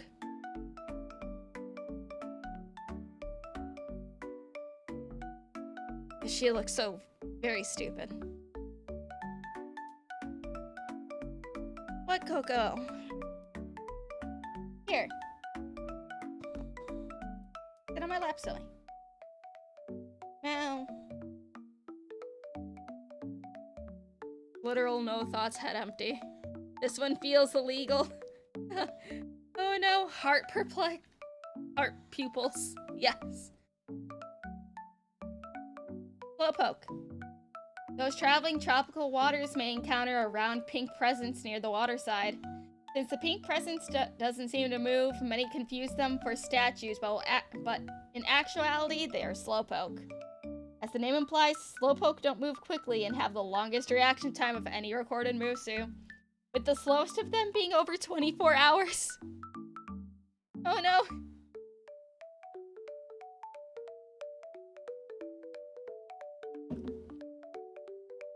hours. Lum, she might have Down syndrome, but I'd be down for her now. Slowpoke prefer to live near damp environments with waters containing the Musu shelter. This is because they like to fish for them with their tails. This fishing part is part of their evolution process. Yes, Coco. Welcome back. Coco. Come and mow me. Magical researchers have taken a great interest in Slowpoke as their slowness is actually the result of a time anomaly that causes them to perceive the world in 1/100th of its actual speed. The oddity only affects Slowpoke, which makes them important subjects for wizards attempting to master time magic. It's a dangerous subject no one has yet mastered. Due to the Musu's exceptionally slow speed, most would-be attackers assume Slowpoke to be decorations or statues. As such, they're rarely attacked outright. It's actually much more common for them to be in distress from slow-moving natural disasters like monsoons or hurricanes.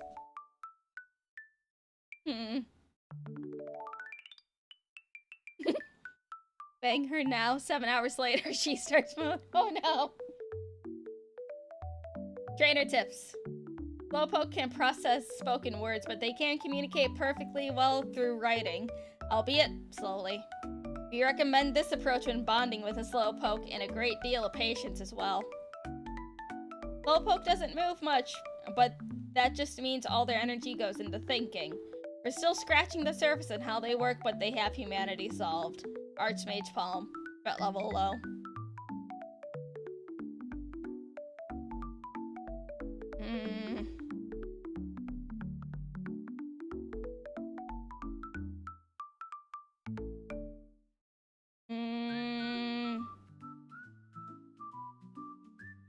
Smash. Slowbro. Okay, bye, Coco. I love you.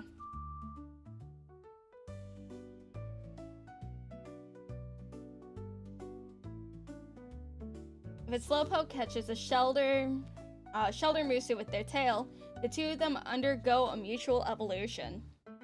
Shelder's shell morphs into a twisted shape, and the Slowpoke speeds up considerably until it's about responsive as a human. This combined Musu we refer to as Slowbro.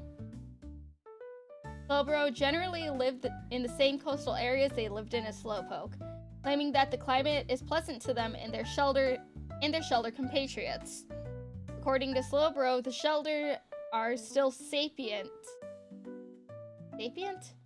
Well, attached to them. Though researchers can't find any proof of this. Despite acquiring newfound mobility, Slowbro doesn't act much different from Slowpoke.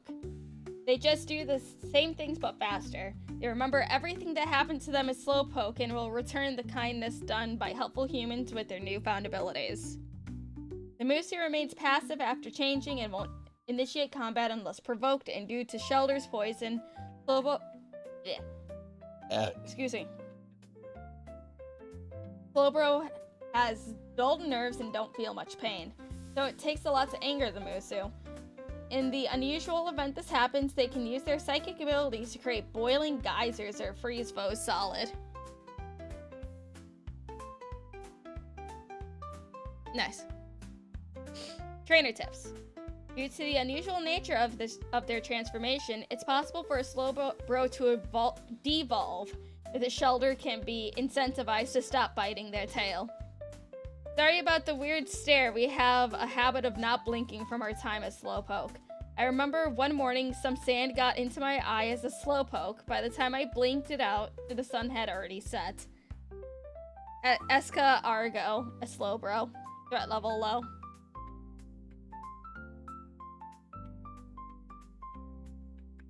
Smash. Magnemite.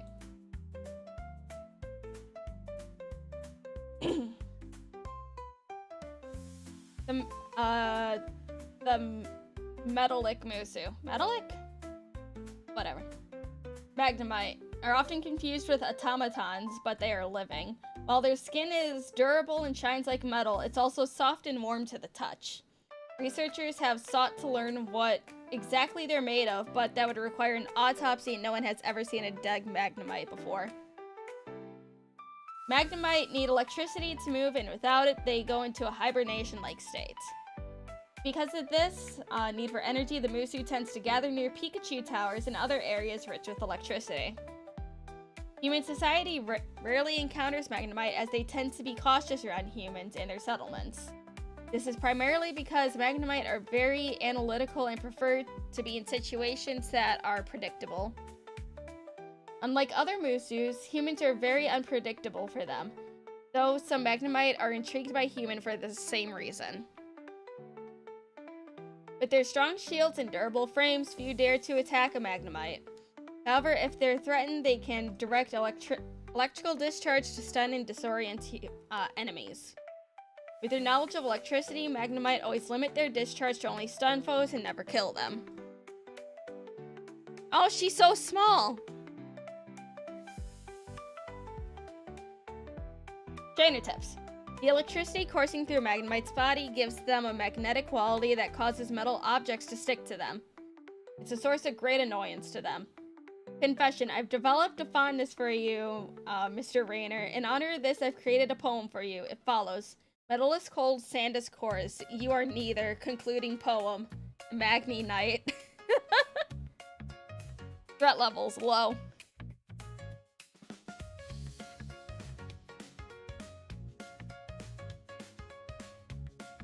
Would you be shocked like every time you touched her?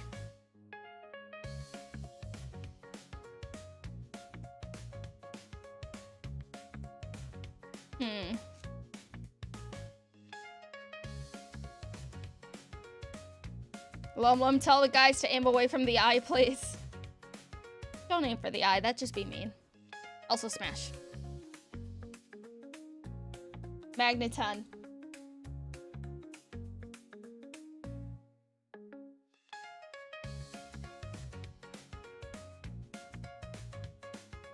Magnemite aren't the metal bodies we see them as, but actually a collection of sapient electricity that inhabits a metallic body.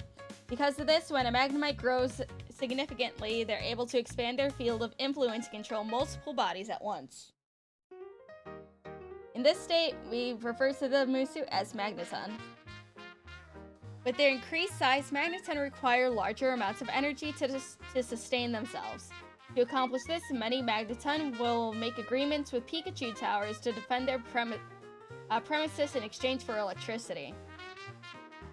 Magneton typically hypothesize hypothesize that having extra bodies will improve their socialization ability, but it typically has the opposite effect, as humans look at their dismembered appearances with fear. To counter this, the Magneton try to announce themselves loudly to humans that cross their paths. This really helps matters. The transformation process that Magneton undergoes gives them an extra limbs that enable the Musu to more easily defend themselves with phalanx-like postures. Additionally, they're able to focus the reflective surfaces of their shields and focus the beams to create a devastating flash cannon. Trainer tips. Magneton are able to freely control their limbs in any manner they like. Because of this, the appearance of Magneton can vary greatly. Whatever. Though they rarely consist of more than 3 bodies. Be not afraid, Rainer, it is I, Maggie. I have merely ascended to a new form. Do my harmonious voices aid in you understanding my speech? Magni Knight. Threat level low. This is too biblically accurate, Angel, for me. Pass.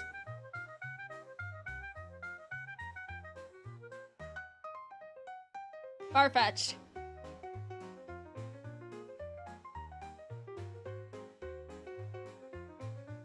Those side eyes. The side eyes hurt my soul. The rambunctious wild duck moose, who Farfetch requires no introduction, as they happily introduce themselves to anyone they encounter. Regardless of who or where they are, they're easily recognized by the V pattern across their foreheads and the leaks they carry. Farfetch'd are known to live in forests where wild leek grow. While they primarily use the vegetable as a weapon, they also love to eat them, and they consider a leek's edibility to be a perk of using them as a weapon. The Musu will often tell outrageous stories about themselves to any humans that will listen, which leads to humans assuming them to be entertainers. This can lead to mixed feelings from the Farfetch'd, since they appreciate the attention from humans, but are also incredibly serious about their claims of grandeur. Farfetch'd smugly claim that they wield leeks better than any warrior can use a sword. While sounding absurd, there's some truth to the claim, as the Farfetch'd feathers have an innate magical quality that hardens objects they touch with their feathers, making their leek into a fierce club. Though this magic is unreliable and only works about 12.5% of the time. Trainer tips. Bonding with a Farfetch'd is rather simple, as they love to spend time with anyone that will engage with their stories. Quote, listen here, Buster, there's a food chain here and I'm at the top. Machomp's cry, primate whine. But us Farfetch'd are a force of nature. Here, watch. Marge Gundy, a Farfetch'd moments before hitting a researcher with a leak. It didn't hurt. Threat level low. Smash. So she's a scout. Yes.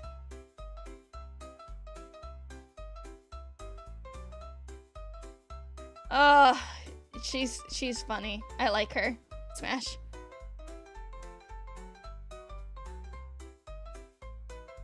Doduo.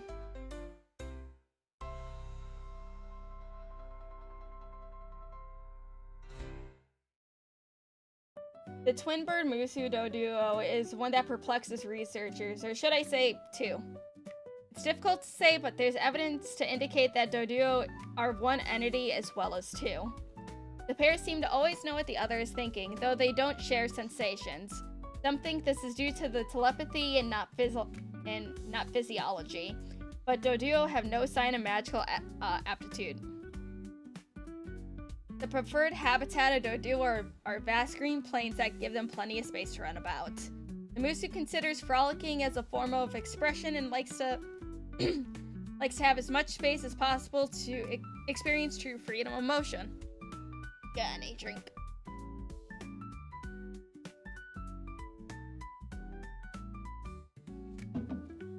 Ah, delicious. I'm gonna make my PG a little bigger. There we go.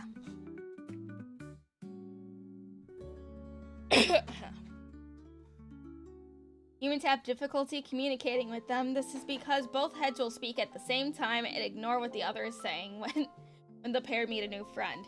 Because of this, few humans are able to form meaningful bonds with the Musu. Though it is possible if a human can parse out the two personalities and make a connection with each of them. With their impressive speed, Doduo have little trouble outrunning most aggressors they encounter. Even if it's inconvenient, they'd much rather run than fight, as the Musu abhors violence. Trainer tips. Like my sister always says, just because you've got feathers doesn't mean you got to fly. If you ever meet an Empoleon, they don't fly. Some of the local youth say that they are fly, but that's a bit of slang. Dee, sister of DB. Quote, the locals are nice, a little scatterbrained, but nice. Some of them say we've been flying, but I think they're just seeing weather balloons. Debbie, sister of Dee, threat level low. They're cute.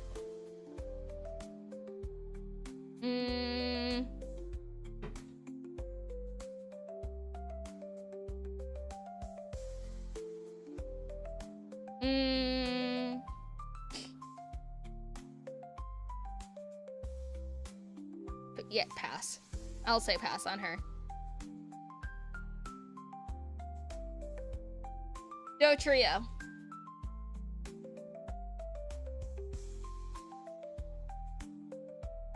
The triple bird Musu. Do Trio occurs when a Doduo mysteriously develops a third torso. The cause of this are unknown, and when questioned about the change, Do Trio will say that they've always had 3 heads, despite retaining the memories of times when they only had 2. Similar to Doduo, Do Trio prefers to live in lush plains with plenty of sun. Originally, it was theorized that Do Trio would become leaders of clusters of Doduo, but in practice, this isn't the case. As the Musu has too much difficulty getting each of their 3 heads to agree on something to actually lead to anything. Do Trio are a rare sight to humans, as they live far from society, and the few humans that interact with them have difficulty conversing with 3 different personalities, vying for attention. Though some travelers take advantage of this and go out of their way to get them into arguments for entertainment. All 3 of Do Trio's personalities have motor control of the body, meaning they cannot move unless all 3 agree on an action. However, when defending themselves, they can work in perfect harmony, easily overpowering foes with their strong legs and fleeing from danger. Trainer tips. Quote, Michelle, quit belly yanking and answer the nice guy. I don't want to. If she doesn't want to, she doesn't have to, Steph. Shut your trap, DJ, I'm talking here. Oh, you're talking here? I thought it was very obnoxious. Wind blowing by. What was that? Did I stutter? Stop fighting, you guys. The man just wants to talk. Oh, now you feel like talking. A typical Do Trio encounter. Threat level medium. Pass. Pass. 3 times the women moments exactly. Seal. Oh, she looks so stupid.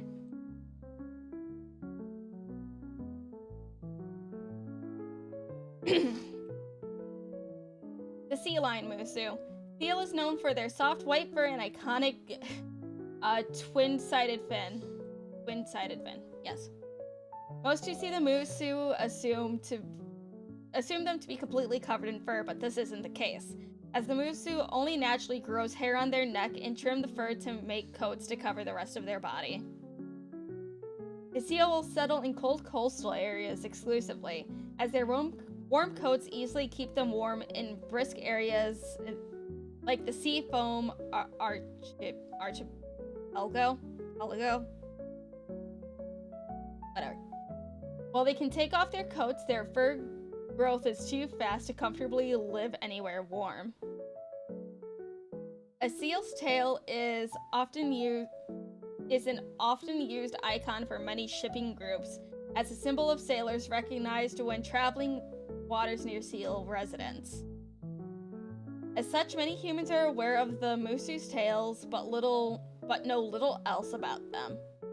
Self-defense is tricky for seal. While their horn can be used as a weapon, it's much more useful for cracking ice than defending themselves. They're normally very passive anyway, so a seal will typically prefer to trick an adversary into looking for an Aurora Borealis formation and flee, then stand their ground and fight. Unfortunately, this strategy seldom works. Archipelago. Okay. Smash. Trainer tips. Seal love cuddling and hugging visitors to their lands. Their kind and sociable nature makes them easy to get along with. Well, we were originally known as the Seal Tribe because we used our combined ability to seal away a great evil in one of these islands. Turns out the evil was greatly exaggerated though, so we stopped bothering with all that. Sandy, a seal. Threat level low.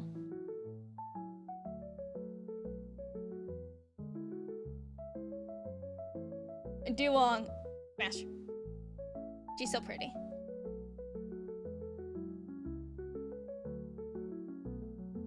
The sea lion Musu. Duong is found in exceptionally cold places.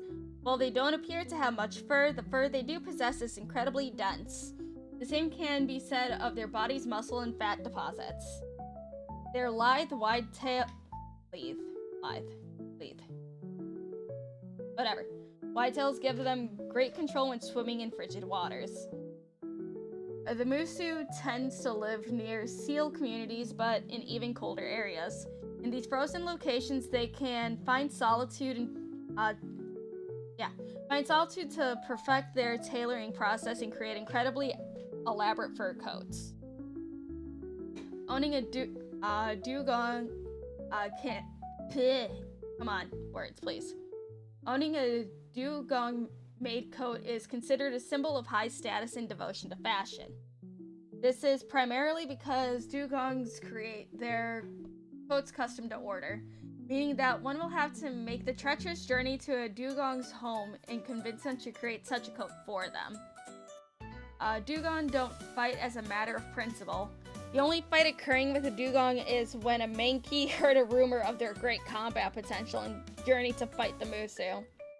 The dugong refused and took a nap instead. This enraged the Mankey, who flew into a fury. However, their attacks were ineffective on the sleeping dugong, and she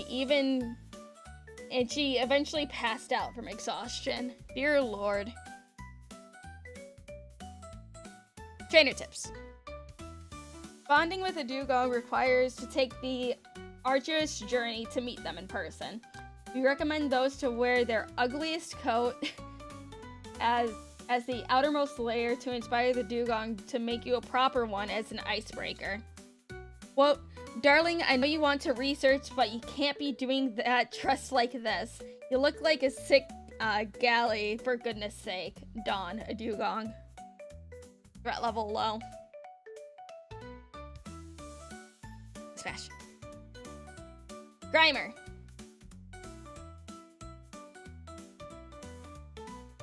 She's like a slime girl.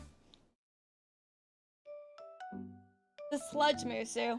Grimer is known foremost for their extremely toxic bodies that poison plant life on contact. Pass. Oh yeah, that's pass. Their composition is an incredibly viscous fluid, and they're very sticky to the touch. Though we don't recommend touching a Grimer barehanded, as their forms can dissolve almost anything. Cities build specialized homes for them that doubles as landfills. Grimers can eat almost anything and think everything tastes delicious, so they make the perfect solution to disposal of garbage in highly populated areas. Grimer are often scatterbrained and don't realize their potential to harm others, so city officials encourage the Musu to stay in their designated areas as much as possible. As such, most city-dwelling humans don't even realize they live near a Grimer. Aside from those who are contracted to aid the Musu, nobody in the right mind would attack a Grimer. Physical contact without protection is a death sentence. and finely crafted steel weapons corrode at their touch. Their tar-like bodies also make physical attacks against them utterly useless. They have little defense against magic, but what magic user would want to pick a fight with them? You would smash?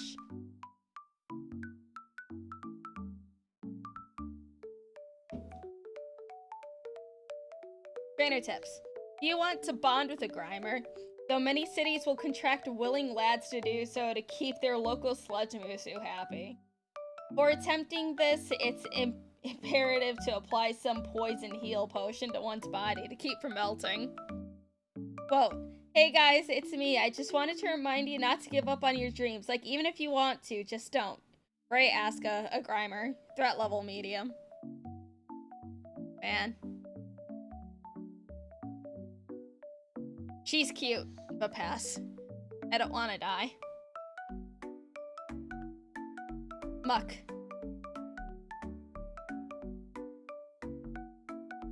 Pass.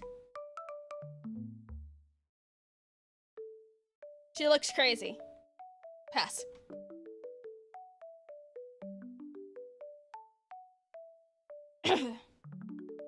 The sludge musu, Muck, is the result of Grimer being neglected over time.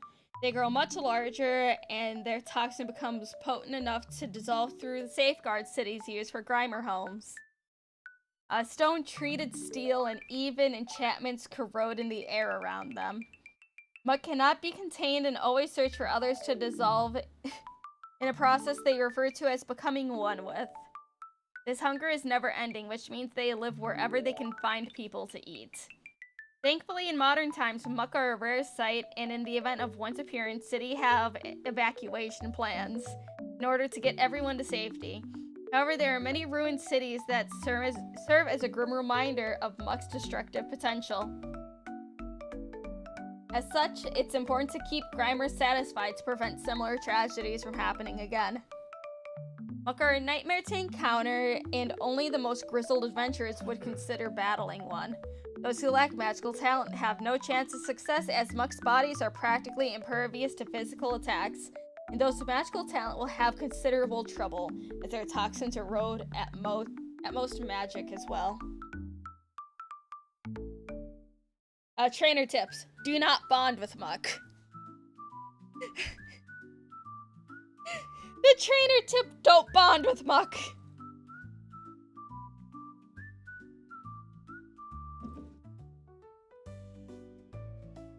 Quote, after the breakout, one of our interns went to read Muck's corrosive rating. It was 105, the highest we've ever seen. He didn't make it, though. This rating cost a man's life. Kyle Cliff, seasoned researcher. Threat level high. Bang the Mucks for the sake of mankind, god damn it. Yeah, pass. Shelter.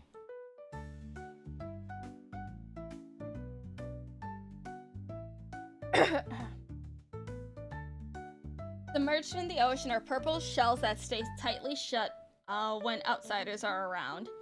This is the outside of the bivalve musu shelter. The inside of said shell contains their soft purple bodies. Shelter dwell in most oceans surrounding Kanto. There they tend to keep to themselves, as the musu is wary of strangers. Since they don't like to leave their shells, they use their long tongues to gather information from their surroundings. That tongue is so sensitive that it can detect changes on the ocean faster than and more accurately than magic measurements can. Sailors tried to keep Shelter a secret at first. This is because Shelter produced pearls as a hobby, which the sailors would acquire and resell for massive profits. However, with no explanation of where they got the pearls, they couldn't sell them and had to come clean. Shelter have unusual relationships with Slowpoke. They have an attraction to Slowpoke's nectar and will bite their tails as they soak in water. Doing this will drastically change the Shelter's appearance, and they'll become much less responsive. After separation from a Slowpoke, they return to normal but will have little memory of the change at all.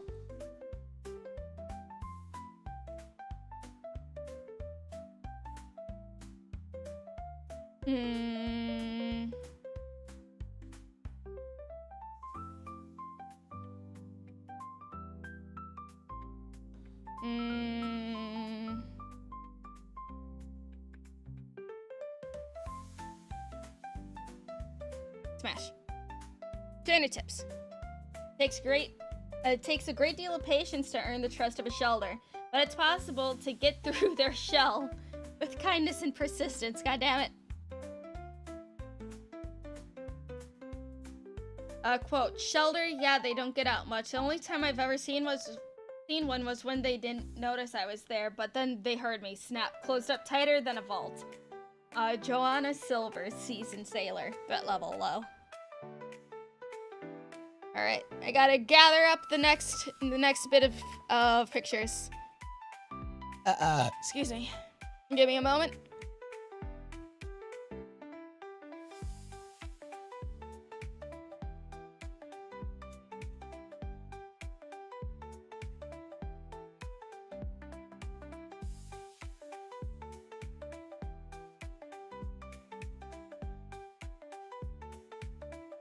Man, I love the design of some of these.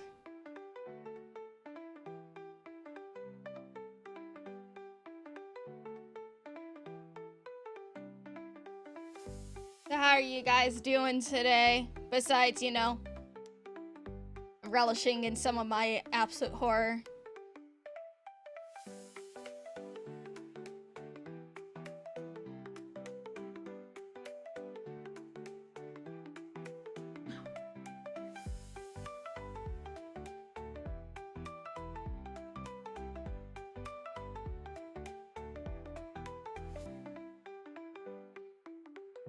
So many pages.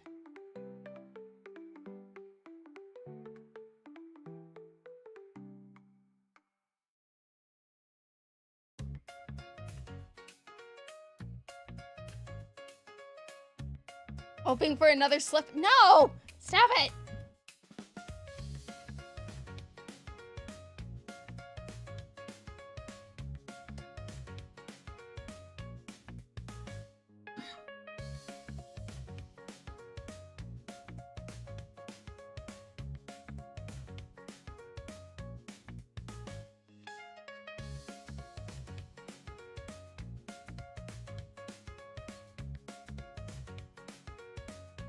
Been a pretty good day enjoying the stream. Yay!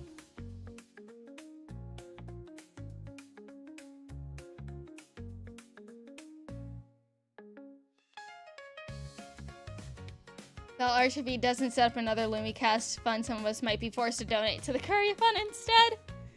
I'll let them know.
So it's just like looking at some of these designs. Some of them look so cool, but then some of them just are so weird.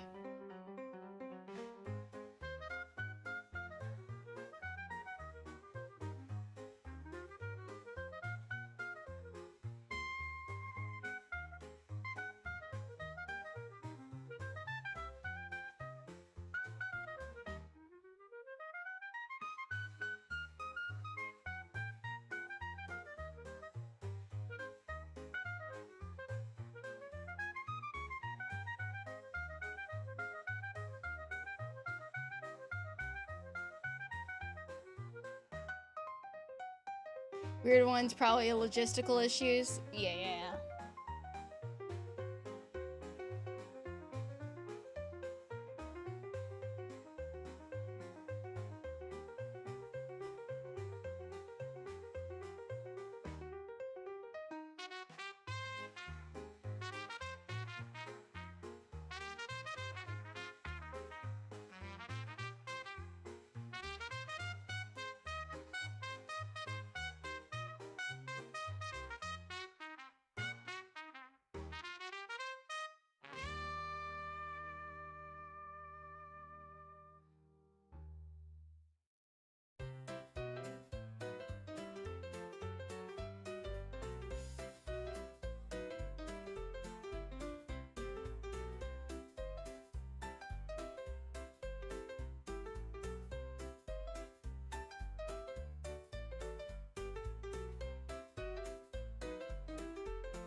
Oh, Lumlum, how accurate was the edit you made in the server?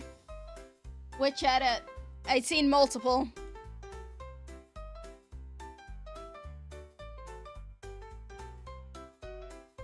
I have seen multiple edits in my server today. Gotta specify which one.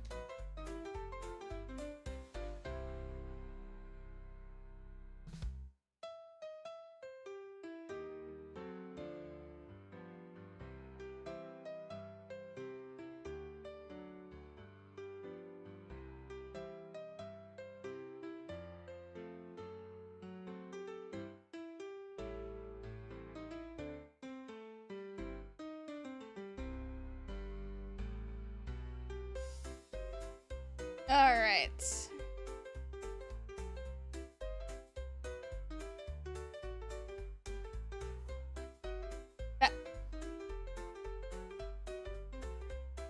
Let us continue. Cloister.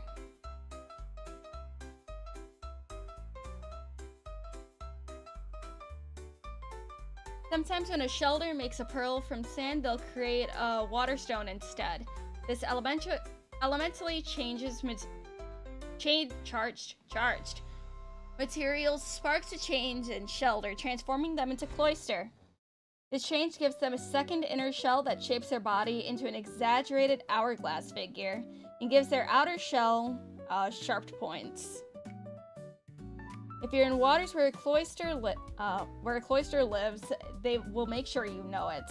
This is because the ostentatious mucus loves to be the center of attention and show off their exceptional skills whenever possible. Most humans consider cloisters' demeanor to be obnoxious and tend not to associate with them. However, because they change by creating a water stone, all cloister know the secret to making them. So those seeking the rare stone must find a way to appease the Musu. When a cloister is attacked by someone stronger than them, they hide in their shells. When attacked by someone they think is weak, they respond by launching spike projectiles from the gap above their head. These are made by the cloister ahead of time, and they can be formed from various materials. They fire no less than 5 at a time and seldom misses.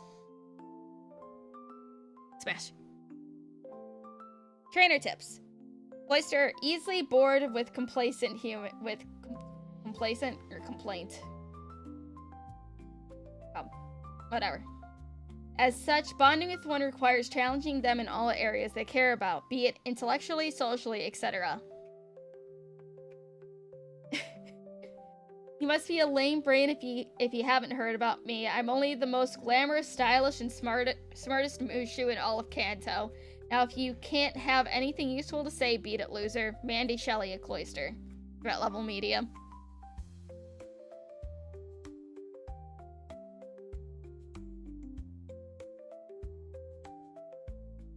Ghastly. The Gas Musu. Ghastly are mischievous spirits that use purple mist as a mean to cross into the world of the living. Because the soul cannot interact with the physical world without the mist, the vapor engulfs the entirety of their body. Ghastly can be found in places where the barrier between life and death is thin. Graveyards, abandoned battlefields, as well as other places racked with grief and pain that are perfect for Ghastly to make their crossing. Nearly every human settlement has stories that parents tell to their children in an effort to scare them into good behavior. Many said stories involve Ghastly, though they tend to vary in their depiction of the Musu. Some say Ghastly crawl into the ears of kids who lie and steal their memories. Others claim that they spirit unruly children to the land of the dead. They vary significantly and all are incorrect. The dead have no reason to fight. Instead, Ghastly focus on terrifying others. Physical attacks are useless against them, but skilled psychics can tamper with their connection to the physical world and even exorcise them from the mortal realm. This can be done with many spirits, but most effective with those like Ghastly. Trainer tips. Bonding with a Ghastly requires a strong nerve, as one must enjoy being subjected to Ghastly's frights to win their affection. Quote, we attempted to get an interview with the Ghastly, but they said they'd only submit to that if they could put something scary in our records. Naturally, we refused because, boo, hi, got you fools. None can escape my spookiness. An anonymous Ghastly. Threat level medium.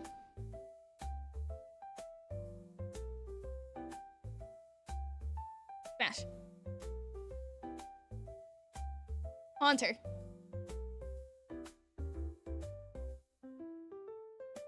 You gaze upon the garish purple visage of a haunter and live to tell about it. From the few accounts we have on record, the Musu is enshrouded in purple mist and have a large, disjointed hands with 3 fingers. Excuse me. They can easily hide in darkness and seldom show themselves to anyone besides their victims. Haunter prefers to stay in dark areas near human settlements, such as alleyways and abandoned homes. From these vantage points, they can find easy prey upon humans.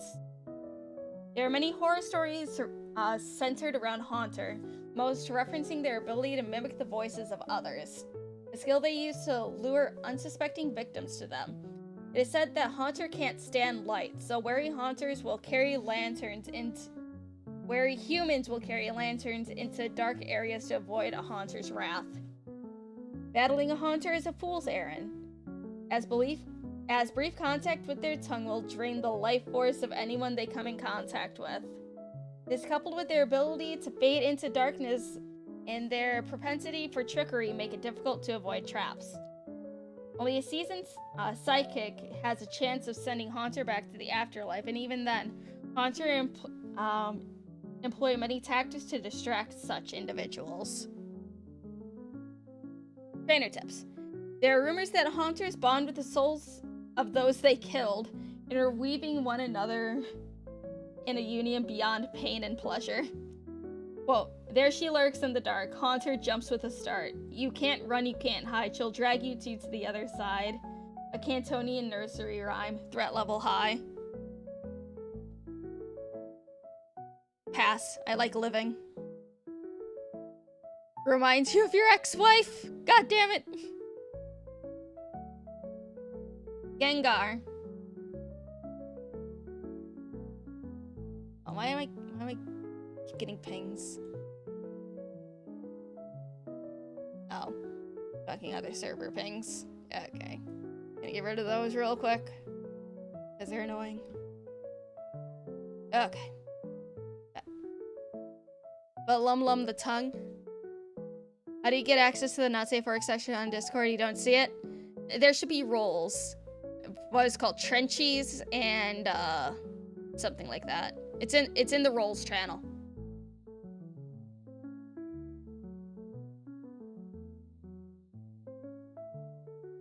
Rarely seen Gengar or Musu that appear to be made of shadows themselves. They are dark purple hue despite their large size. And despite their large size, are lighter than air. They have large purple points that look sharp but disperse like vapor when touched physically. As of now, we have no clues where they come from or why they're here. Unlike other ghost Musu, Gengar are quite mobile with their ability to hide within and manipulate shadows. Because of this, plenty of Gengar will hide in the darkness underneath travelers' wagons to visit new villages in search of new people to scare.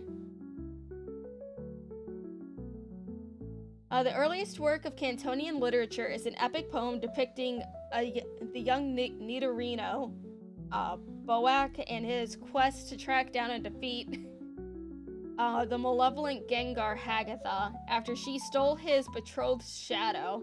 It's considered a timeless classic and has countless interpretations.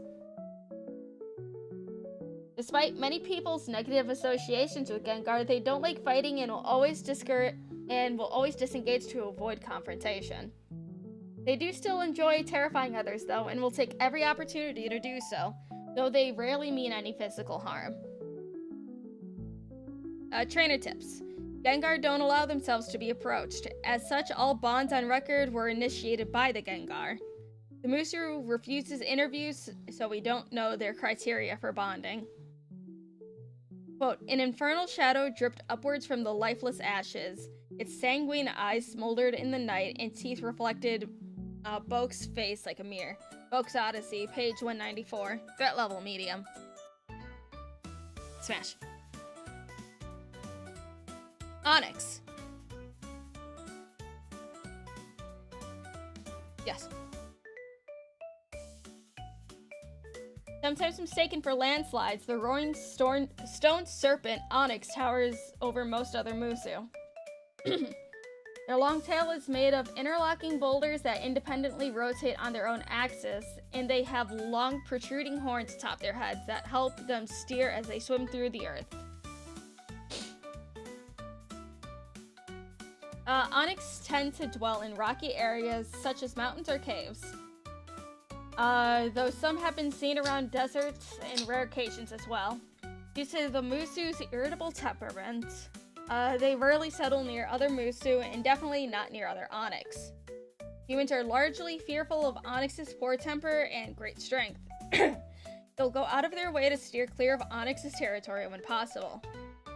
Although there's little they can do when an Onyx migrates near human settlements, as the Musu can easily destroy structures on accident just by burrowing around, and they are too irritable to negotiate.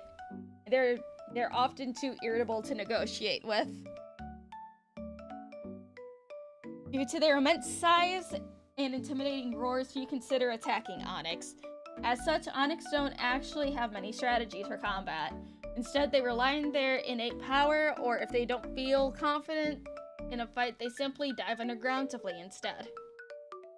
Trainer tips. Onyx are partial to humans that are bold and honest. Trying to overthink bonding with them will end in disaster. Oh.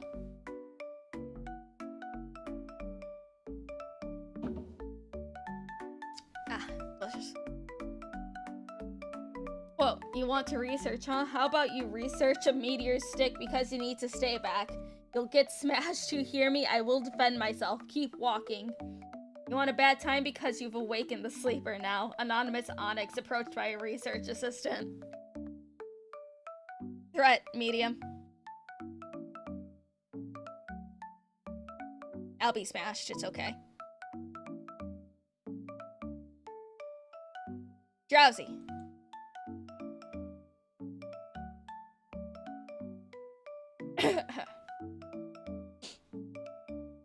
The stout yellow Musu, Drowsy, are known for carrying elaborate and complex machines.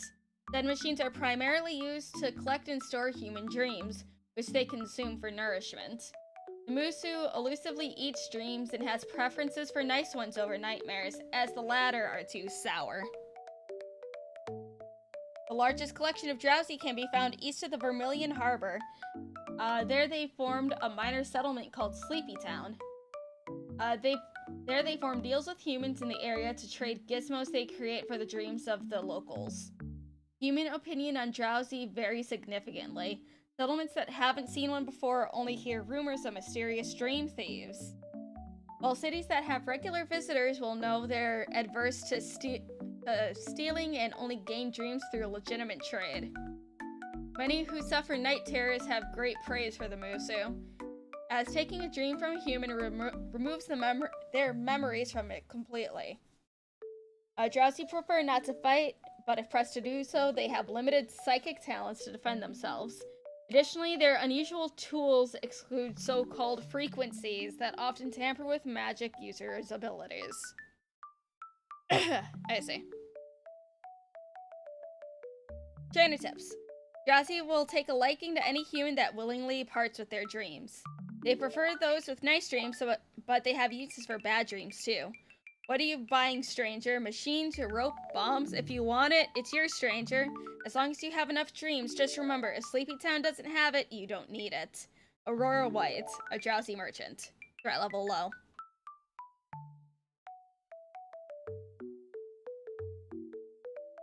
Smash.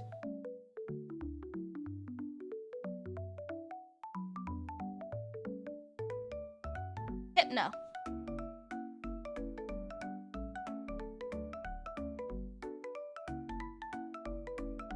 The Hypnosis Musu, Hypno, are known for their tall ears atop their heads and large white fur trim on their shoulders. They have refined tastes and as such dress in fine silks. They're known for carrying a pendulum on them at all times. That is their primary instrument for performing hypnosis. Hypno most frequently live in lavish estates deep in the countryside, far from the bustle of city life. This is because Hypno can only enjoy the highest quality dreams available, and this quiet environment is ideal for such dreams to form. The Musu rarely interact with humans due to their distance of human settlements. When they do venture into human society, it's to find people to invite to their estate. Contrary to some beliefs, Hypnos don't kidnap humans to harvest dreams from, as conflict spoils their dream. However, their demeanor and tone are often considered intense to most. Hypno doesn't concern themselves with conflict and will do anything they can to avoid it. In rare occasions where this isn't possible, they use their psychic abilities to pacify potential enemies. Excuse me. Good night, Jugson. Smash. Trainer tips. My name is Sheen A. I'm 33 and reside in the Kerr Estate northwest of Cerulean. I work as a sleep therapist for the locals and haven't bonded yet. If you wish to know me on a deeper level, I don't like smoking but will occasionally drink and absolutely not abide troublemakers that will dampen someone's sleep. Hypnos responds when greeted with hello. Threat level low. Smash. Krabby. Oh, she's so cute! Oh, she is so cute! The river crab Musu. Krabby is quadrupedal with two large claws in front of them. Their limbs are all segmented with a thick exoskeleton, in contrast to their softer upper bodies with an endoskeleton. Krabby can live almost anywhere near a body of water, be it beaches or riverbanks. They're quite adaptable, and their jubilant dancing festivities make them very popular with any locals they live nearby. While they have limited trading options since they only produce crafts and music, they more than make up for it with their pleasant demeanors. Smash. A significant amount of humans have abandoned their ways of life to live with the Krabby. They refer to themselves as cravers, in reference to how they crave the Krabby's relaxed existence. Many of the humans that joined the society come from highly skilled fields that put great deal of stress on their practitioners. So despite their limited numbers, their villages are rarely wanting for necessities.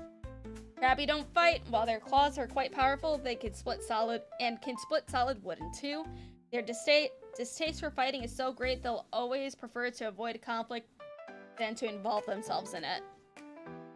Trainer tips. Dancing is the fastest way to gain the admiration of a Krabby, though they respect a dancer with soul more than a dancer with skill. Quote, the Krabby have evolved past our human way of understanding. They don't need the daily grind or the man. It's all free love and peace out here, and honestly, I think us humans are better off here than as a cog in your system, man. Windbear, devout craver. Or crabber. Threat level low. She's a hippie.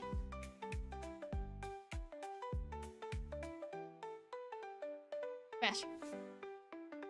Kingler.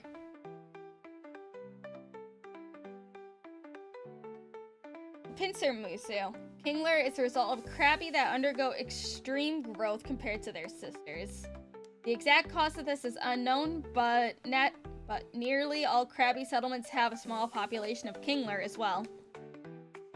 Compared to their sisters, they are taller, wider, and possess much stronger claws.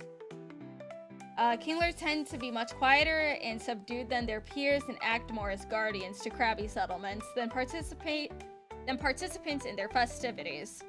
This is because Kingler's larger size and strength make them a significant hazard if they lose themselves in dancing the way Krabby do.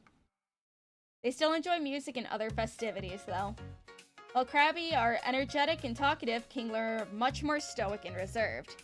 Humans often mistake them to be stern spoil sports of a Krabby's. festivities, but in reality, they only intervene to remove troublemakers that try to ruin the event. The massive claws of a kingler are well suited for defense and can split stone and bend metal with ease. They're quite heavy though, which makes them wary of swinging them around in crowded settings, risk of hitting someone or something by mistake. Trainer tips. They tend to baby more energetic individuals since they remind them of their smaller sisters. As such, quieter approaches will be more effective for bonding. Quote, nah. The most talkative kingler that was asked for a comment, no name was given. Threat level medium. Smash. How many would Arch smash? I mean, Arch already did a smash or pass on this. I haven't watched it. I need to though. I need to see how much of a baby he is.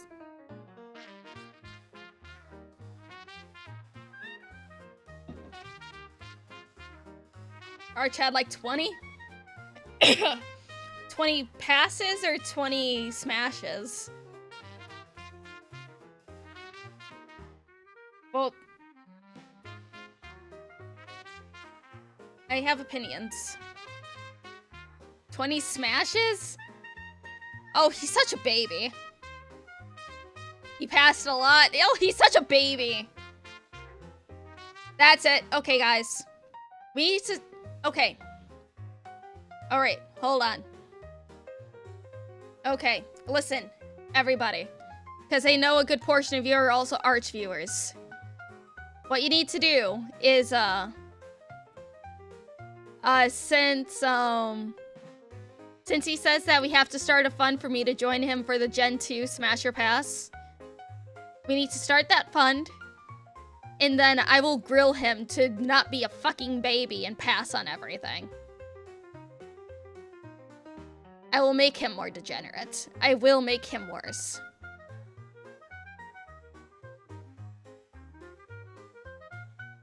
How many are in Gen 2? I don't know.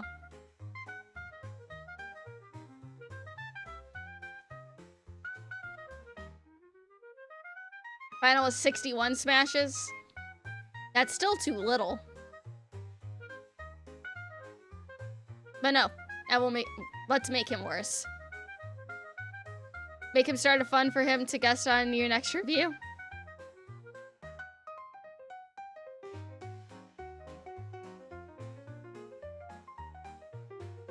Well, Chad is doing enough as is. I think we're gonna... Oh, perfect. Level moves almost to 80 and still 50 plus to go. Yes. Alright, let's continue. The ball moves. The Voltorb is known for their propensity to change their appearance to resemble a household furniture. Oh, and so they can change appearance? Okay. Most commonly, they change into models of furniture based on the Capsule Merchant Guild's design, as their ergonomic round shapes are easy for them to change into. Voltorb can change into other shapes, but only if they're relatively simple. Excuse me. They primarily live near human settlements in out-of-the-way locations, such as alleyways or near warehouses. They live off of latent energy in the environment from sources like social energy, the sun, as well as latent magical residue, and don't need to directly eat. Voltorb enjoy the social energy found in civilized areas, but can't stand direct social interaction with others. Literally me. As such, they only move when they don't think they're being watched, and most humans are unaware of their presence. Because they loathe direct interaction, any who get too close to a Voltorb is subject to an attack. This can take form of electrical shocks, powerful blasts of sound, or, if significantly agitated, a massive explosion. As such, many people find Voltorb dangerous and obnoxious pest. Interesting. Trainer tips. It's better to give Voltorb space and allow them to make the first move with when bonding. More forward approaches have explosive results. Quote, the capsule guide has heard your concerns of Musu appearing like her products. As such, we've created a line of blue capsules to distinguish the two. We anticipate a 99.925% reduction of confusion from this decision. Official capsule settlement regarding Voltorb, threat level medium.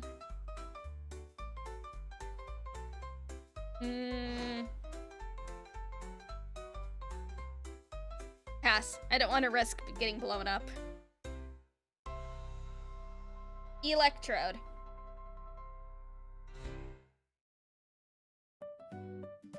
When one finds the Balmusu Electrode in the wild, it's usually too late to escape their explosive range.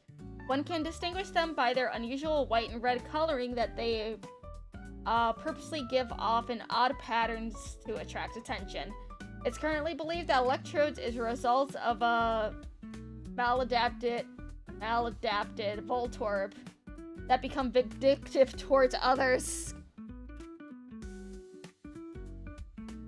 Electrode enjoy tricking others and as such will slip into habited spaces like towns or cities and transform into objects there. When someone touches them or gets too close, the Electrode will release their stored energy, causing severe damage to everything around them, either in form of concussive force, sound, or electricity.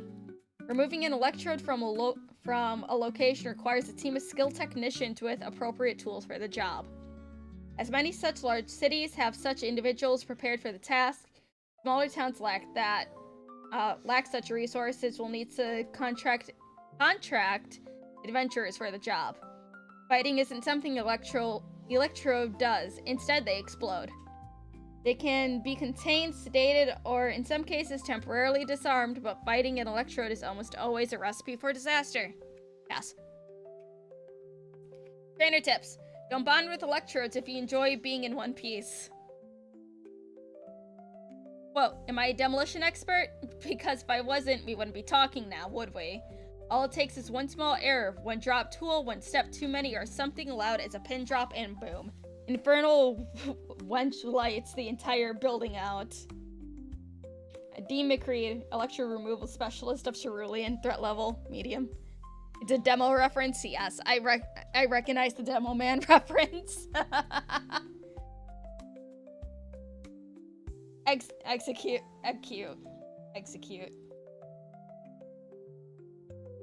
I don't know how I feel about the,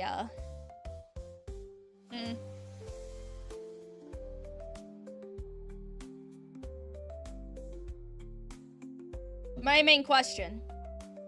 Do they still smell like eggs?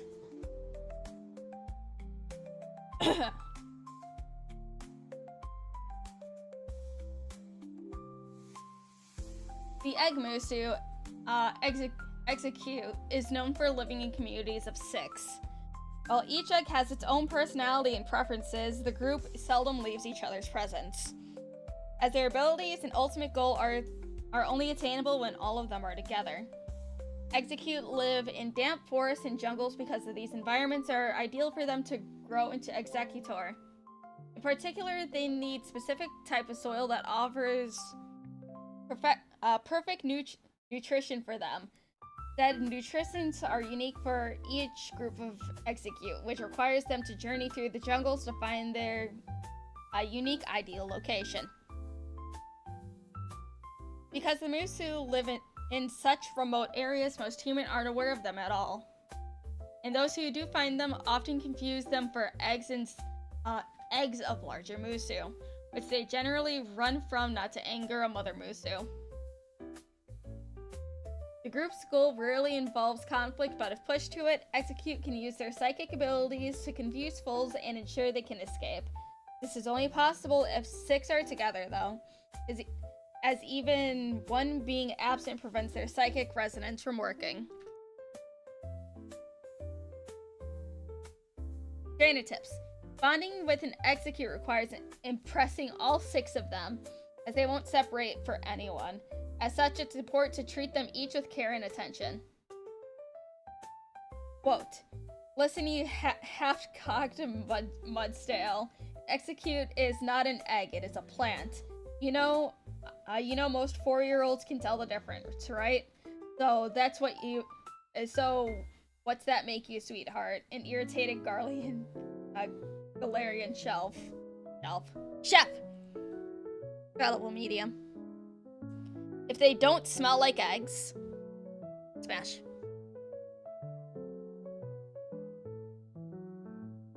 If they smell like pineapple, Smash. Execute Smash.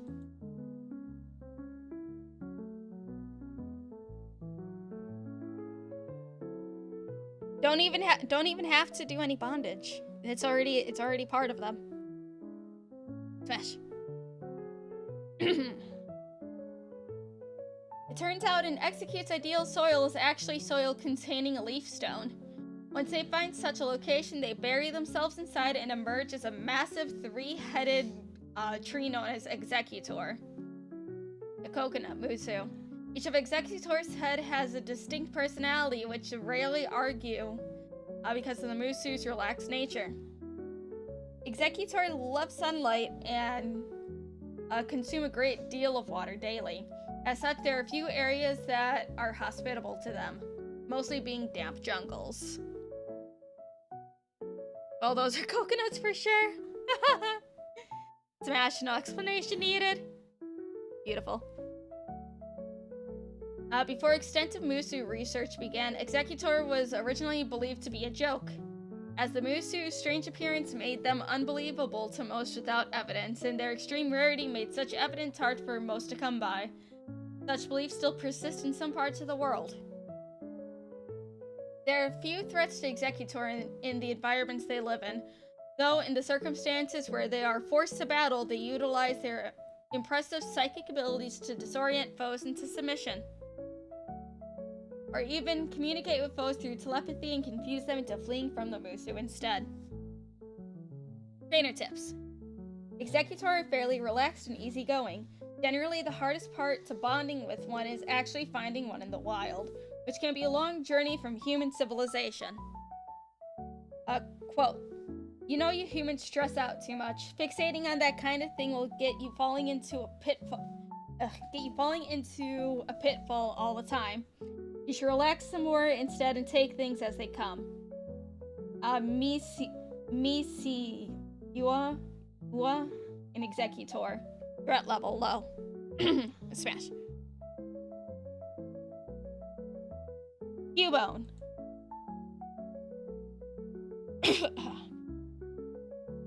Those of the Cubone tribe are known as lonely Musus. This is a bit of a misunderstanding among human society. Cubone live together in communal tribes. However, as part of their journey to adulthood, they must take a journey alone, with only their ancestral tools, which happen to be a skull and a large bone weapon.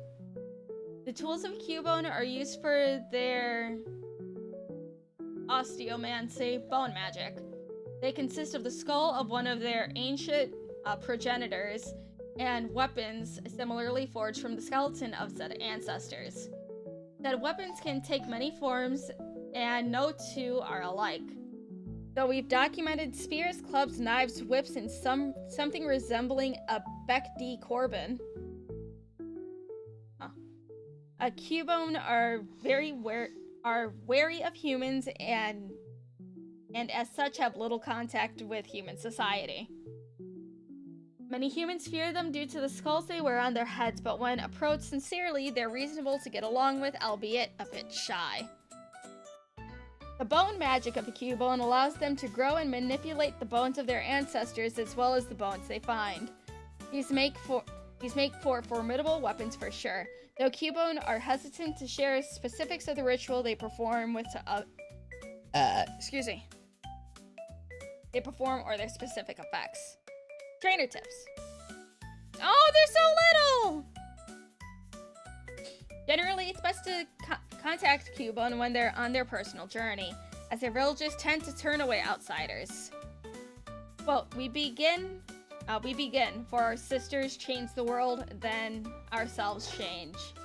Cubone mantra of life, often written as a cycle with we at the top of the final change leading into it, symbolizing the Cubone's belief of life and rebirth. Threat level low. Smash. Marowak. Smash.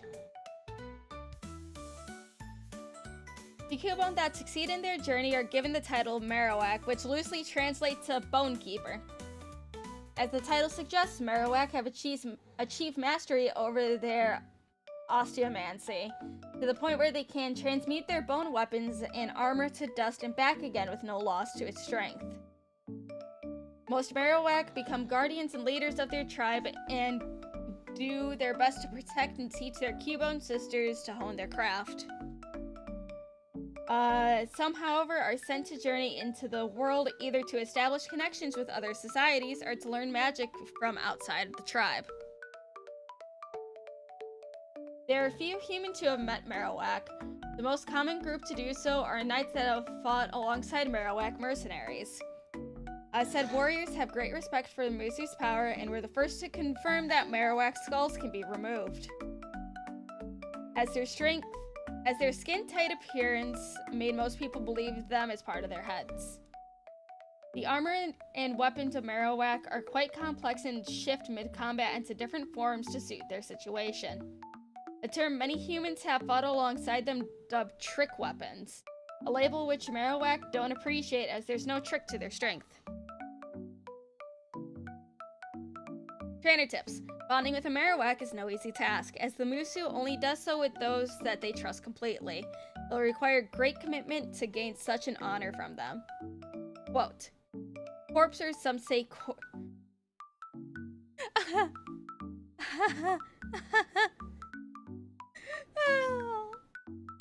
love it. Corpse, or some say course, one who has passed into the next leg of the great journey. Let's take them with us so they don't be forgotten, and together we can carve a future for those who follow. Marowak proverb. Threat level medium.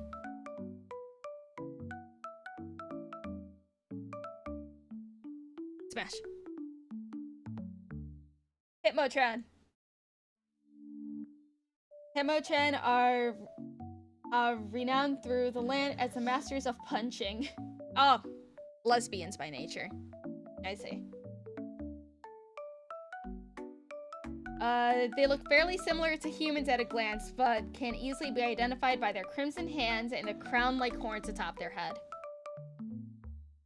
Humans have a great deal of respect for the Musu, as such many make their homes among human society, forming dojos and sports clubs to teach others their skills.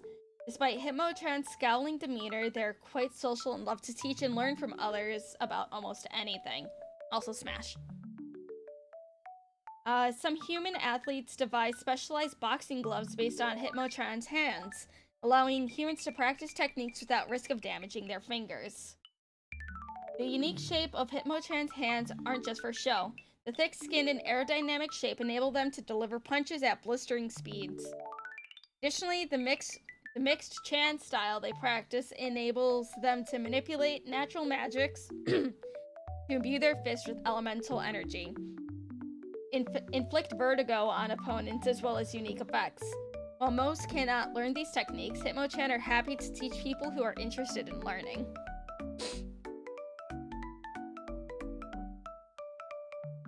Trainer tips. Hitmonchan have less flexible muscles in their face and as such often appear to grimace regardless of their actual emotional state. Those who wish to bond with a Hitmonchan will need to use clues to determine a Hitmonchan's emotional state. Quote, one more thing, I'd better not catch any of you cheating out there. That's gutter trash behavior and I won't have it. Jade C, a Hitmonchan. Threat level low. She's cute. Lick tongue.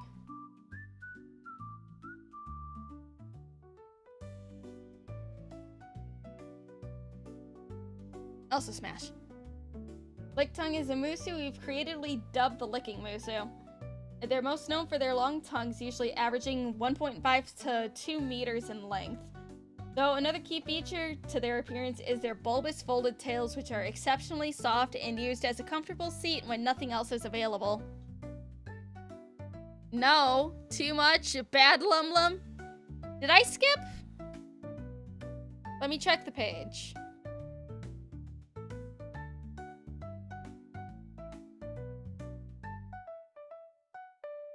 I thought I brought all of them up. Oh, there it is. I don't know why it didn't... I hate this browser sometimes, unless it somehow got mixed up in the thing. Open image, give me a second. There.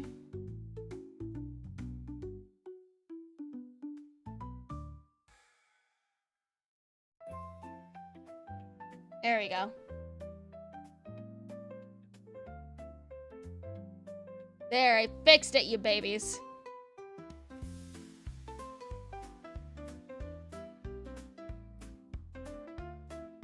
I make mistake, guys. Sorry.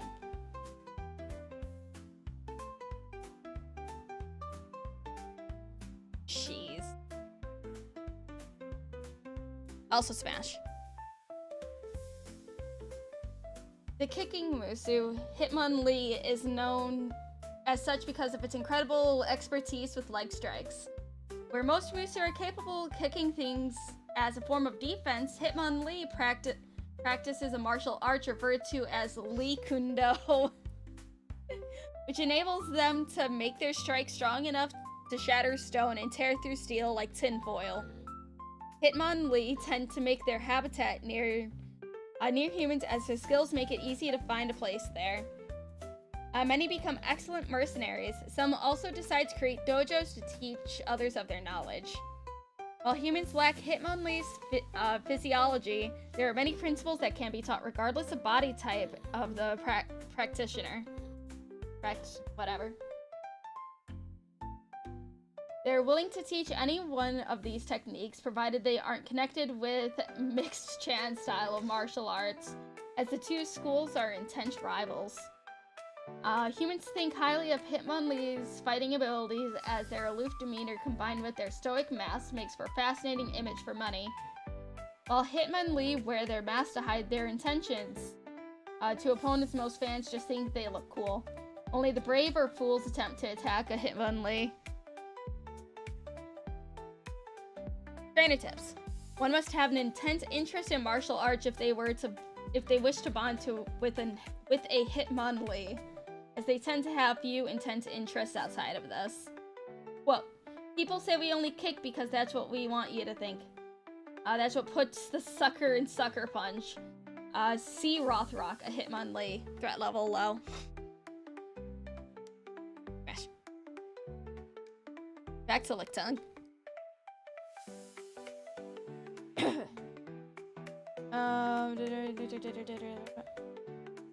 The Licking Musu is rather peaceful and will settle in clearings near forests, though they have been known to form villages in other locations as well. Lickitung are known for being fastidious and tend to live in areas that are easy to keep neat and orderly.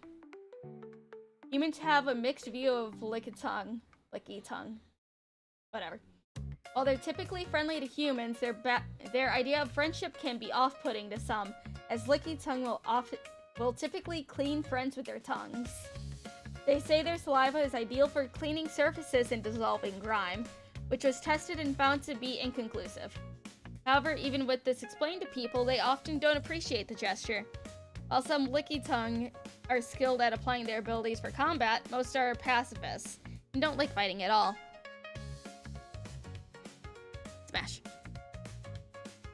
Trainer tips. Bonding with the Lickitung requires getting used to the scent of their saliva, as it tends to linger and is comparable to vinegar. This is often the major barrier for those wishing to be with the Lickitung. Quote, these cadres say that Lickitung don't know how to lick in the past. Just what are they talking about? It's in their name. Evan Green, a researcher on the Lickitung rumor. Threat level low.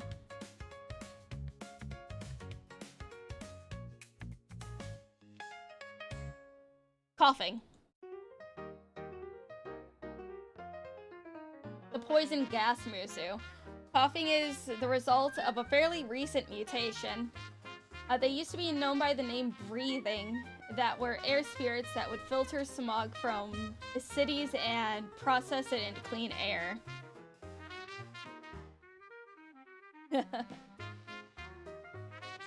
Where'd it go? It's still, however, the excess pollution has permanently altered them into their current form, coughing, which still processes smog, but instead of turning it into air, they transform it into gas, similar to the methane, which is very combustible.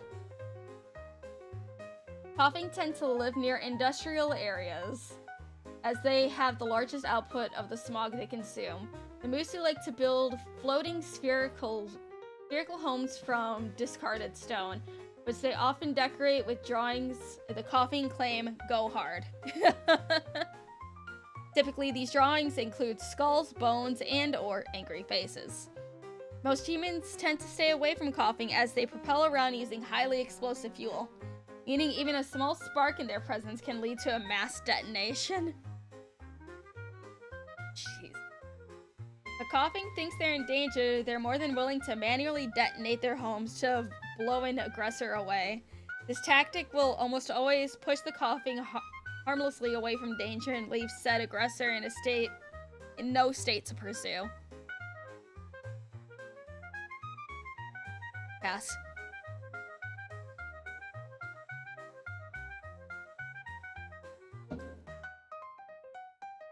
Trainer tips. Coughing tend not to show their affection traditionally. While they can become attached to others, they'll rarely ever say as much outright. Those wishing to bond with a coughing should keep this in mind. Quote, "You better get Ted out of there before I blow us all to hell." Bridget Hartrup, a coughing looking for a man that's definitely not her boyfriend. Threat level medium.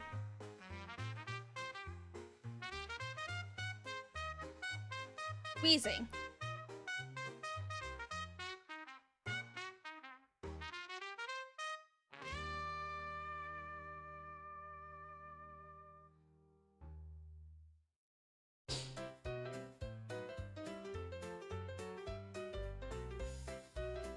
Yeah, I'm gonna pass with this one too.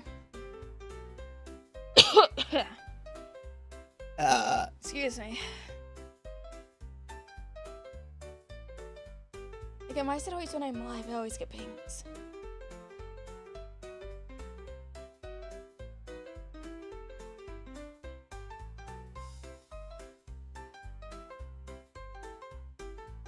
Sounds like they got you. No, I'm just talking a lot. The poison gas Musu, wheezing looks similar to coughing at a glance, but possess greater strength and resilience on account of their larger gaseous bodies. They appear in areas that coughing are known to inhabit, but due to the conflicting descriptions, we aren't certain how they would come about. As mentioned, wheezing live in industrial areas with plenty of waste to consume and build their homes from. Their gaseous bodies are denser and more stable than coughing's, which makes them less likely to detonate without warning. Though less likely doesn't mean they're incapable of it, it's just not as frequent.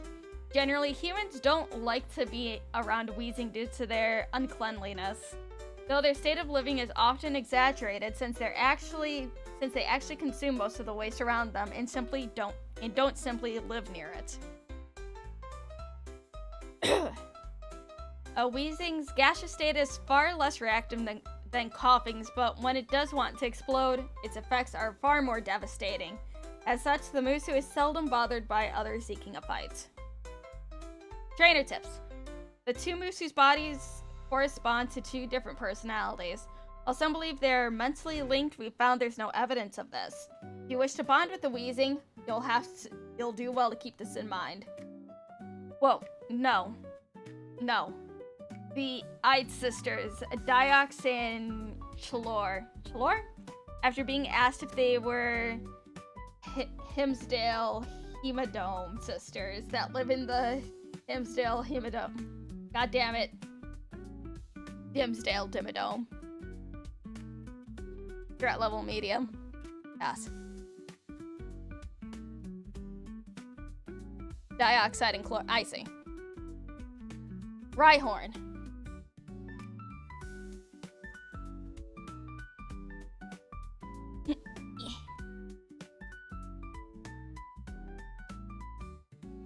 The spike Musu, Rhyhorn, is a gray quadrupedal Musu with rock-like scales that end in sharp points. However, most people initially see them from the front, as the Musu is known for charging headfirst towards that catch their ire. They also have a short temper that causes most things to catch their ire. It's most common for Rhyhorn to live on plains near cave systems. They sleep in the cave and spend the rest of their time outside. They seldom build settlements because they'll get too frustrated when constructing to ever complete their buildings. Pass. Human legend says that the almighty Arceus created Rhyhorn before any other Musu because they needed something strong enough to carve the earth and angry enough to do so of their own volition. This is true, they succeeded. While Rhyhorn are aggressive, they're also predictable. They often tie objects to themselves that clang loudly against their scales, which will give most people enough warning to get out of the way of their charge.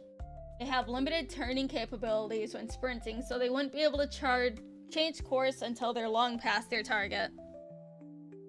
Trainer tips. Bonding with a Rhyhorn will require protective equipment, as you won't be able to converse with them until they've tired from charging you repeatedly. Quote, after I dived out of her way, she crashed into that stone face, then lied and said that's what she intended to do and continued to crash into it for the next 12 hours. Dumbest thing I've seen in my life. Willow Green, a researcher. Threat level high. Yeah, pass.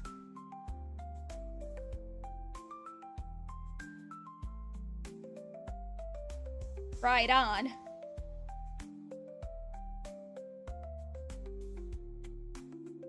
The Drill Musu. Rhydon changes from the quadrupedal Rhyhorn to a bipedal form, with thicker rock-like scales and a more pronounced drill-shaped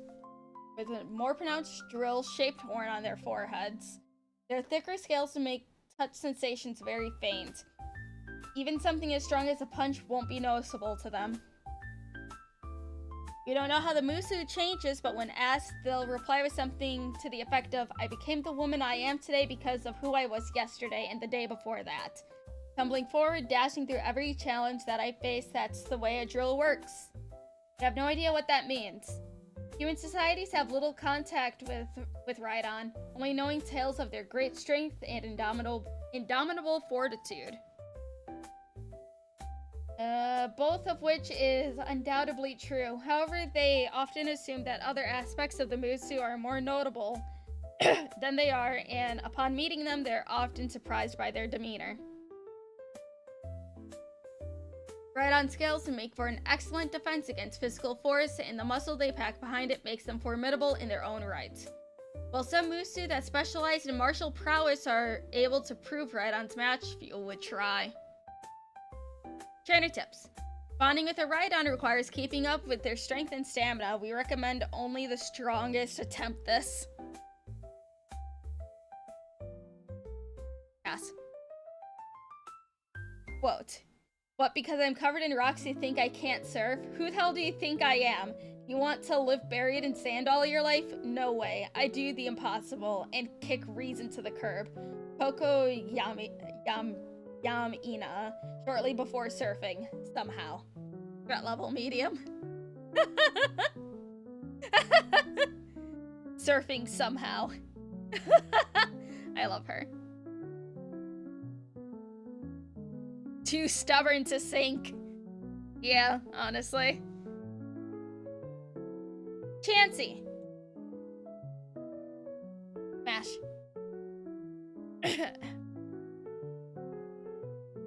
I don't need much convincing. Smash.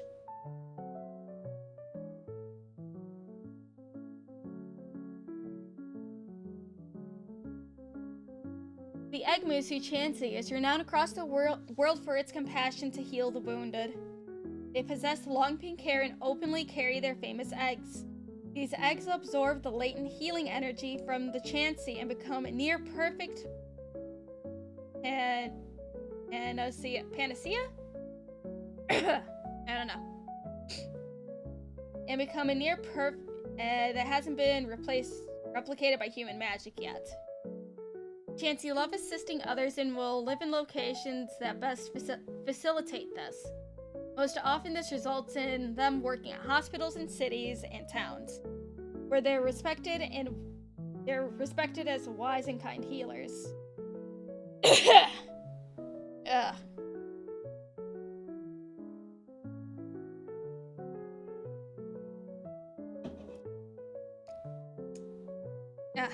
Drink.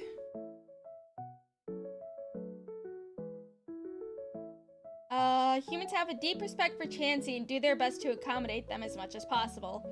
Since human magic is relatively limited when it comes to healing wounds, the expertise of Chansey is required to alleviate many serious injuries. While Chansey have limited physical strength, they are able to manipulate their magic into offensive ways if needed. However, they possess something even more powerful than that: luck. For whatever reason, heavy misfortune befalls those who attempt to harm a Chansey. Lightning strikes, meteors, or earthquakes all have struck those that have targeted a Chansey with violence. The source of these events is currently unknown. Trainer tips. A Chansey will only bond with one with great kindness in their heart and genuine compassion for helping others. Quote, my favorite preparation method for an egg is sunny side up, cooked once each side for 30 seconds, with some salt, pepper, and a generous amount of paprika. The latter gives it a bit of kick without overpowering its natural subdued flavor. Excerpt from Ordinary Eggs Cookbook. Threat level low. Yes, pass. Now pass. Smash. Smash. I've been talking too long. I'm getting my words mixed up. Smash. Smash. Smash. Smash. Smash. Smash. Tanglia.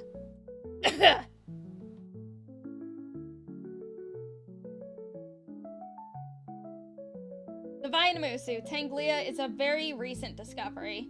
The increase of research activity in the waters south of Pallet Outpost have led research to discover Persia Island, home of Tanglia. At least that's what we think the island is. That's at least what we think the island is called. Tanglia's speech is rather muffled from the vines around their body, which makes them difficult to understand. We have no idea what Tanglia looks like underneath their vines, as the vines are far too numerous and regrow so quickly that we cannot cut them fast enough to get a look at them. Some Tanglia have drawn depictions of themselves without vines, but they're far too large and muscular to be accurate, and they often have long limbs that don't fit their profile either.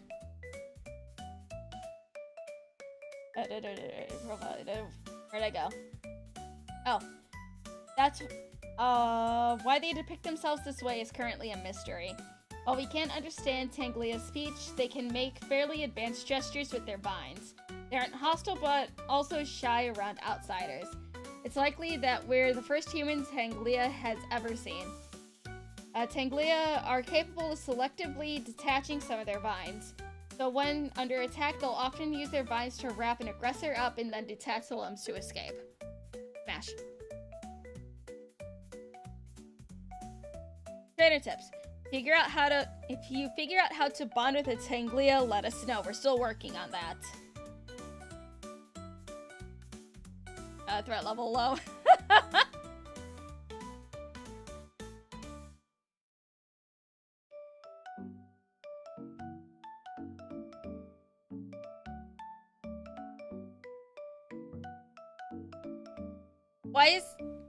Why is that small child looking at me in such a smug manner?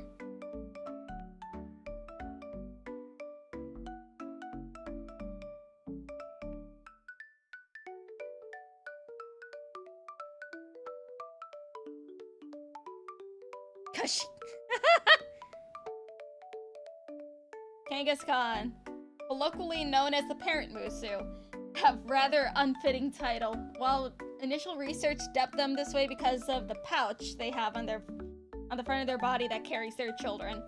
It's been found that the Musu has this pouch regardless of their parental status, and often use them to carry things that aren't their offspring as well. The Musu typically travel in wandering tribes that have strong communal bonds. Many of these tribes are self-sufficient, containing powerful warriors with a wide variety of skills and talents that offer them to conquer most challenges they face. Most humans only see Kangaskhan when Mother Kangaskhan take their children to visit larger cities to teach them about humans. This is predominantly where they get their names Parent Musu, which they personally don't understand as not all of them are mothers, nor do they define themselves as such. Most of all, Kangaskhan are trained to be exceptional warriors and perform even better when they battle alongside those of their tribe. As their training incorporates teamwork into many of their attacks and formations. Commonly, these are referred to among themselves as multi-techs. Also Smash. Trainer tips. If you want to bond with the Kangaskhan, you'll have to impress their tribe, as they take their opinions very seriously. Quote, I bet I can take you in a fight. You're some snotty wizard nerd that denies your fists their purpose. Come on, put him up, show me a good time, Jack. Samantha Steam, young daughter of Kamiya Stream, one of the chiefs of Platinum Tribe, threat level medium. So money's for being a good sport, keeping us, celebrating Signal's awareness, staying in good company. Thank you, Harbinger. I appreciate the support.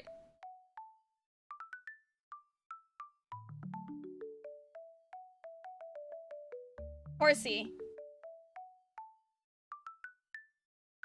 Excuse me. Yeah. Also Smash. The falsely named dragon Pokemusu Horsey is referred to as such due to an old disagreement of researchers had regarding Horsey and their Jatini line of Musu. Due to the similar blue appearance and both Musu proclivity to live in water, it was widely believed that the Musu were the same or at least related. Later discoveries have proved this false, but nobody could decide which Musu should be labeled as dragon, so they both hold the title. Horsey tend to live in seas all across the Kanto region. While they don't hate fresh water, they'll always opt for salt water since its flavor is better.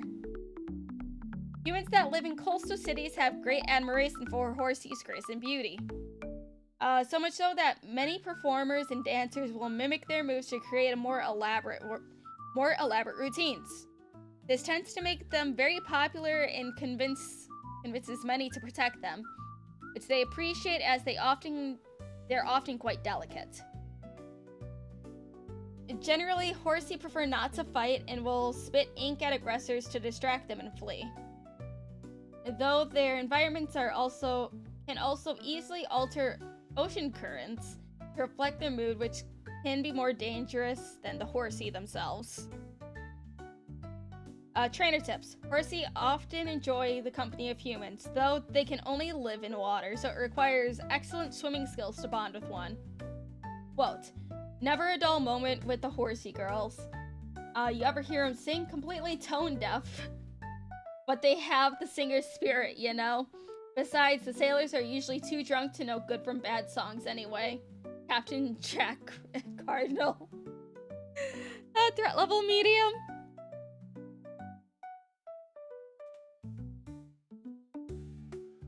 Deidre. Smash. I will plan a stream for singing.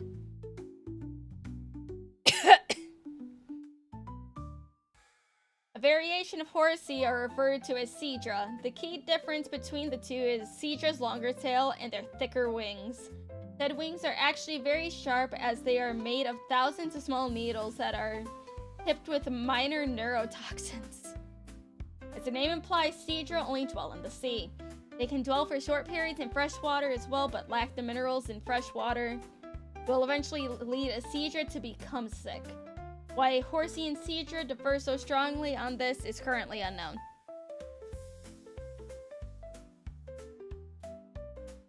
Sailors appreciate the Seadra that live near their harbors, as the Musu can calm the tides for ships to make crossings easier. While Horsey can accomplish this well, Seadra's stiffer wings let them do so with more stability. Though artists often prefer to depict Horsey accomplishments on account of their more graceful movements while controlling the tides. It's quite easy for uncareful swimmers to accidentally be struck with a Seadra's needles if they swim too close to them.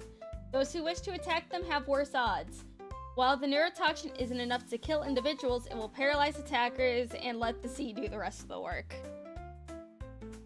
Trainer tips. Many assume Seadra's sharp features imply a sharp personality as well, but this isn't accurate. At most, Seadra are easygoing and very approachable. Quote, Seadra needles can do a lot more than hurt in the right hand. The small ones can be used for great local anesthetic, and the long ones can be processed to make sleep aid, and the back ones, well, doctors can't use those.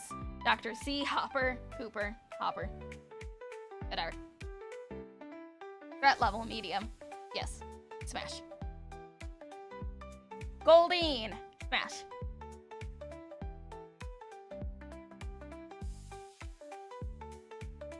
The goldfish Musu Goldeen are known for their luxurious, colorful tails, matching fins, and most importantly to them, the horns located on their foreheads.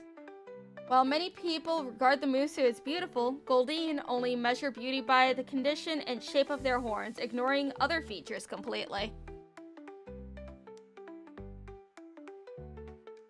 Typically, Goldeen live within cultivated ponds that are maintained by loyal followers of theirs. There they have anything and everything they could request. Goldeen have never been seen in a wild setting, and it is theorized that it's because they have little proficiency in self-defense and other skills needed for survival. Human nobles and accomplished artists adore the Musu's grace and beauty, though this feeling is rarely mutual, as Goldeen look down on most people they encounter and will ignore them at best, belittle them on average, and impale with their horns at worst. Spicy. While pushy and aggressive, Goldeen don't know how to fight and can be easily overpowered by most humans. They also cannot live on land and will flop about uselessly if displaced from water. They depend heavily on their human caretakers to accomplish anything that isn't looking pretty.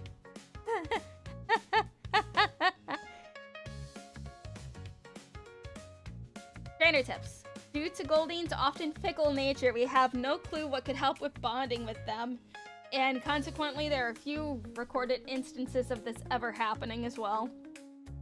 Quote, "Oh my Arceus, your spindly land appendages get your spindly land appendages away from our pond, Smoothhead. Brittany, Veronica, Taylor, Chartreuse, Tally, Von Jubilant, Arbor Snack, the 4th, 5th, and final, a Goldeen." High maintenance. Yeah, but just take her out of the water. It'll be fine. Smash.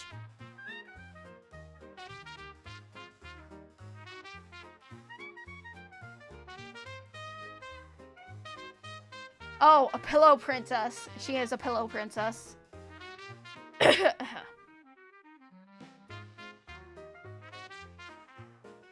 Sea King. Smash.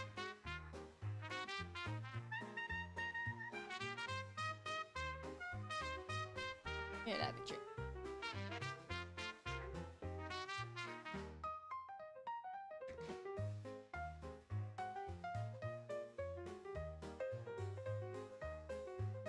You got 42 left. You're almost done.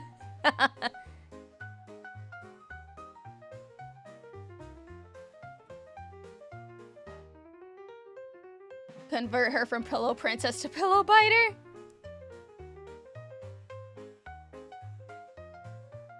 Just as Goldeen are called goldfish Musu, so too do we refer to a Sea King. We refer to the former as such because of how they are valued in human society, and the latter we refer to because of their compassionate hearts. Sea King are beloved by humans and primarily live in ponds in human society, though they'll typically travel to more scenic waters such as the Silver Mountaintops to find inspiration for their elaborate dances. While Goldeen are often content to live in a single location, Sea King prefer a greater degree of freedom in where they perform their dances.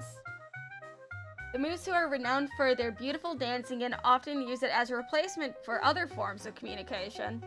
As such, they seldom speak unless they have a great need to.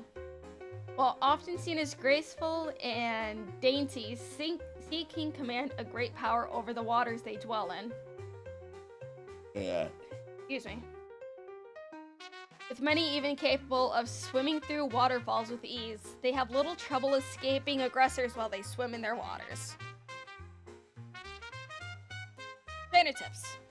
Sea King have a great admiration for humans who swim well, stating that it's remarkable to see one carve such beauty from the water with appendages suited for the land. They typically dance for such humans they wish to bond with. Quote, words are the tombs of ideas, because if they're resorted to words, then they've abandoned actions. Wee breezy, a Sea King. Threat level low. Bash. Staryu. I can make it work. Smash.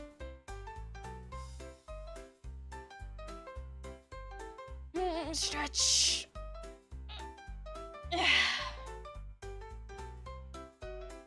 The star-shaped Musu. Staryu is named as such because that's all researchers could glean from them at the time of their discovery. This is because Staryu initially appeared as a star-shaped sea Musu with red centers, but they're actually just the red cores, with most of them being a sort of shell that protects them. Staryu dwell in the deep parts of the ocean, far from human and Musu societies. The mysterious nature of their living conditions inspire many rumors about the nature of their existence, but in reality, they mostly eat kelp and live in solitude. Humans have little understanding of Staryu. Many are surprised that Staryu can extend themselves from their core to converse with others. And even more think they communicate with grunting sounds like, yeah. When in actuality, the sound of their speech was drowned out by the sea. There is rumor that Staryu is incredibly quick and have mastery over water, psychic magic, and even electricity in some cases. However, this is untrue. Staryu have no such ability and prefer to avoid trouble as much as possible. If necessary, they can detach their limbs to get away from threats and regenerate them back easily. Trainer tips. Staryu often appear aloof or disinterested when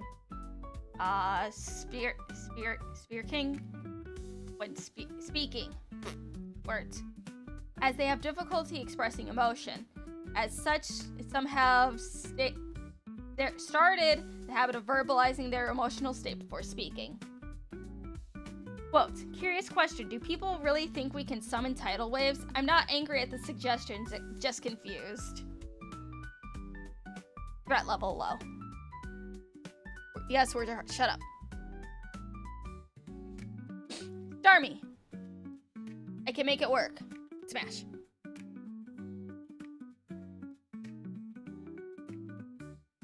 The mysterious Musu Starmie is the result of a Staryu coming in contact with a water stone. Normally, elemental stones bestow great power to Musu that come in contact with them, but Starmie don't seem to gain much in this regard. Their coloration become a deep purple and they grow extra appendages which aid them in swimming, but otherwise little changes from Staryu to Starmie. Their habitat and activity also remain largely similar. On nights with clear skies, one can see Starmie glimmer brightly even when they're miles deep in the ocean, which makes for a very romantic sight for humans that pass by. Why they produce these lights is unclear, though they always seem to project them towards the open sky, leading some to think that they're somehow communicating with the stars themselves. Though Starmie claim not to know anybody in the stars to communicate with, Starmie rarely encounter aggressive circumstances even compared to Staryu. Some theorize that this is because they possess an innate psychic ability to sense danger and avoid conflict, though when asked, Starmie will deny this. Trainer tips. Starmie have similar troubles communicating with others as Staryu do. Thus, they tend to prefer bonding with partners that are willing to look past their eccentric behaviors. Quote, reassurance, worry not researcher, we Starmie cannot read minds. Starmie who stated this unpromptly to a researcher after they wondered if Starmie can read minds. Threat level low.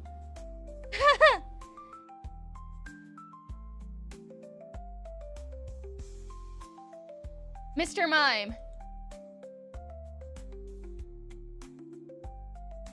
Smash.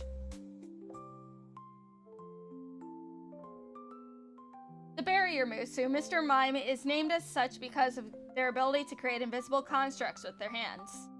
These constructs are made by removing motion from the air in the Musu's hands. With the Musu's expertise, they can create constructs of various consistencies and densities, but all of them are differently manipulated air. Mr. Mime lived to perform for others and will gather in places where they can find audiences for their miming abilities. The Musu have an intense need for audience feedback and will pester those that try to ignore them with pranks to get a rise out of them.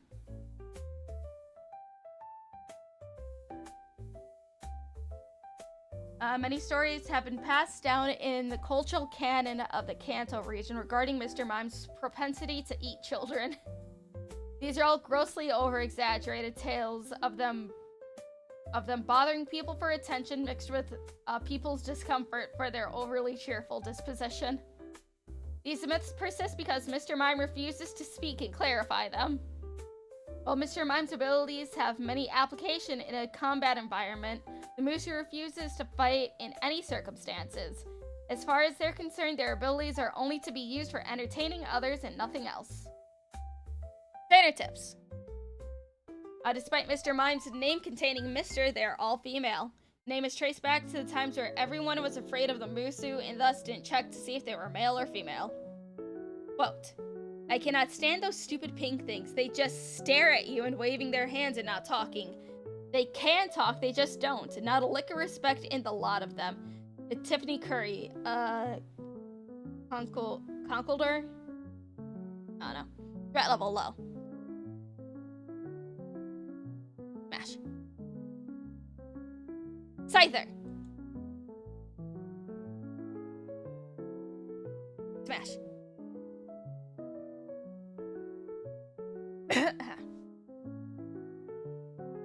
The seldom seen Mantis Musu, Scyther are known for their incredibly sharp, scythe-like front appendages, green scales that cover their body, and the pair of wings that extend from their backs.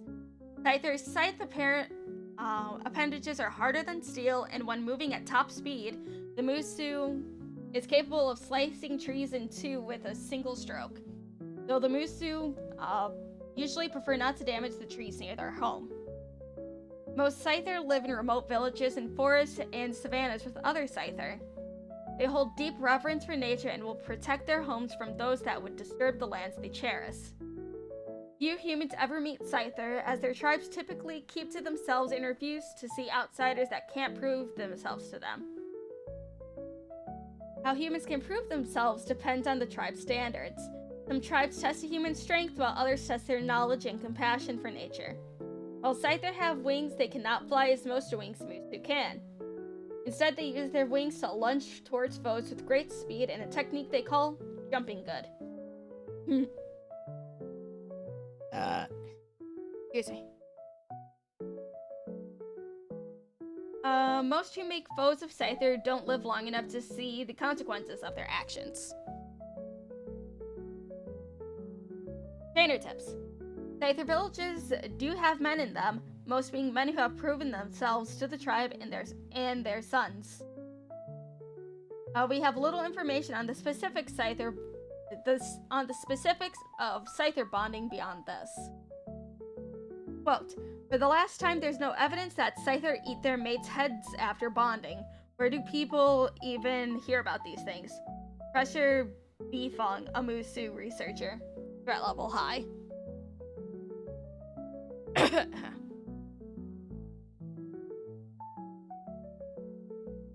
Jinx.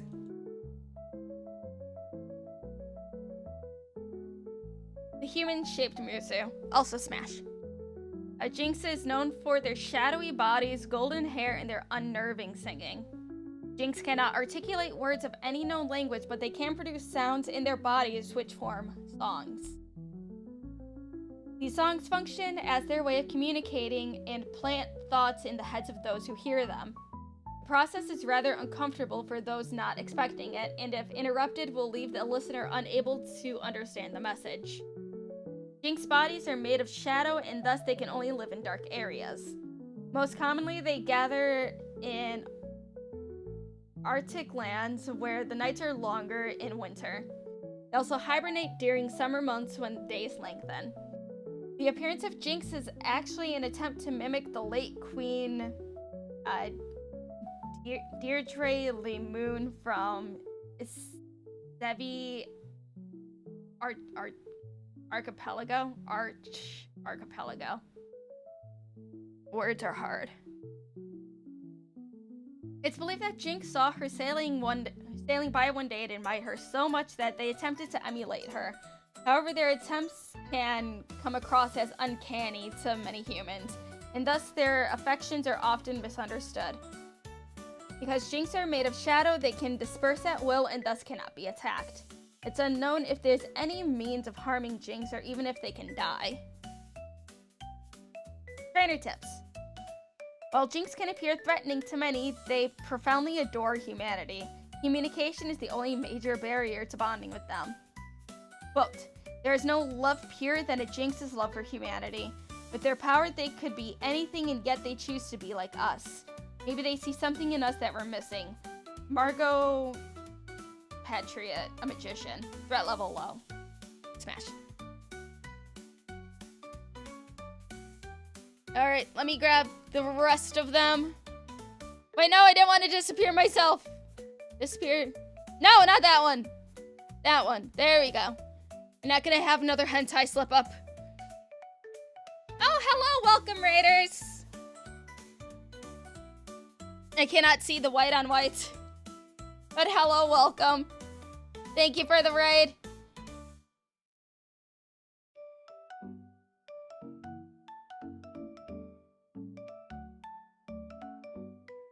Open image in new tab. Hey guys, I'm not gonna do another hentai slip up. Stop it.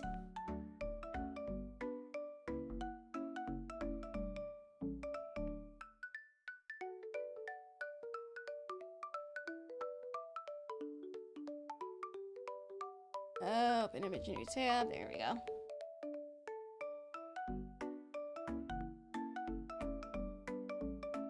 But if we ask nicely, go to the hentai channel in the server.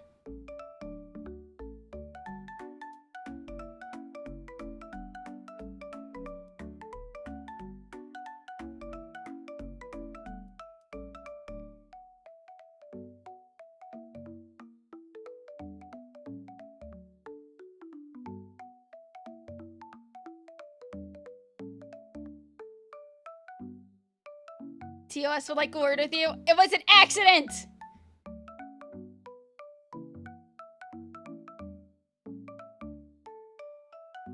It was a oopsie poopsie.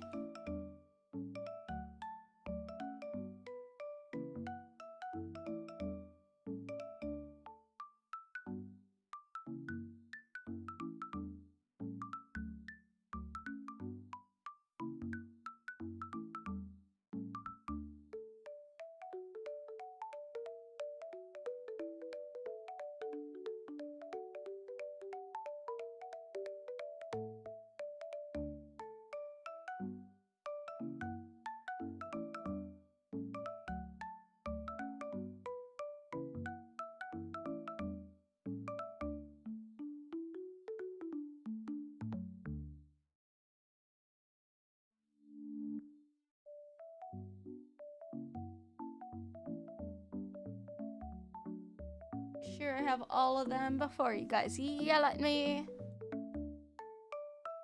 Some of these are weird looking. What the hell? I know, logistics.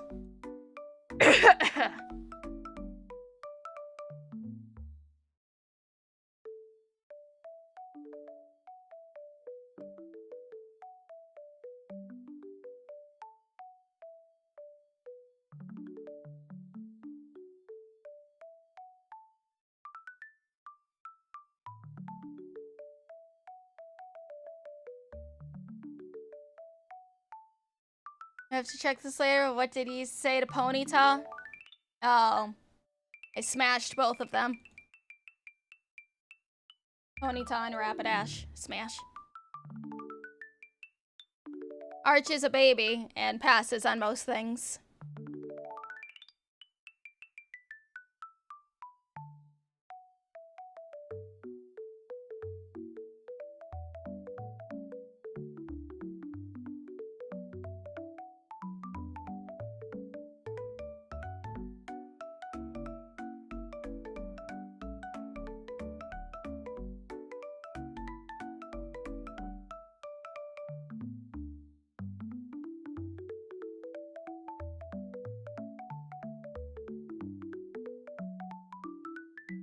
All of this art is so pretty. One day I want to commission this artist to draw Lumi.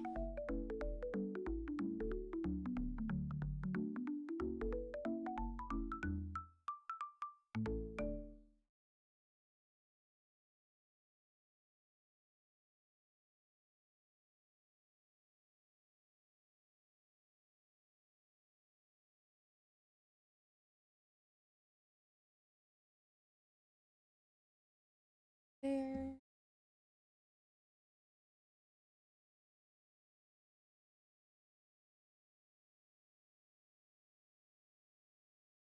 There. There. Oh, good. No, not that picture. Oh, I almost brought up the wrong picture. I would have cried. Okay. Alright, let me did I really reach the end of that playlist already? Dear God.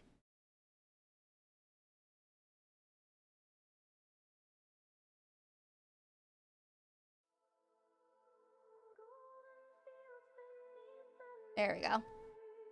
Alright, I got all of them up.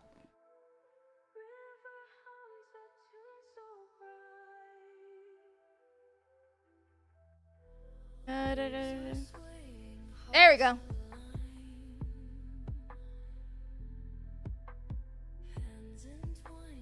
I am just doing Gen 1 right now. Only the first 151. Oh, and Smash. The electric Musu Electabuzz can be easily identified by their yellow skin and forking horns atop of their heads. The said horns are used by them to catch electricity from the skies and also communicate with other electric Musu nearby. Electabuzz can feeds on electricity and will live anywhere they can find a supply of it. This includes mountains that bring Electabuzz closer to storm clouds and Pikachu towers that synthesize their own electricity.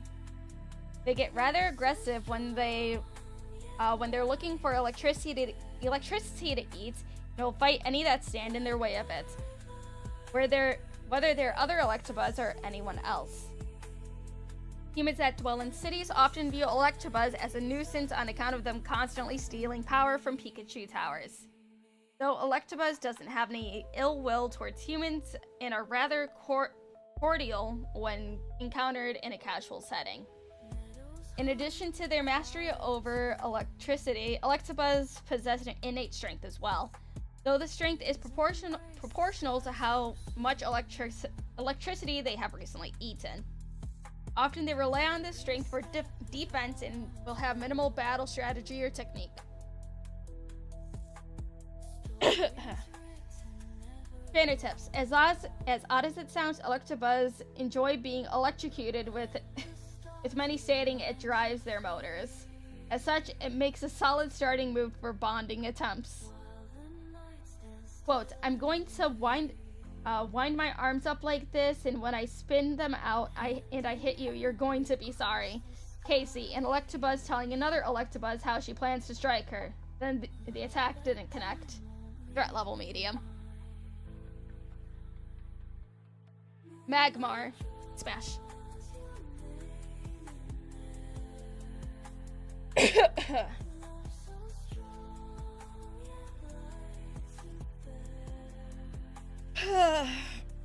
Stretch. Oh, we're almost done. And then I can finally go eat.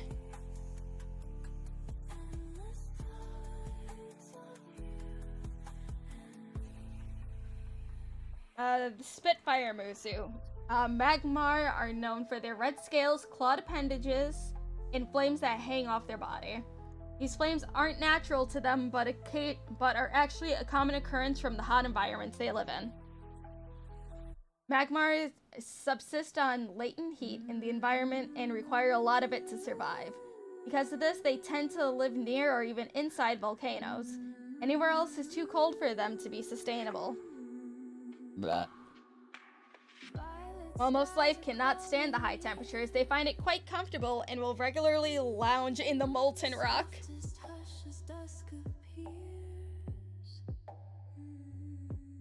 The fiery settlements of Magmar make human contact difficult. They aren't aggressive to visitors, they find, though humans are often surprised that Magmar tend not to wear clothes. This is because cloth easily disintegrates in the extreme heat. If modesty is required of Magmar, they'll choose to wear garb made from obsidian chain links, as it's the only thing strong enough not to melt with the heat while being flexible enough to wear. Most life cannot get near Magmar in their habitats, but those that can have little defense against Magmar's ability to redirect their body heat into flaming projectiles. Trainer tips. While many have concerns of Magmar's body temperature, it's actually much lower than lava, though it can still be abrasive with extended physical contact. Quote, "As you've probably guessed, my wife is a Magmar. Billy Lane, self-proclaimed Maghead, title for humans that are great fans of Magmar. Threat level medium."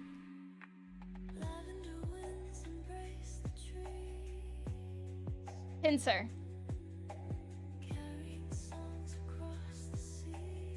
The stag beetle Musu. Pinsir is known for their imposing armor like carapace and the massive bent horns atop their heads. Pinsir's propensity for defense is so strong they'll compete with other Pinsir to gain spare pieces of carapace to armor themselves further. Often this armor is flimsily attached with vines and offers minimal protection, but the Pinsir appreciate the addition anyway. Honey and sweet fruits make up the bulk of Pinsir's diet, and they'll most often live in forests that supply these foods in abundance. Social engagements aren't Pinsir's strong suit. Rarely will Pinsir approach strangers, and even when they do, they often assume there's some sort of threat. This, combined with most humans being perturbed by Pinsir's unusual jaw, make contact between the groups very limited. The horns atop Pinsir's head aren't just for show. They're powerful appendages that allow Pinsir to grapple foes in a technique they call SPD, Super Pinsir Driver. The details of this technique vary radically from each Pinsir, but they all call their technique the SPD and claim every other Pinsir stole the name of their move. Trainer tips. Pinsirs are often difficult to approach, but one can lure one closer by spreading honey on trees and waiting for them to be attracted to the scent. Quote, "Hey, who are you calling Pinhead? You want some of this?" Alex Tager, a Pinsir that definitely wasn't called a Pinhead. Threat level medium. I'd have to pass. It's mostly the mouth.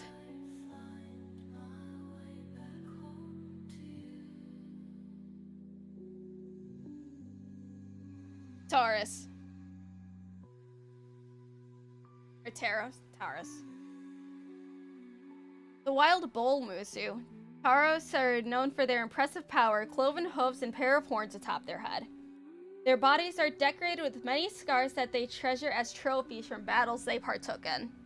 They tend to wear little clothing to show them off as often as possible. Smash. Most Taurus live in roaming bands. Some are mercenary groups, while others are just wandering tribes that live off the lands. Humans have great respect for Taurus' strength in battle, and many kingdoms will hire them for their expertise. Taurus have no issues with humans inherently, but do distrust any that use magic, stating that it's the tactics of cowards and fools. And this includes humans who practice it and other Musu as well. Taurus do possess the potential to harness some magics, but few do because of this strong cultural belief. To ensure that they're focused and ready for battle, Tauros will use their tri-tail to whip themselves into a frenzy. While the tails are thin and small, they do serve to keep Tauroses enraged in battle. While they aren't stupid, their battle tactics are quite simple, though their strength is more than enough to ensure these simple tactics are effective. Trainer tips. Tauros prefer to bond with humans that keep up with their abilities in sparring. Few humans can beat them, but they find those who can keep up with them just as appealing. Quote, "Yes, you'll do just fine, short one." Astera, a Tauros who accepted a young man's offer by dragging him to her camp. Threat level medium.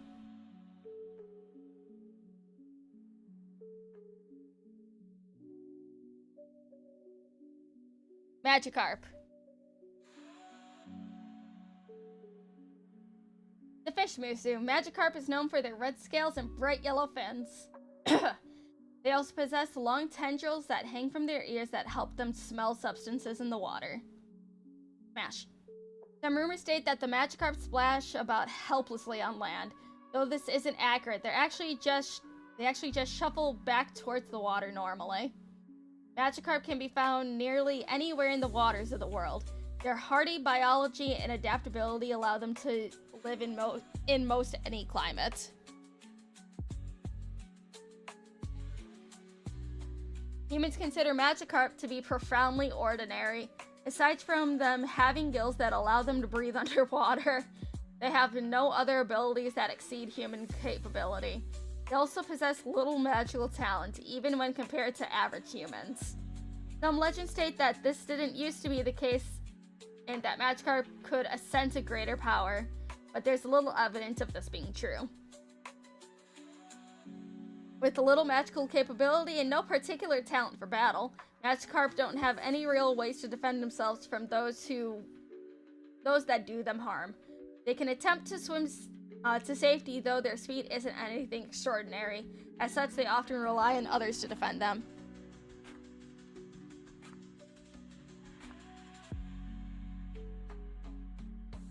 Hey Pedro, as much as I do enjoy your donations and stuff, can we avoid mentioning dev and stuff?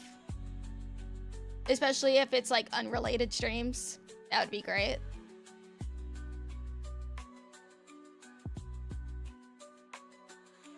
Trainer tips. Magikarp are as unique as the waves of the ocean. There is no concrete strategies to bonding with them. That's fucking funny. Quote. When the Red One achieves the fury of a waterfall, the air will quake, the earth will churn, and skies weep. An anger never before seen will scar the earth evermore. Only the fury of a raging storm can hope to stop it. Epitaph of the Lake of Rage. Threat level low.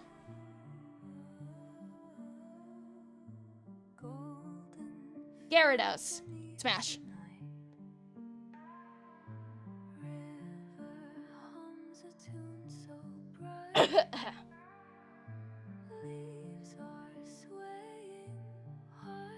Pray you don't ever see the blue scales of a Gyarados breaking through the surface of the ocean. The Musu is rare, but its legendary visage and massive size are unmistakable among people of the world. Gyarados live wherever they want, and if someone is already living there, they force them away. They dwell in water, but are known to launch themselves from the sea to ignore extremely high points in the sky as well. They can survive in fresh or salt water freely, and even move from one to the other with no issue.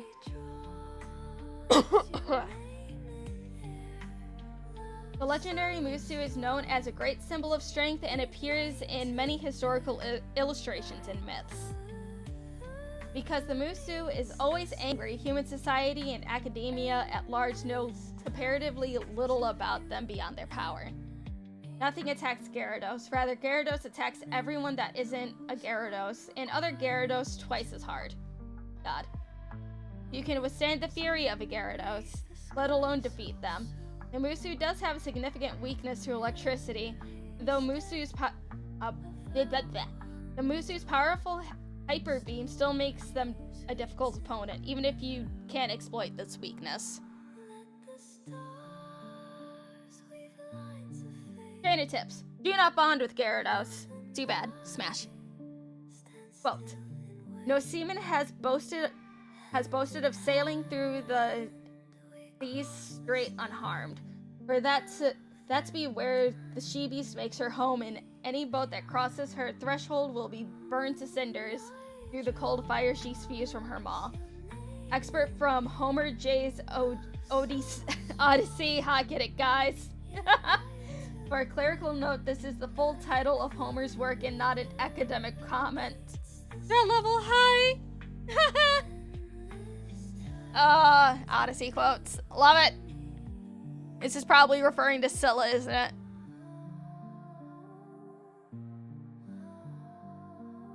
Hold on a second. Gotta answer this message.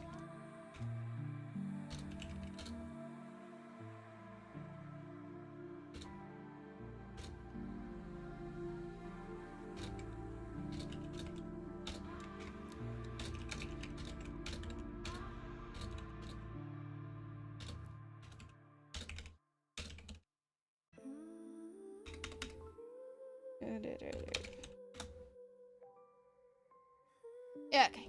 Next. Smash.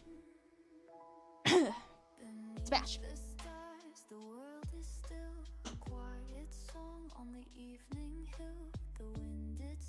Lapras. The transport Musu. Lapras is referred to as such because of its large stature and sizable back that it always uses to ferry people around waterways and seas. Their large fins makes extended travel simple for them, and their amphibious lungs allow them to travel above or below the water.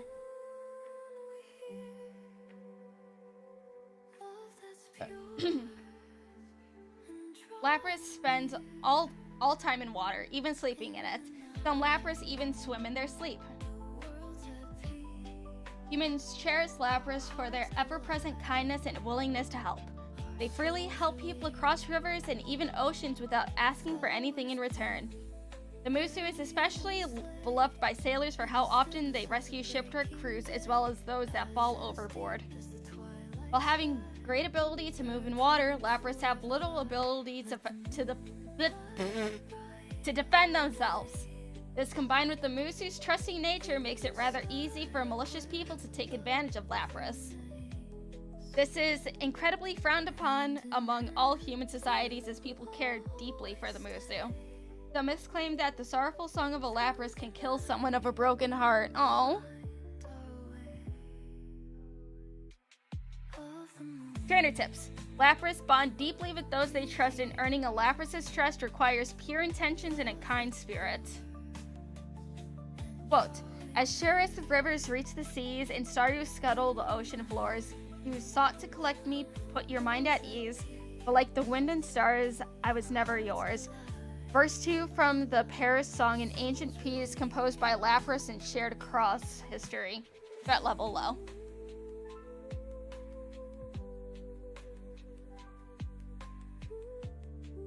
Ditto. Smash.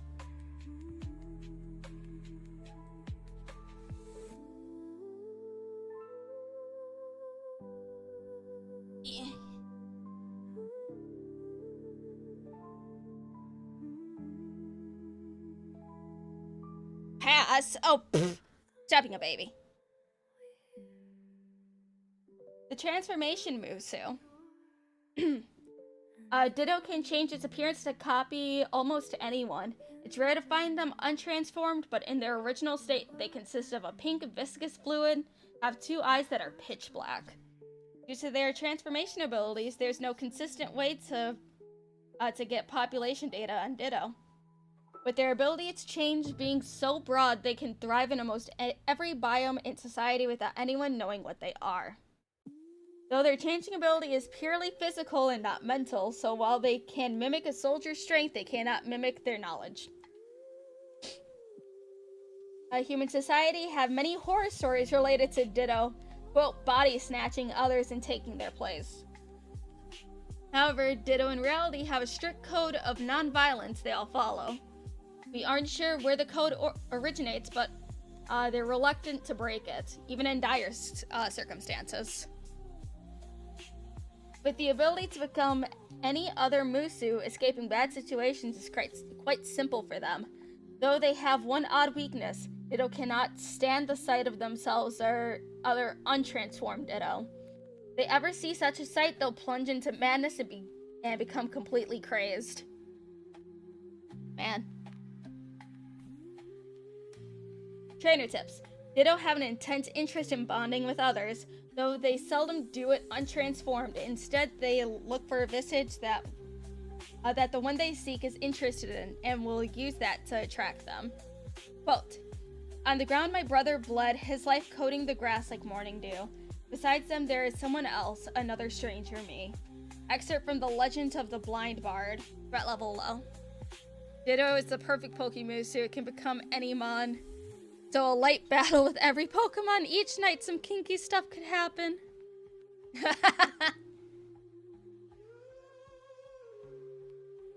Eevee.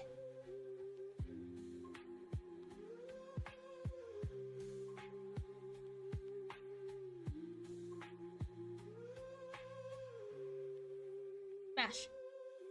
The evolution Musu, Eevee, is known as such because of their wild affinity with magical energy. Despite their mundane appearance, Eevee don't interact with magic the ways other Musu do. Where most Musu generate magic within themselves, Eevee instead manipulates energies around them and even store power within themselves.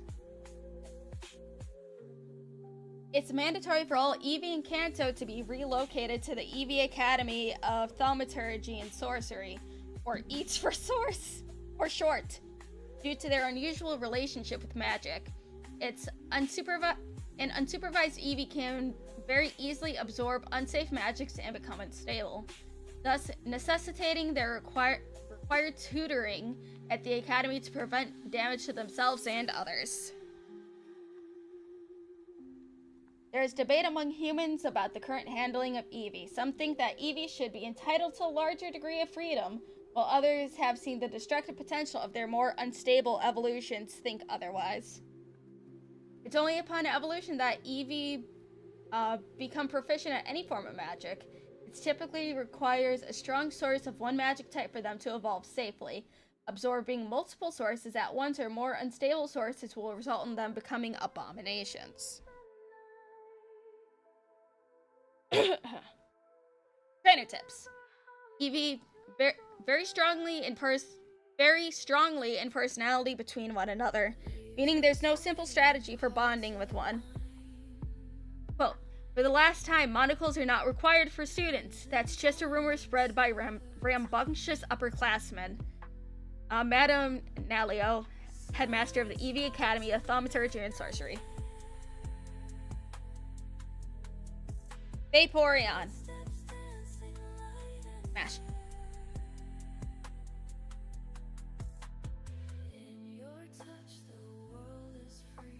The Bubble Jet Musu. Vaporeon is a higher rank of Eevee that has acquired mastery over water-type magic by absorbing the energies of a water stone.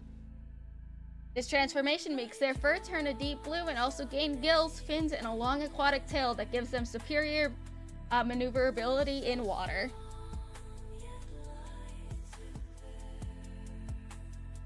Most Vaporeon continue their studies at the Academy at specialized facilities with fountains, pools, and canals to aid them in their mastery over water magic.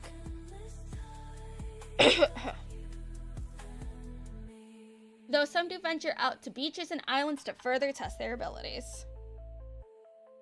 A massive propaganda campaign occurred years ago that claimed Vaporeon have unusual features that some humans found intriguing. This inspired a fanatical fan base of Vaporeon lovers among the town nearby EATS that are obsessed with the Musu. Vaporeon find these humans and their beliefs abhorrent and incredibly disgusting.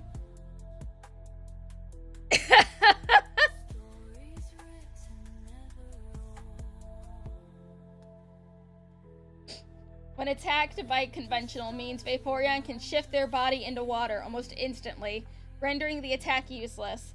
They rarely care for fighting and will usually ignore attackers, then dive into bodies of water to avoid further annoyance. Trainer tips. Vaporeon generally go with the flow with others and are kind and good-natured. Though if they meet someone obnoxious, they'll react with a wave of hostilities, sometimes literally. Quote, I do not, how you say, see the reason to copy pasta recipes from amateur chef like her monami. Jackie LaCroix, a famed Chaldean chef. God damn it.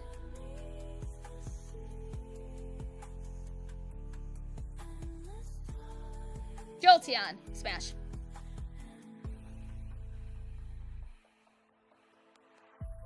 The Lightning Musu, Jolteon, are the result of an Eevee that completes their training in electrical magic. When they absorb the energy of an electric stone, their fur bunches into sharp spines across their body. The magic's imbued, whatever, also affects the Musu's personality. In this case, Jolteon became more impulsive and aggressive upon changing. Don't forget, Lumi, there's no laws against the Pokemusu. God damn it. Excuse me. Jolteon continues their studies as eats for the most part. While some do travel, many humans and other Musus are wary of their moodiness. And thus often meet with words. Please! Often meet with difficulties when visiting new places. They have a disdain for the Academy's tradition and thus will do what they want regardless of rules or the will of the facility. Most humans avoid contact with Jolteon as they typically present themselves as ne'er-do-wells and often cause trouble wherever they go. Most Jolteon carry iron flails as weapons since they make for great bludgeons and also function as a conduit for their electricity. Their rebellious attitudes towards magic also inspire them to manipulate their magic in unorthodox ways. This led them to creating their iconic pin missile attack, which is one of the few attacks that can disorient strong psychics. Finitips. Upon changing into Jolteon, the Musu gains an extra organ in their chest that functions as a generator for their electricity. It hums slightly when not in use. Quote, despite trying to find out who killed her dad, Casey has lost her way. Her mind can no longer be one with Eats Academy. Jim Swim, criminal psychologist. Threat level medium.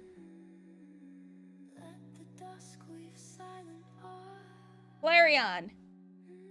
Smash. Delicious brown woman. The Flame Musu, Flareon, is the result of Eevee that chose to master the element of fire. They absorb the energies from a firestone, causing their bodies to heat up considerably. They can control this heat at will, reaching as high as 800 degrees, though most keep their temperature at a reasonable level. Their hair also fluffs out and grows much longer and blonder. Of the Eevee Masters, Flareon tends to travel the most through many skills though many still take residence at Eats Academy.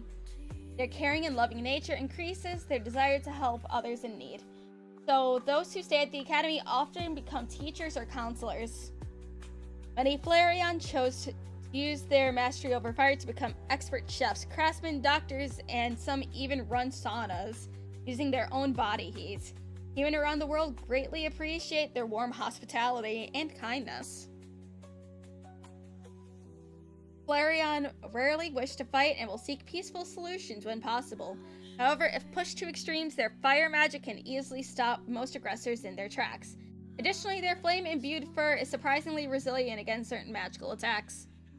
Trainer tips. When bonded with a human, Flareon tends to be very affectionate and doting with their partners. Their body heat also tends to be higher in relationships when they're not.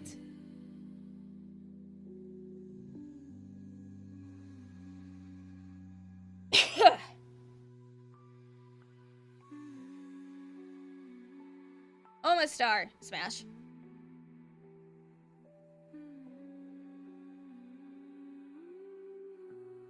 The Spiral Musu. Omastar is a mutated Omanite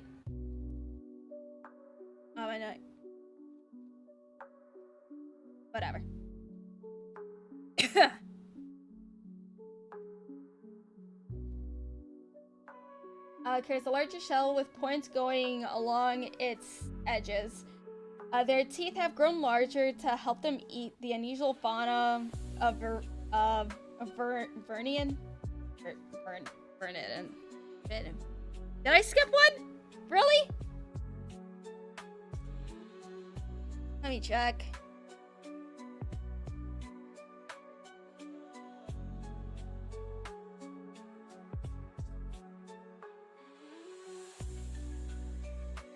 Oh, I did. What the hell? How the fuck did I skip this?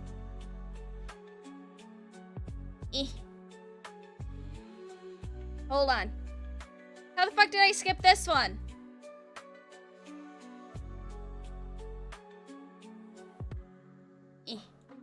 I also missed Porygon.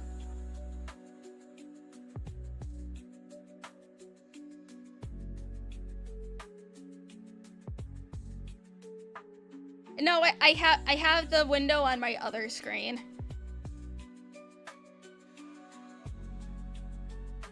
Leave me alone. The virtual Musu Porygon is referred to as such because they're highly unique magical abilities. They generate beams of light that combine and focus to create objects in the world. This is necessary because Porygon are made of entirely primordial magic and can't interact with most objects. Because of this, they don't have a sense of touch. Only with their constructs they can experience tactile sensation. Porygon can only create a set amount of constructs based on the surfaces the object has. Poly can generate around 160,000 surfaces at once. We've only met one Porygon thus far in investigations, called Polygon. She lives in the outskirts of Cinnabar Island in a house built of her own magical constructs. She seldom sees visitors. Archaeologists only recently found out that Porygon originate from an ancient civilization and were actually created by sages from that time. The process to create more Porygon is believed to be lost and thus aren't sure if more could exist besides Poly. Being made of raw magical energy makes threatening a Porygon difficult, as when attacked, it can shift their constructs to defend against whatever attacks they may face.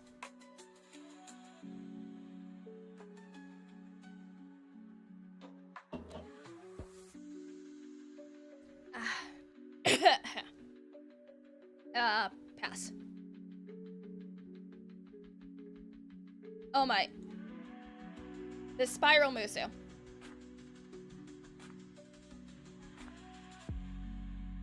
Omanite was recently discovered in a mysterious cave that researchers found connect to a highly unusual biome that natives call Vernitin, whatever. Bash. They possess large spiral patterned shells that the Musu get their namesake from. They have 10 tentacles too, which are longer than the others and are their primary appendages. Their home in Vernitin is believed to be a perfect preservation of the state of the world thousands of years ago. They have no exposure to the sun but possess a thriving ecosystem of unusual flora that gets their energy from volcanic vents underground. Humans know little about Omanite. They're quite reserved as far as Musu go, and their native language is unlike any spoken in modern day. Translations have begun to further understand the Musu, but as of now, we know little about their society aside from basic information. Omanite rarely have reason to fight, but in occasions where they are worried one might happen, they'll generally hide in their shells until whatever is troubling them goes elsewhere. Their shell armor is incredibly strong, and few attacks are able to easily pierce it.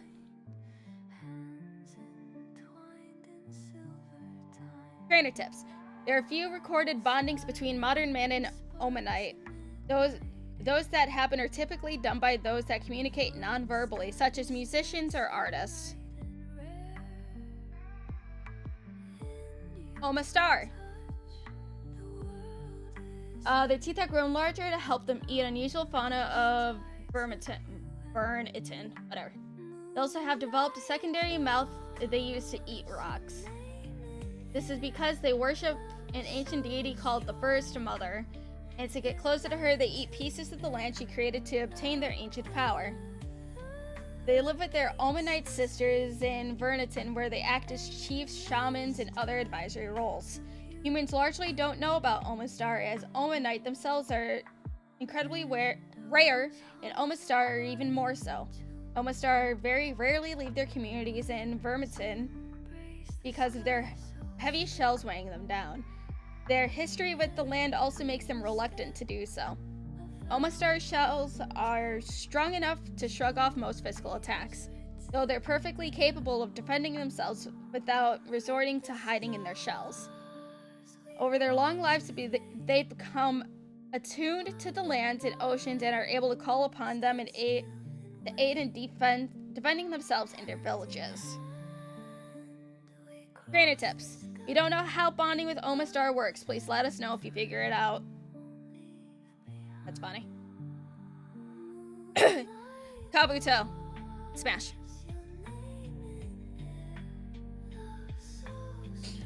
The shellfish Musu, Kabuto aren't known in the region. Their shy disposition and propensity to hide in their large dome-shaped shells mean that few people have ever seen them. Many that do get a glance to find their piercing red eyes and insect-like joints unnerving. The majority of Kabuto live in Vermiton, though they don't interact much with the Omanite societies that live there because their appearance often frighten the more timid Omanite away.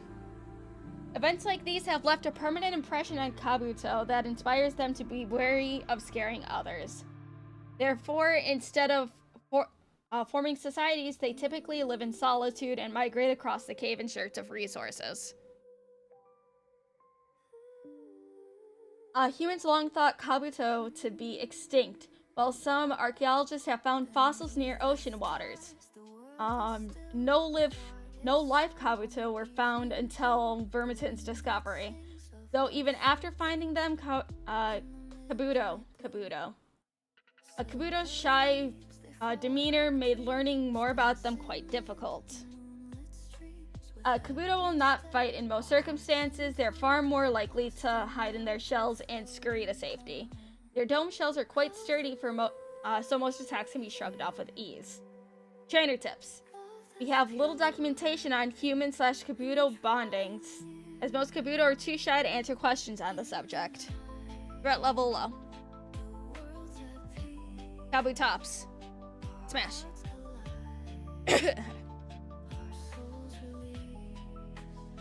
Selfish Musu Kabutops are the result of Kabuto that travel to the most dangerous corners of Vermiton and become masters of martial combat. Over their journey, they cease being so timid and realize in order to help others, they must first master themselves. Kabutops continue to live in Vermiton and act as guards and leaders to the Kabuto. There they protect the Kabuto from exotic threats of Vermiton and help teach them to become stronger themselves. Most humans consider Kabutops incredibly intimidating, as their demeanor is very antisocial and their helmet-like shells don't make them any more approachable. Their scythe-like appendages also remind many humans of Scyther, which doesn't make them appear any more sociable. Though contrary to their appearance, Kabutops have a rather calm demeanor. Kabutops primarily use their scythe blades to frighten away potential foes. The Mutsu have no trouble defending itself, but most entities in Vermiton are smart enough to avoid angering a Kabutops. So it doesn't get into fights often. In rare occasions where it's pushed to its limits, Kabutops may use its sword stance to gain an upper hand. Trainer tips. There's no record of bonding with Kabutops, but there's no reason to think it's not possible. Just remember to be careful with the sides. Aerodactyl. Smash.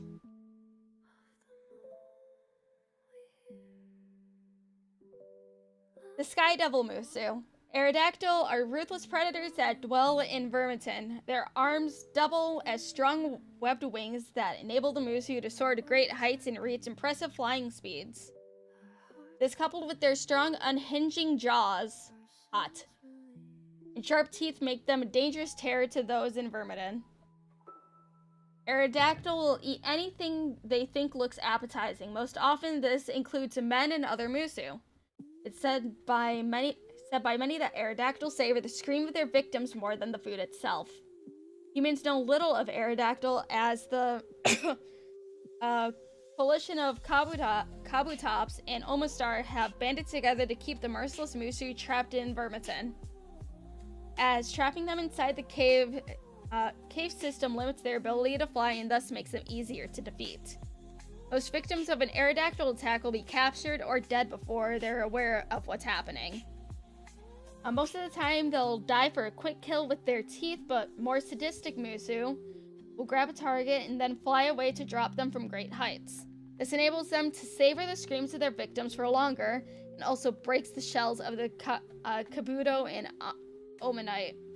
They're also common food sources for the Aerodactyl.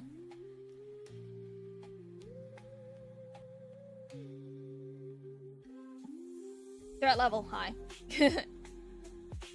Snorlax. The sleeping Musu. Snorlax is referred to as such because of their propensity to sleep for long periods of time. The exact amount of sleep they need is unknown, though witnesses claim that they can sleep for days at a time. The Musu also has little care for where it sleeps and will often take naps in inappropriate places such as roads, trees, docks, and almost anywhere else they can lay down. Snorlax tend to live in mountain regions and forests, though they've been known to wander elsewhere in search for food. They have no concept of money and other societal norms and will take food freely and sleep where they like.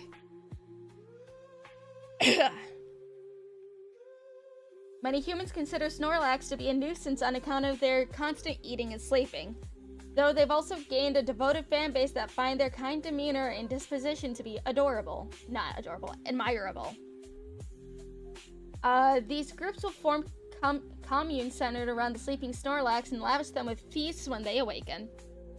There's a saying in the northern reaches of Kanto, "Let sleeping Snorlax lie." This is because Snorlax possesses great power in themselves that they can unleash in moments of great anger. Most typically, this is where someone wakes them up. Hello, Arch. Good.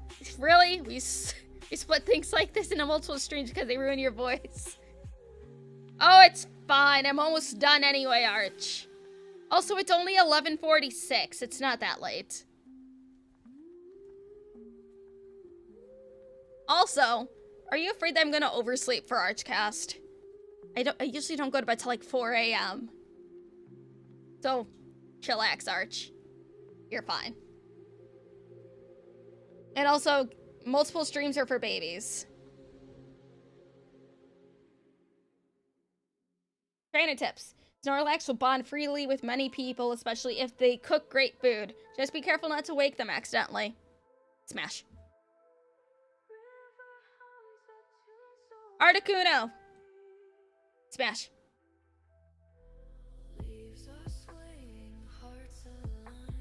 In the throat of the roaring blizzards of Kanto, one can hear the sobbing of a young woman. This is Articuno, the mistress of the shifting snow. An ancient and powerful Musu clad in azure feathers, her very existence radiates cold around her, causing her to start hail and snowstorms wherever she takes flight. Legends say she wasn't always this way. She started out as an average Musu, but fell in love with one who'd been cursed with a never-ending fever that could only be quenched with an equally powerful cold. Articuno sought out power over ice to save them and succeeded. She administered the cure to her love and restored him, only for her icy magic to be too great and freeze her love before shattering them. Articuno was heartbroken by this and sought to join her love in the afterlife, only to find that she'd become too powerful to be slain. She would freeze water too quickly to drown in, and no mortal man or Musu could get close enough to wound her, let alone kill her. Now trapped in a frozen torment, Articuno wanders aimlessly, stopping when she finds others doomed to perish in the snow, where she weeps, lamenting that the snow took them instead of her. Smash.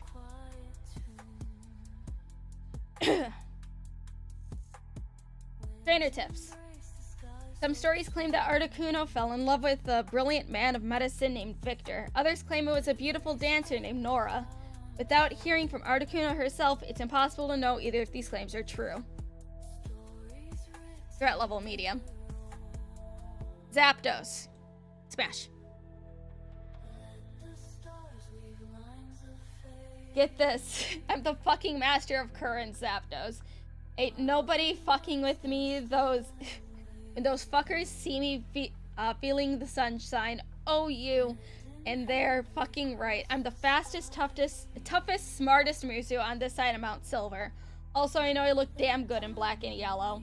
I go where I want, I take what I want, I do what I want. Get it, turtle? The world's my oyster and you're just floating in the fucking skip. You all go to church and worship some a fucking goat stuck in a fence to me. I am the beast I worship, and this temple is immaculate as shit. You fucking hummies are always so noisy too. Wow, my house got blown up. Fuck, dude, move your fucking house. I'm flying here. You're just like that fucking Moltres that's up my ass like fuck. Dumb cunt is salty about getting hot flashes all the time that she has to make it my problem. She can't even beat me, legit. You know, thunder is like super fire. I get that shit for free from the clouds. I don't need no Nambi incantation rune. Jesus Christ. I'm like a hurricane on wheels, but like sky wheels. You got all that? I talk fast because I don't got time for slow shit, savvy. Now we're fucking her what?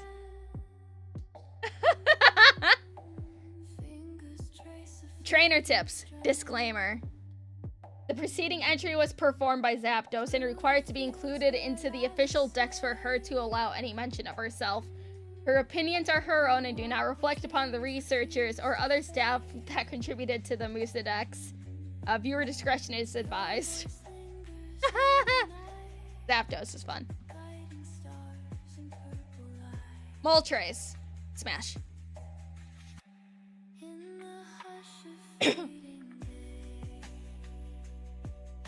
What do you call her? The valorous flame. She arrived millennia ago seeking power to stop her sisters who lost themselves in indulgence and sorrow. I told her she had no such power in her. Her pride made this impossible to accept, so she went out to learn the hard way. She did find a solution, but it wasn't power that she needed. If only more Musu of her caliber could learn that. Excuse me. Never met a brighter soul in my life before I walked with Moltres. Didn't matter how deep a hole someone landed themselves in, she'd insist on dragging them out no matter what. While most of her responsibilities are ceremonial now, I don't know where we'd be without Moltres. You know what they say, it's not spring until Moltres' flames melt the lingering snow. Jesus Christ, these are just all... These are all just quotes talking about how neat Moltres is. Smash. Dratini. After recent confirmation, Dratini have been changed from a legend classification to the new pseudo-legend classification. This means that we do have confirmation of their existence, but the bulk of the world still believes them to be a myth. Smash. For many years, the only evidence of Dratini were the skins they shed constantly, but we've recently found small Dratini communities in Blackthorn Village. Their elders keep their population secret and don't let in many outsiders. Though Dratini don't understand the need for their extreme sense of secrecy.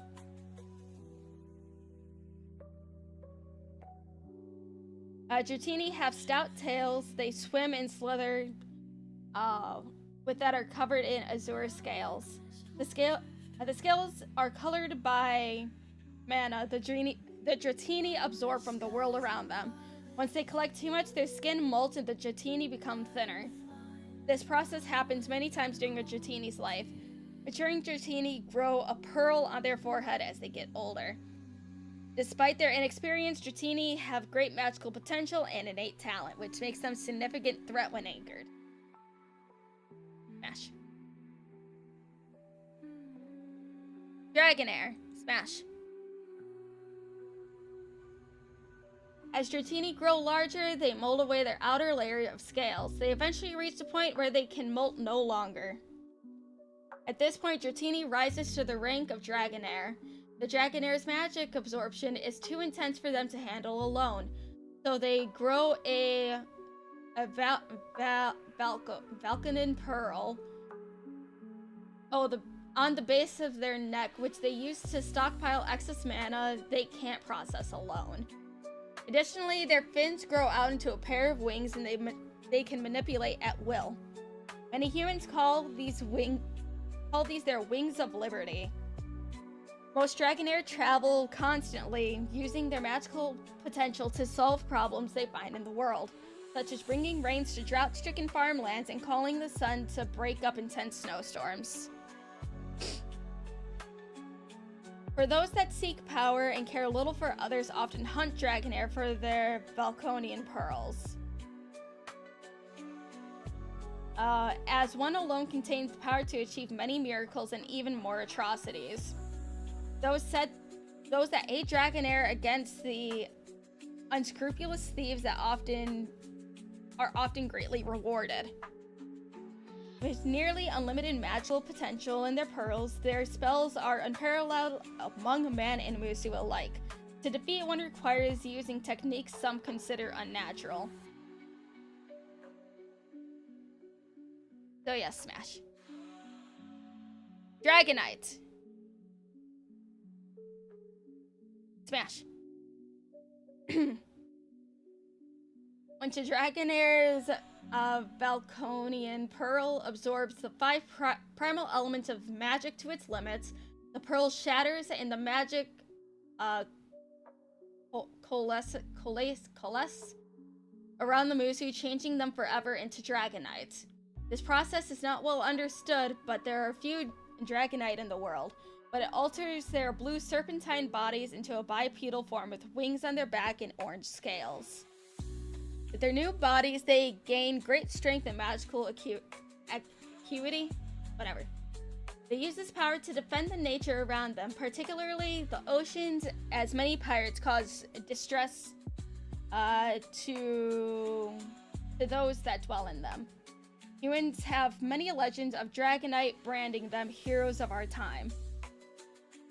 Though few people have ever seen one, let alone know much about them. The first known encounter with one was from a lighthouse observer who thought he saw a mermaid emerge from the sea. Dragonite retain all the powers they held as Dragonair and gain many more. The magics coursing through their bodies give them incredible physical strength and extreme speed. Their magic prowess is also beyond most man and Musu, both in terms of power and versatility. Smash.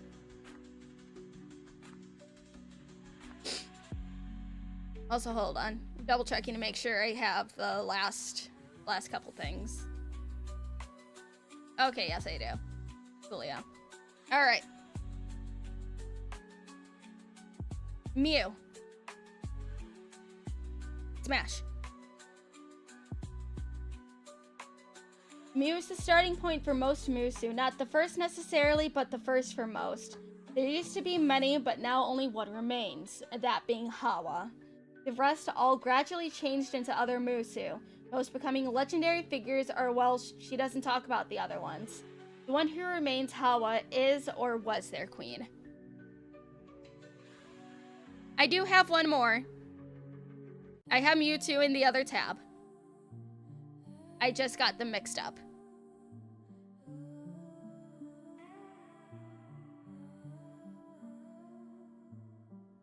She travels a lot, but most don't know of her since she disguises herself as other Musu or even human. It's not simple illusion magic either. She actually changes into them, much like a Ditto. Hawa can only turn into women, but she can turn into any woman, human or Musu, and even female versions of men. I can verify that the transformations are very thorough. Nice. What Mewtwo said about her isn't a lie, but it's still deceptive. Hawa would never hurt anyone. She just made a mistake eons ago when trying to bring her lost daughter back. She was desperate and trusted some people that didn't deserve trust.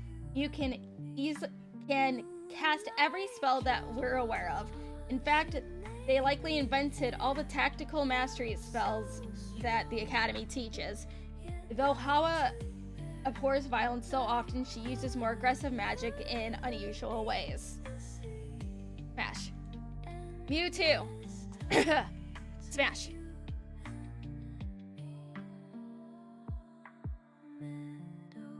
Look upon these hands of mine. These fingers that end in orbs are not the hands of a farmer or craftsman.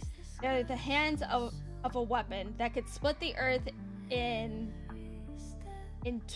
twain, but with a thought.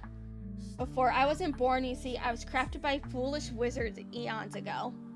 They committed atrocities of the flesh, bones, blood, and souls, and things too nefarious for your ears to mix. And things too nefarious for your ears were mixed together. Sometimes what popped out could move. Some rare examples could speak and dream, but they weren't good enough for the fools, so they went back into the mix until popped out me. But the fools didn't realize that I carry all of those creations within. We're all very angry. It'd be one thing if they stood their ground. There would be some dignity to that, but no, they were ruled by fear instead. I could have taken their minds, I suppose, but the world shouldn't suffer them longer than necessary, so I removed them. Your little entries like to list how strong Musus are, right? Well, I'd say it'd be faster to list what I can't do, but there's nothing beyond my grasp. The magic you study in your schools is cute, but it's a wave in the ocean of possibilities. I am the storm approaching the shores. Smash.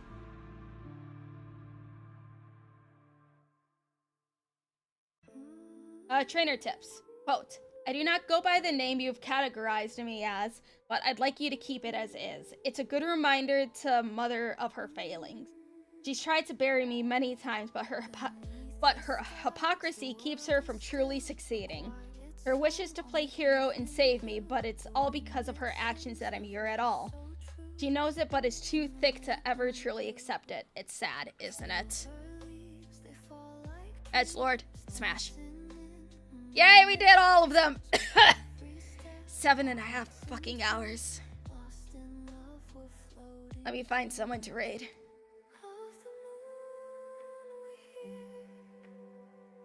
Let me see who's live right now.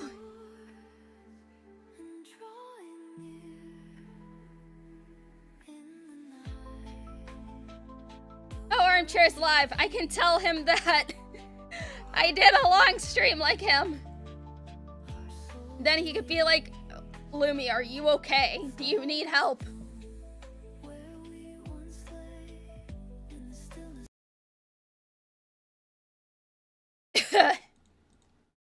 Turning off the music.